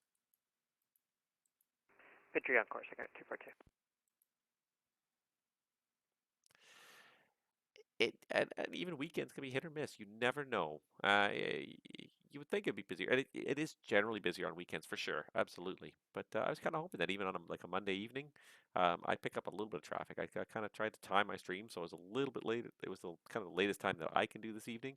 So, basically 3 through 9 o'clock Eastern time, which unfortunately is about noon through, wait a minute, noon through 6 p.m. No, that can't be right. What time was I on? I was on almost 5 actually. 4:30. So 4:30. So yeah. So about 4:30 to 9 to 8:30, 1:30 to like 5:30 Pacific time. And that's probably my problem is that it's because I'm in the Pacific time zone here. I didn't catch a lot of traffic. But even so, like even now, like there's not people logging in very much. So it's a bit disappointing as an evening. But what are you gonna do? All right. So he's going slower. This guy's going pretty quick. I don't know why it's not showing his arrival.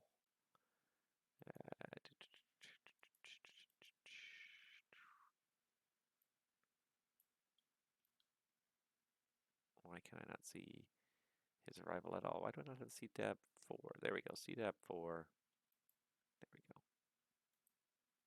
Still not showing CTAB for some reason.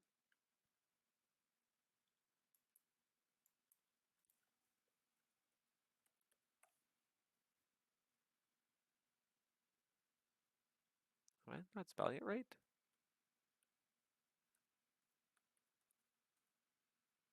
Something's not right here. Something's not right in the definition here.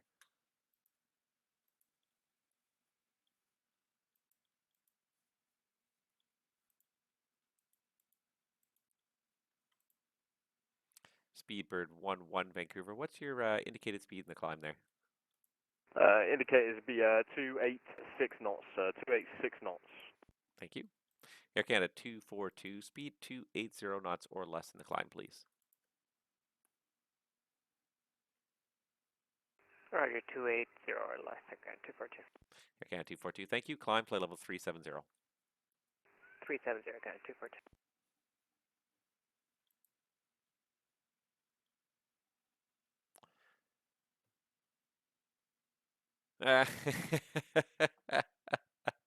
Oh, I'm sorry, I'll laugh at that one.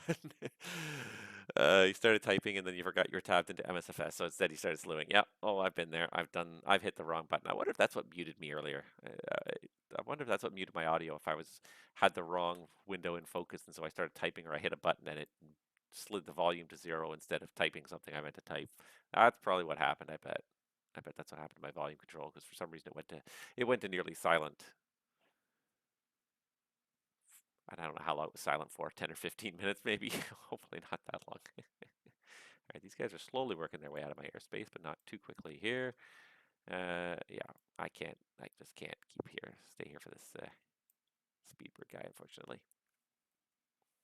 Air Canada 1780, welcome to Vancouver. Turn left on Mike 6, left on Mike, and where are you parking today? Left on Mike 6, and we didn't have a particular gate today. Air Canada 1780, okay, let's see here. For transporter, let's see, make it Mike Tango for gate 78. Alright, Mike Tango, gate 78, Air Canada 1780. Thank you.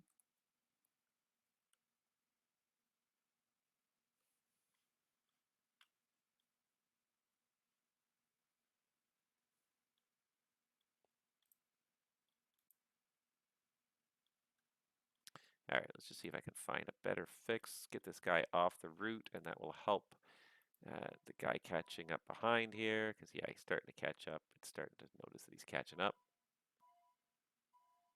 So let's see here. I know there's a fix like halfway down the CDAB arrival here, but I can't think what it's called right now, so I just got to look it up. CCAP 4, Almom and Pilma.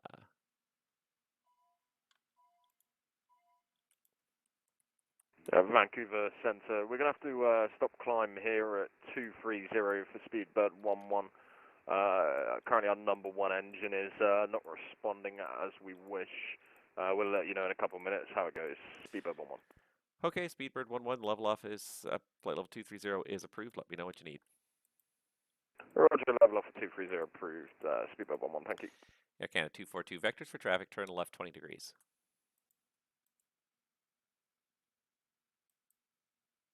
Left 20 degrees, Air Canada 242.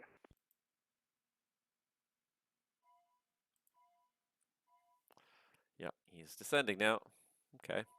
Life just suddenly got more interesting. And I was just about to hit that disconnect button. I really was. My autopilot did not like that. I bet. Okay, life just suddenly got more interesting. I was getting ready to disconnect. I really was. I was just about ready to tell him to go direct to the next fix and then disconnect. And now life just got more interesting. And this is just the way VATSIM sucks you in, though. I'm looking at the clock. Look at the time this guy's going to get there at. I have to be in bed like shortly after he gets there. I haven't even had dinner yet. I want to just go and eat something. But now that he's having an issue, I kind of want to just play this out for a little bit.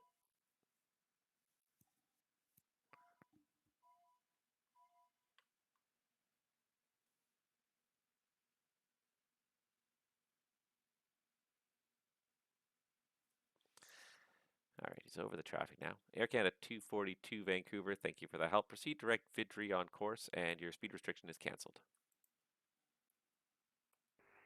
Victory on course, no speed restriction, Air Canada 242.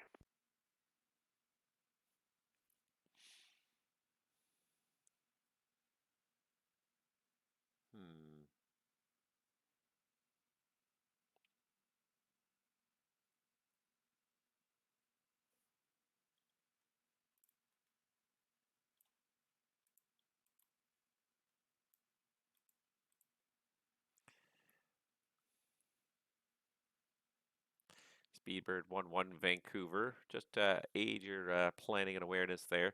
Vancouver is about 50 miles behind you. Kelowna is about 120 miles up ahead. Not sure if you'd like to consider going back or if you'd like to continue to look to Kelowna. Roger, current situation is our reverser for the number 1 engine is stuck open. We're maintaining 23,000 here, stable 250 knots. We're trying to fix the situation. Our current wish is to continue to Kelowna, if that's okay with you for Speedbird 11.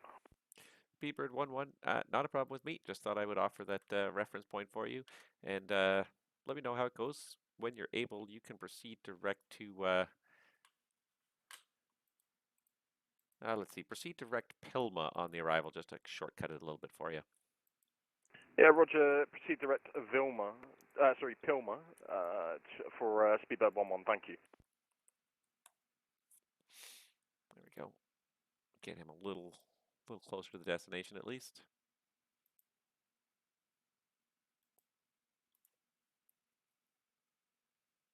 Not good when the reverser stick's open. Walker 1520 Heavy Vancouver, you're about to leave my airspace to the west. Oakland Oceanics not online. You can switch to the en route frequency. Surveillance service terminates, and have a great day. Opening to come, Walker 1520. See ya. I was gonna log off, but now I want to see how this plays out. VATSIM. VATSIM. I want to see how this plays out. He pushed the right button. I have a soft spot for the emergencies and the people who really want to follow them through and fly the situation, fly the airplane the way it is. Yeah. So what's he in? He's in the 7-3 with the reverser stuck open.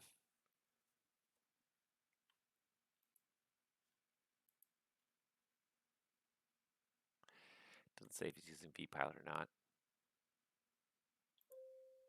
But I wonder.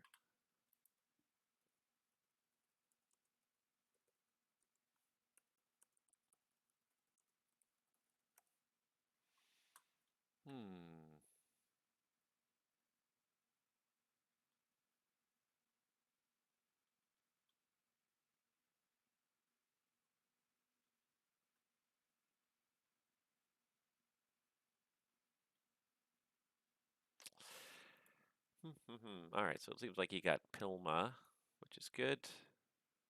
He can resume the... Vancouver Centre, Speedbird 11, be a pan at this current moment. Shut down engine number 1. Currently our reverse thrust is stuck open.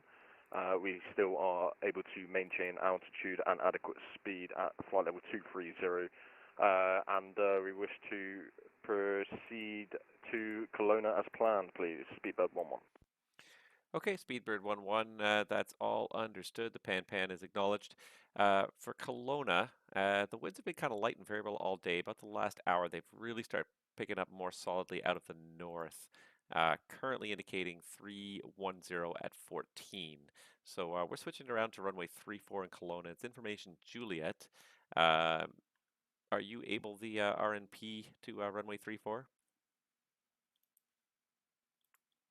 That'll be an A-firm for Speedbird 11. We'll be able to do an RMP for runway 34, Speedbird 11. Speedbird 11, roger, plan on that. That's the other thing that worries me about Kelowna too. Now, here's an interesting situation. You've got an airplane with a thrust reverser deployed, which means he's not going to necessarily have he'll probably actually have really good braking action, but it is an unusual situation that may call for all kinds of scenarios and possibly an extended landing distance. Definitely don't want to be landing with a tailwind in that scenario. I don't see you as wanting to land with a tailwind, so you definitely want to land with that headwind. So, yeah, and that was my concern, was he the RNAV capable or not? So I'm also going to just open up now. So I had the 1-6 arrivals open, but now I'm going to open up 3-4 for Kelowna here. And is there... Can I draw the RNAV runway 34 is the other question. It should be on there, I would think. CY... let's see here. CYLW... RNAV 34 AMBAT IGNAPA in general. And that should give me the whole RNAV 34. There it is. Boom. Beautiful. Love it. Okay, I can see exactly what he's doing here. He's coming to Pilma.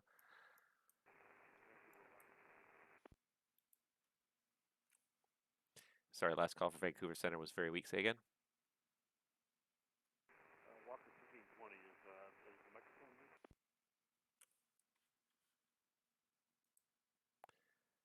And Walker 1520, you're falling pretty far. You're just getting pretty far offshore, so I think you're getting outside of my radio range at this point. Yeah, all right. I tried a different. Yeah, I've got you, but you're coming in quite weak now, but it's a lot of background static, so I think it's just, at this point now, it's your location relative to our transmitters. All right, thanks a lot. No problem.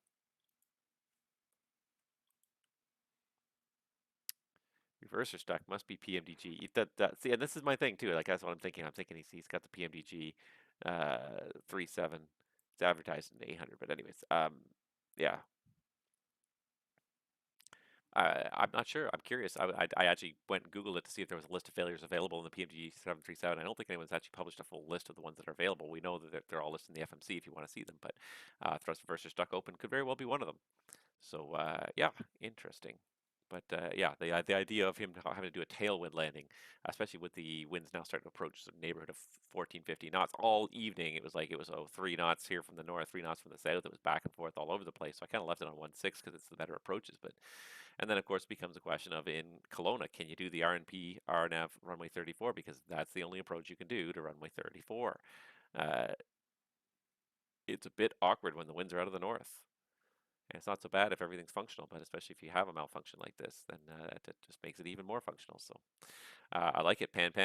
I can't remember the last time I had a Pan anywhere on my anywhere I was controlling. So I like it. It's fun. This is what can I say? I want to see this through now. I want to get this guy landed, and then I'm out. That is definitely it. But I want to see this. I want to see this through now. It's actually kind of interesting. I think you guys are probably thinking the same thing. Although it looks like everything's working out pretty well. It looks like he's pretty stable. He's got control. Let's see, how far has he got to Pilma here? He's got about 50 miles to Pilma. Speedbird 11 Vancouver, when ready, descend 14,000. The Kelowna altimeter 3007. When ready, descend to 140. Kelowna altimeter is 3077 for Speedbird 11. Speedbird 11 negative, Kelowna altimeter 3007, 3007.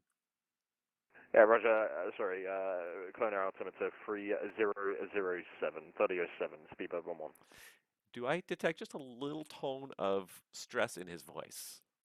Is it just me, or am I detecting that little tone of stress? It's not very overt, it's not very strong, but I think he's a little stressed by the situation.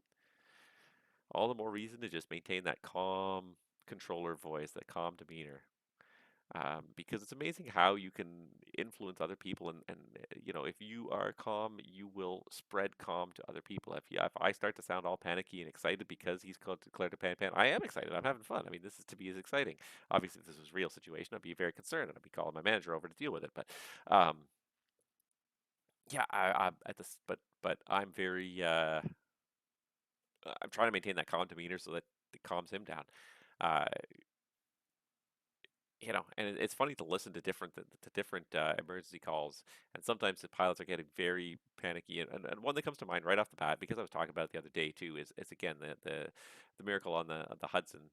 Um, if you have ever listened, you could probably, I'm sure you can go Google it, but if you ever listen to the ATC transcript, the ATC recording of that day, it's even the pilots, given the situation that they were facing, maintained an extremely calm demeanor on the radio, which is not easy. You didn't hear a whole lot of stress in their voice, despite the fact that they were facing a potentially unsurvivable situation. You really didn't hear much stress in their voice. Um, and that I thought was quite miraculous. Very well done, but certainly the controller did a fantastic job of maintaining a calm, even voice throughout the whole thing.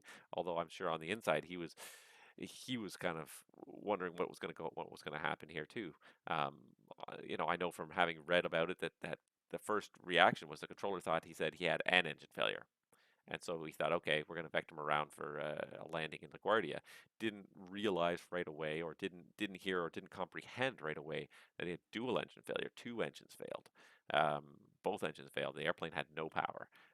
Didn't kind of comprehend that right away. But even then, with that, you know, dire situation right in front of him, still did not waver his voice. And even like um, first officer's name was Skiles. I can't think of his first name, but Skiles himself, I think he was the one on the radio. I think Sully was flying, but didn't you know didn't really bat an eyelid. Like that, surprisingly calm, surprisingly calm. I don't know that given a dual engine failure scenario, if I could maintain that calm demeanor.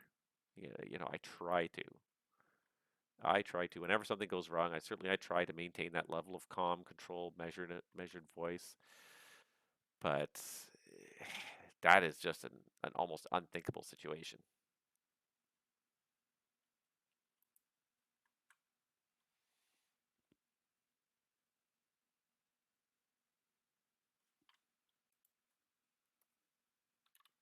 Speedbird 1-1, descend 1-3000. Down to 13,000, speedbird 11.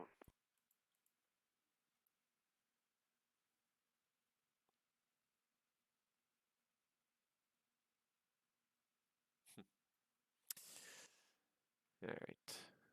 Dynasty 5129 Heavy, Vancouver. You're about to leave my airspace to the northwest. Anchorage is not online. Switch the en route frequency. Surveillance service terminates, and have a great night. Switching to 122 Decimal 8. Many thanks, Dynasty 5129. G'day. G'day. But yeah, go listen to that again, and it's uncanny how calm they are through the whole thing. It's not. Yeah, it's an almost unbelievable situation to be in. Like, you train for a lot of failures. A dual engine failure is not a failure you train for. It's a scenario that is is considered to be so unlikely. It's never really considered in anybody's training scenarios. So yeah, to be faced with that, to be faced with something that is obviously so serious and yet so untrained, really kind of yeah, to maintain a calm demeanor. What can I say? It's amazing to listen to. The other funny thing to listen to, when you listen to that transmission, um, everybody got the call sign wrong at least once or twice. They were all over the place. They were all over the map with the call sign. Everyone knew exactly who was talking to who, but the aircraft, the Cactus call sign, everybody got it wrong. The pilots got it wrong. The controller got it wrong. Everybody got it wrong. nobody really cared because everyone knew who was communicating, and that was not a um, that certainly was not an impediment to communication. But it's interesting to hear that everybody got it wrong at least once or twice in that whole interaction. But yeah, it just what a thing to listen to. But yeah, but that's one of the jobs of controller. When things are going wrong for the pilots, Speedbird 1-1, I'll have lower for you just approaching Pilma. Yeah, roger, no problem. Speedbird 1-1. Yeah, that's one of the jobs of a controller, is to help maintain a calm demeanor, calm situation, and by doing so, you help inspire calm in the people that you're communicating with. We all try to fit in, whether we realize it or not, as a species. We're always trying to fit in with people on a subconscious level, and you know, if this person is talking in a calm, soothing voice, I'm going to try and do the same. Most of the time, anyways. It doesn't always work, and sometimes, you know, if fear and panic are really truly reaching you, then you may not be able to get by that. But yeah. Anyways, just got to get him down around. It seems like he's got the airplane under control at least. I don't have my QRH in front of me. I don't have it. I kind of wish I did. You know what? I probably do have a QRH stored in my Google Drive. Now I'm curious now to follow along with this guy and see what he's up against. See what because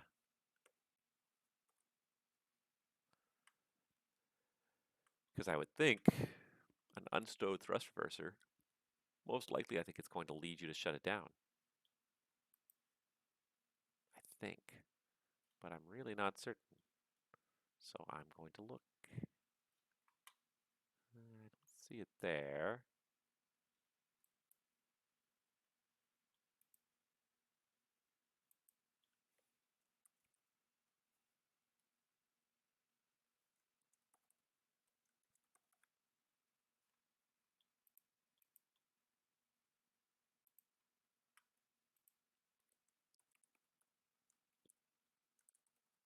Just trying to look in my G drive, the one that I'm logged out of here. Let's see if I have, yeah, PMDG 737. I should have the QRH in here. There we are. Yep, got the whole QRH. All right. Let's see if it's got our reverser 7.33. So let's go to 7.33. It's going to be way down here.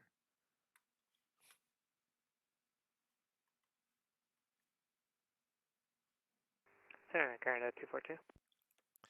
Air Canada 242, go. Just going to step away for a couple of minutes.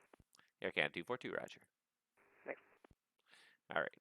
My thing is slowly downloading from my Google Drive here, but I want to see what it has to say for thrust reversers. I've never encountered the thrust reverser failure in the 737, so I'm curious to see what it says.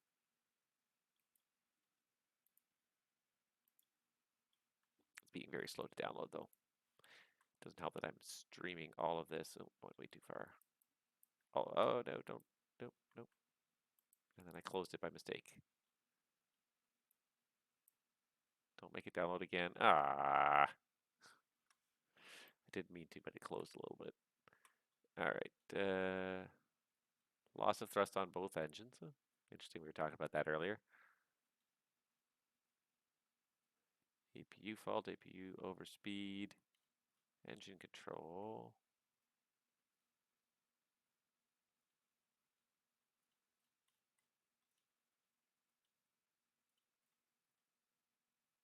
Engine limit surge stall, aborted engine start. Okay, so let's see here. Reverser unlocked in flight. Okay, 7.34, page 7.34, sorry. Just curious to see what this guy's up against here.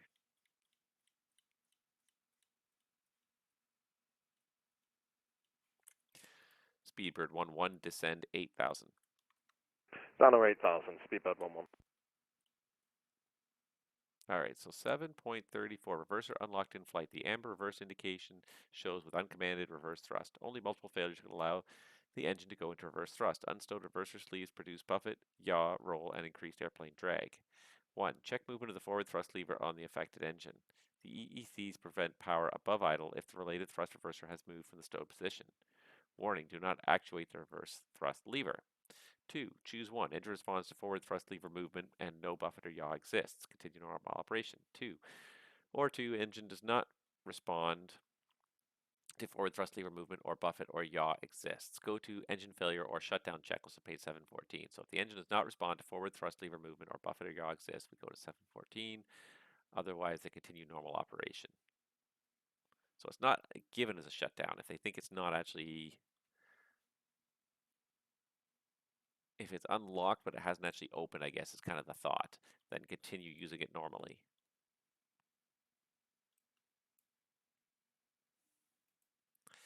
Speedbird 11 Vancouver at Ambat, you're cleared Kelowna, RNAV RNP, runway 34.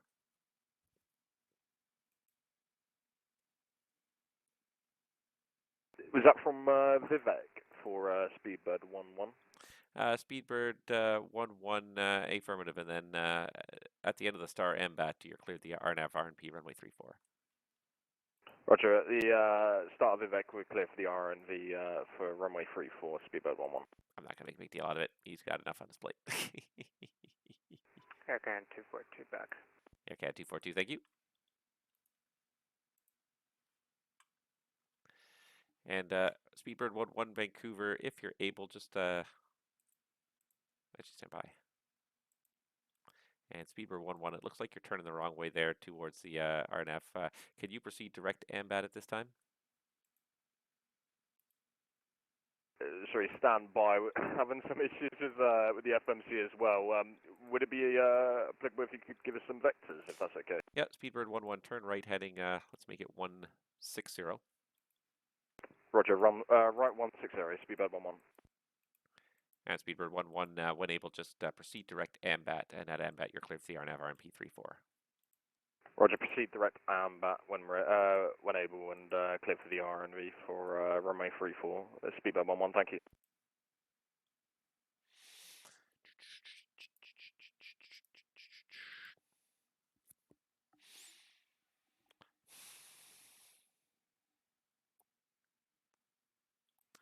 And Speedbird 11 Vancouver, I should have asked you earlier. I realize you're kind of dealing with some stuff right now, but whenever you're able, just advise if you do require any emergency services on landing in Kelowna. Roger, we should be okay, and we should be able to taxi off the runway and taxi to the gate. We've got the engine back online, reverse is still stuck out, so it's just sat at idle for Speedbird 11. Okay, Speedbird 11 Roger. Should have asked that sooner instead of waiting until he's now fighting with the airplane, fighting to try and get onto the approach here.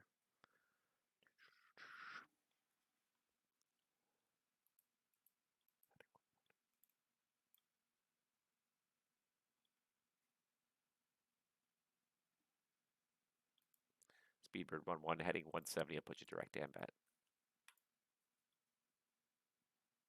And then 170 direct to Ambat, sorry, just trying to get it programmed in now, but yeah, we've got it, we've got LNAV engaged as well. Speedbird 11. Roger. Just making sure. Try not to micromanage, but trying to be helpful. It's such a fine line you walk when you're trying to not to micromanage, but you're trying to be helpful. You're trying to provide the support you think they need without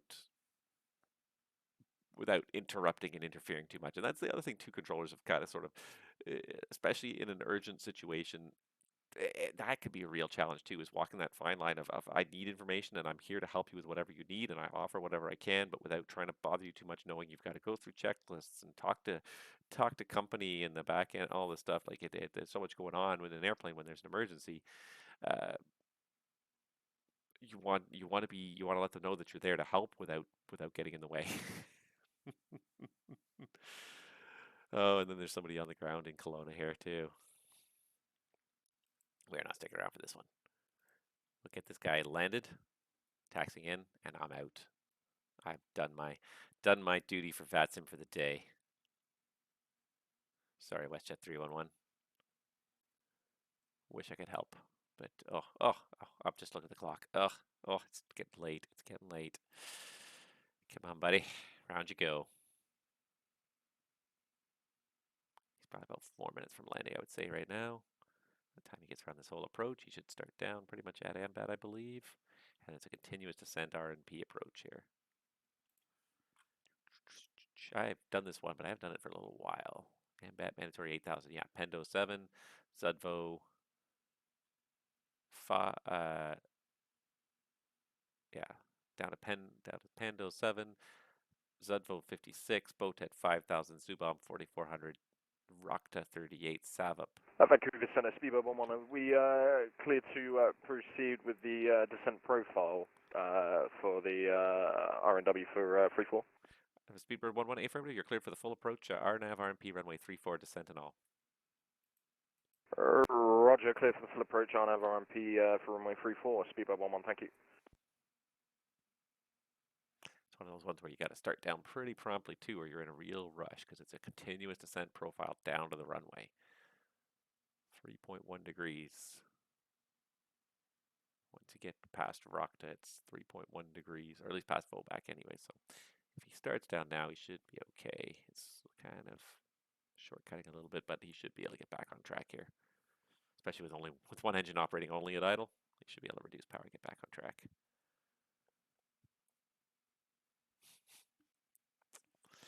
Definitely piqued my interest. Damn you. Want to see him land successfully. Please don't do a go around. Please don't do a go around. I have to go to bed. Pardon me. Sorry, guys. All right, I think he's down pretty much on profile. It's maybe a little bit, maybe 500 feet high on profile, but should be enough to get down here. Make sure this other guy is not taxing out in, no, okay, not taxing out in Kelowna, getting on the runway in his way. Don't need him to do a go around for any reason.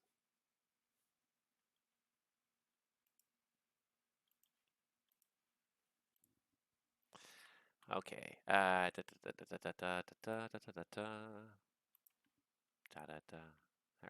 I looking for here? Spaces. So, anyways, I'm going to head out very soon here, as soon as this guy's basically landed. So I want to thank everybody who was watching the stream. I do appreciate you guys watching. I hope you've had fun. I hope you've learned something along the way. It's definitely a little bit entertaining now. And stay tuned to my Discord. I am going to have a pilot's live stream sometime this week. I haven't made up my mind when. It could be as early as tomorrow night or Wednesday morning. I don't know yet. I'm still trying to figure out what's the best time. If anybody has a time, anybody wants to watch or participate in the stream, to be part of the flight, tell me now, and that might help impact that decision, because I'm just trying to sort of see where my schedule best fits in. But if somebody really wants a certain time, I'm more than willing to try and accommodate. Speedbird 11 Vancouver, the winds Kelowna at 310, 13 gust 20, cleared land, runway 34. Clear land, runway 34, speedboat 11, thank you. But yeah, I'm definitely looking forward to doing another leg this week. It's going to be a little shorter. It's going to be LaGuardia to Miami, so it's not going to be as long as previous legs, but I'm looking at either Tuesday night, Thursday night, Friday night, or Wednesday or Friday during the day, I believe, are my possibilities. So Friday during the day is even not a great one. So Wednesday is really the only one during daytime that works for me. So yeah, but definitely one of those days. If you haven't not a part of my Discord, join it, because I will post it a day or two in advance. I'd like to post it a couple days in advance. I just haven't been able to sort of nail down what's best for this week. So yeah. Definitely stick to my Discord. I do want to do that this week. And otherwise, yeah, I hope you guys had fun. Looks like this guy's got it. He's turning final 2700. I think he's got it just fine.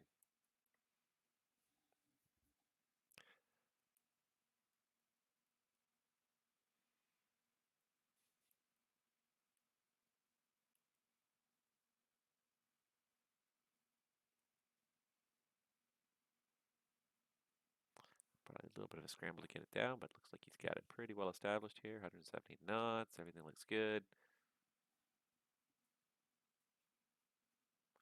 Looking good. Kind of wish I had my flight simulator here so I could actually look out the window of the tower and see him, but I guess not.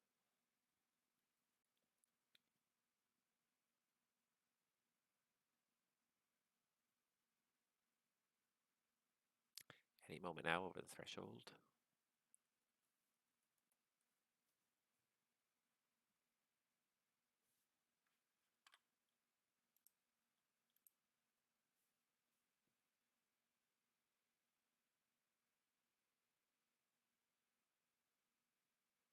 he comes.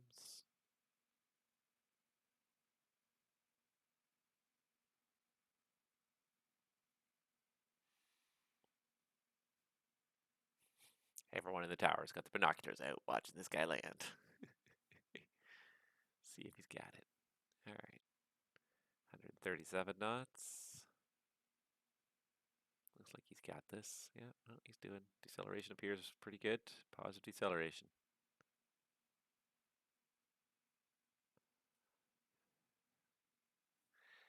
Speedbird 11 Vancouver, welcome to Kelowna. Do you want to stop on the runway, or are you safe to taxi off right now?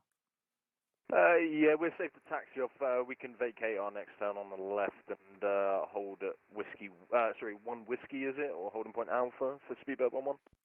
Speedbird 11, yep. Make the left turn on Alpha, and yeah, you can taxi Delta whenever you're ready back to the apron. There's one aircraft logged in on the apron, hasn't talked to me yet.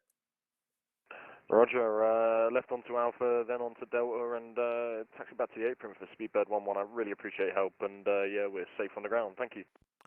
No problem. Glad you made it safely. And with that, I am going to log off. So just monitor Unicom 122.8 for the taxi, and have yourself a good night.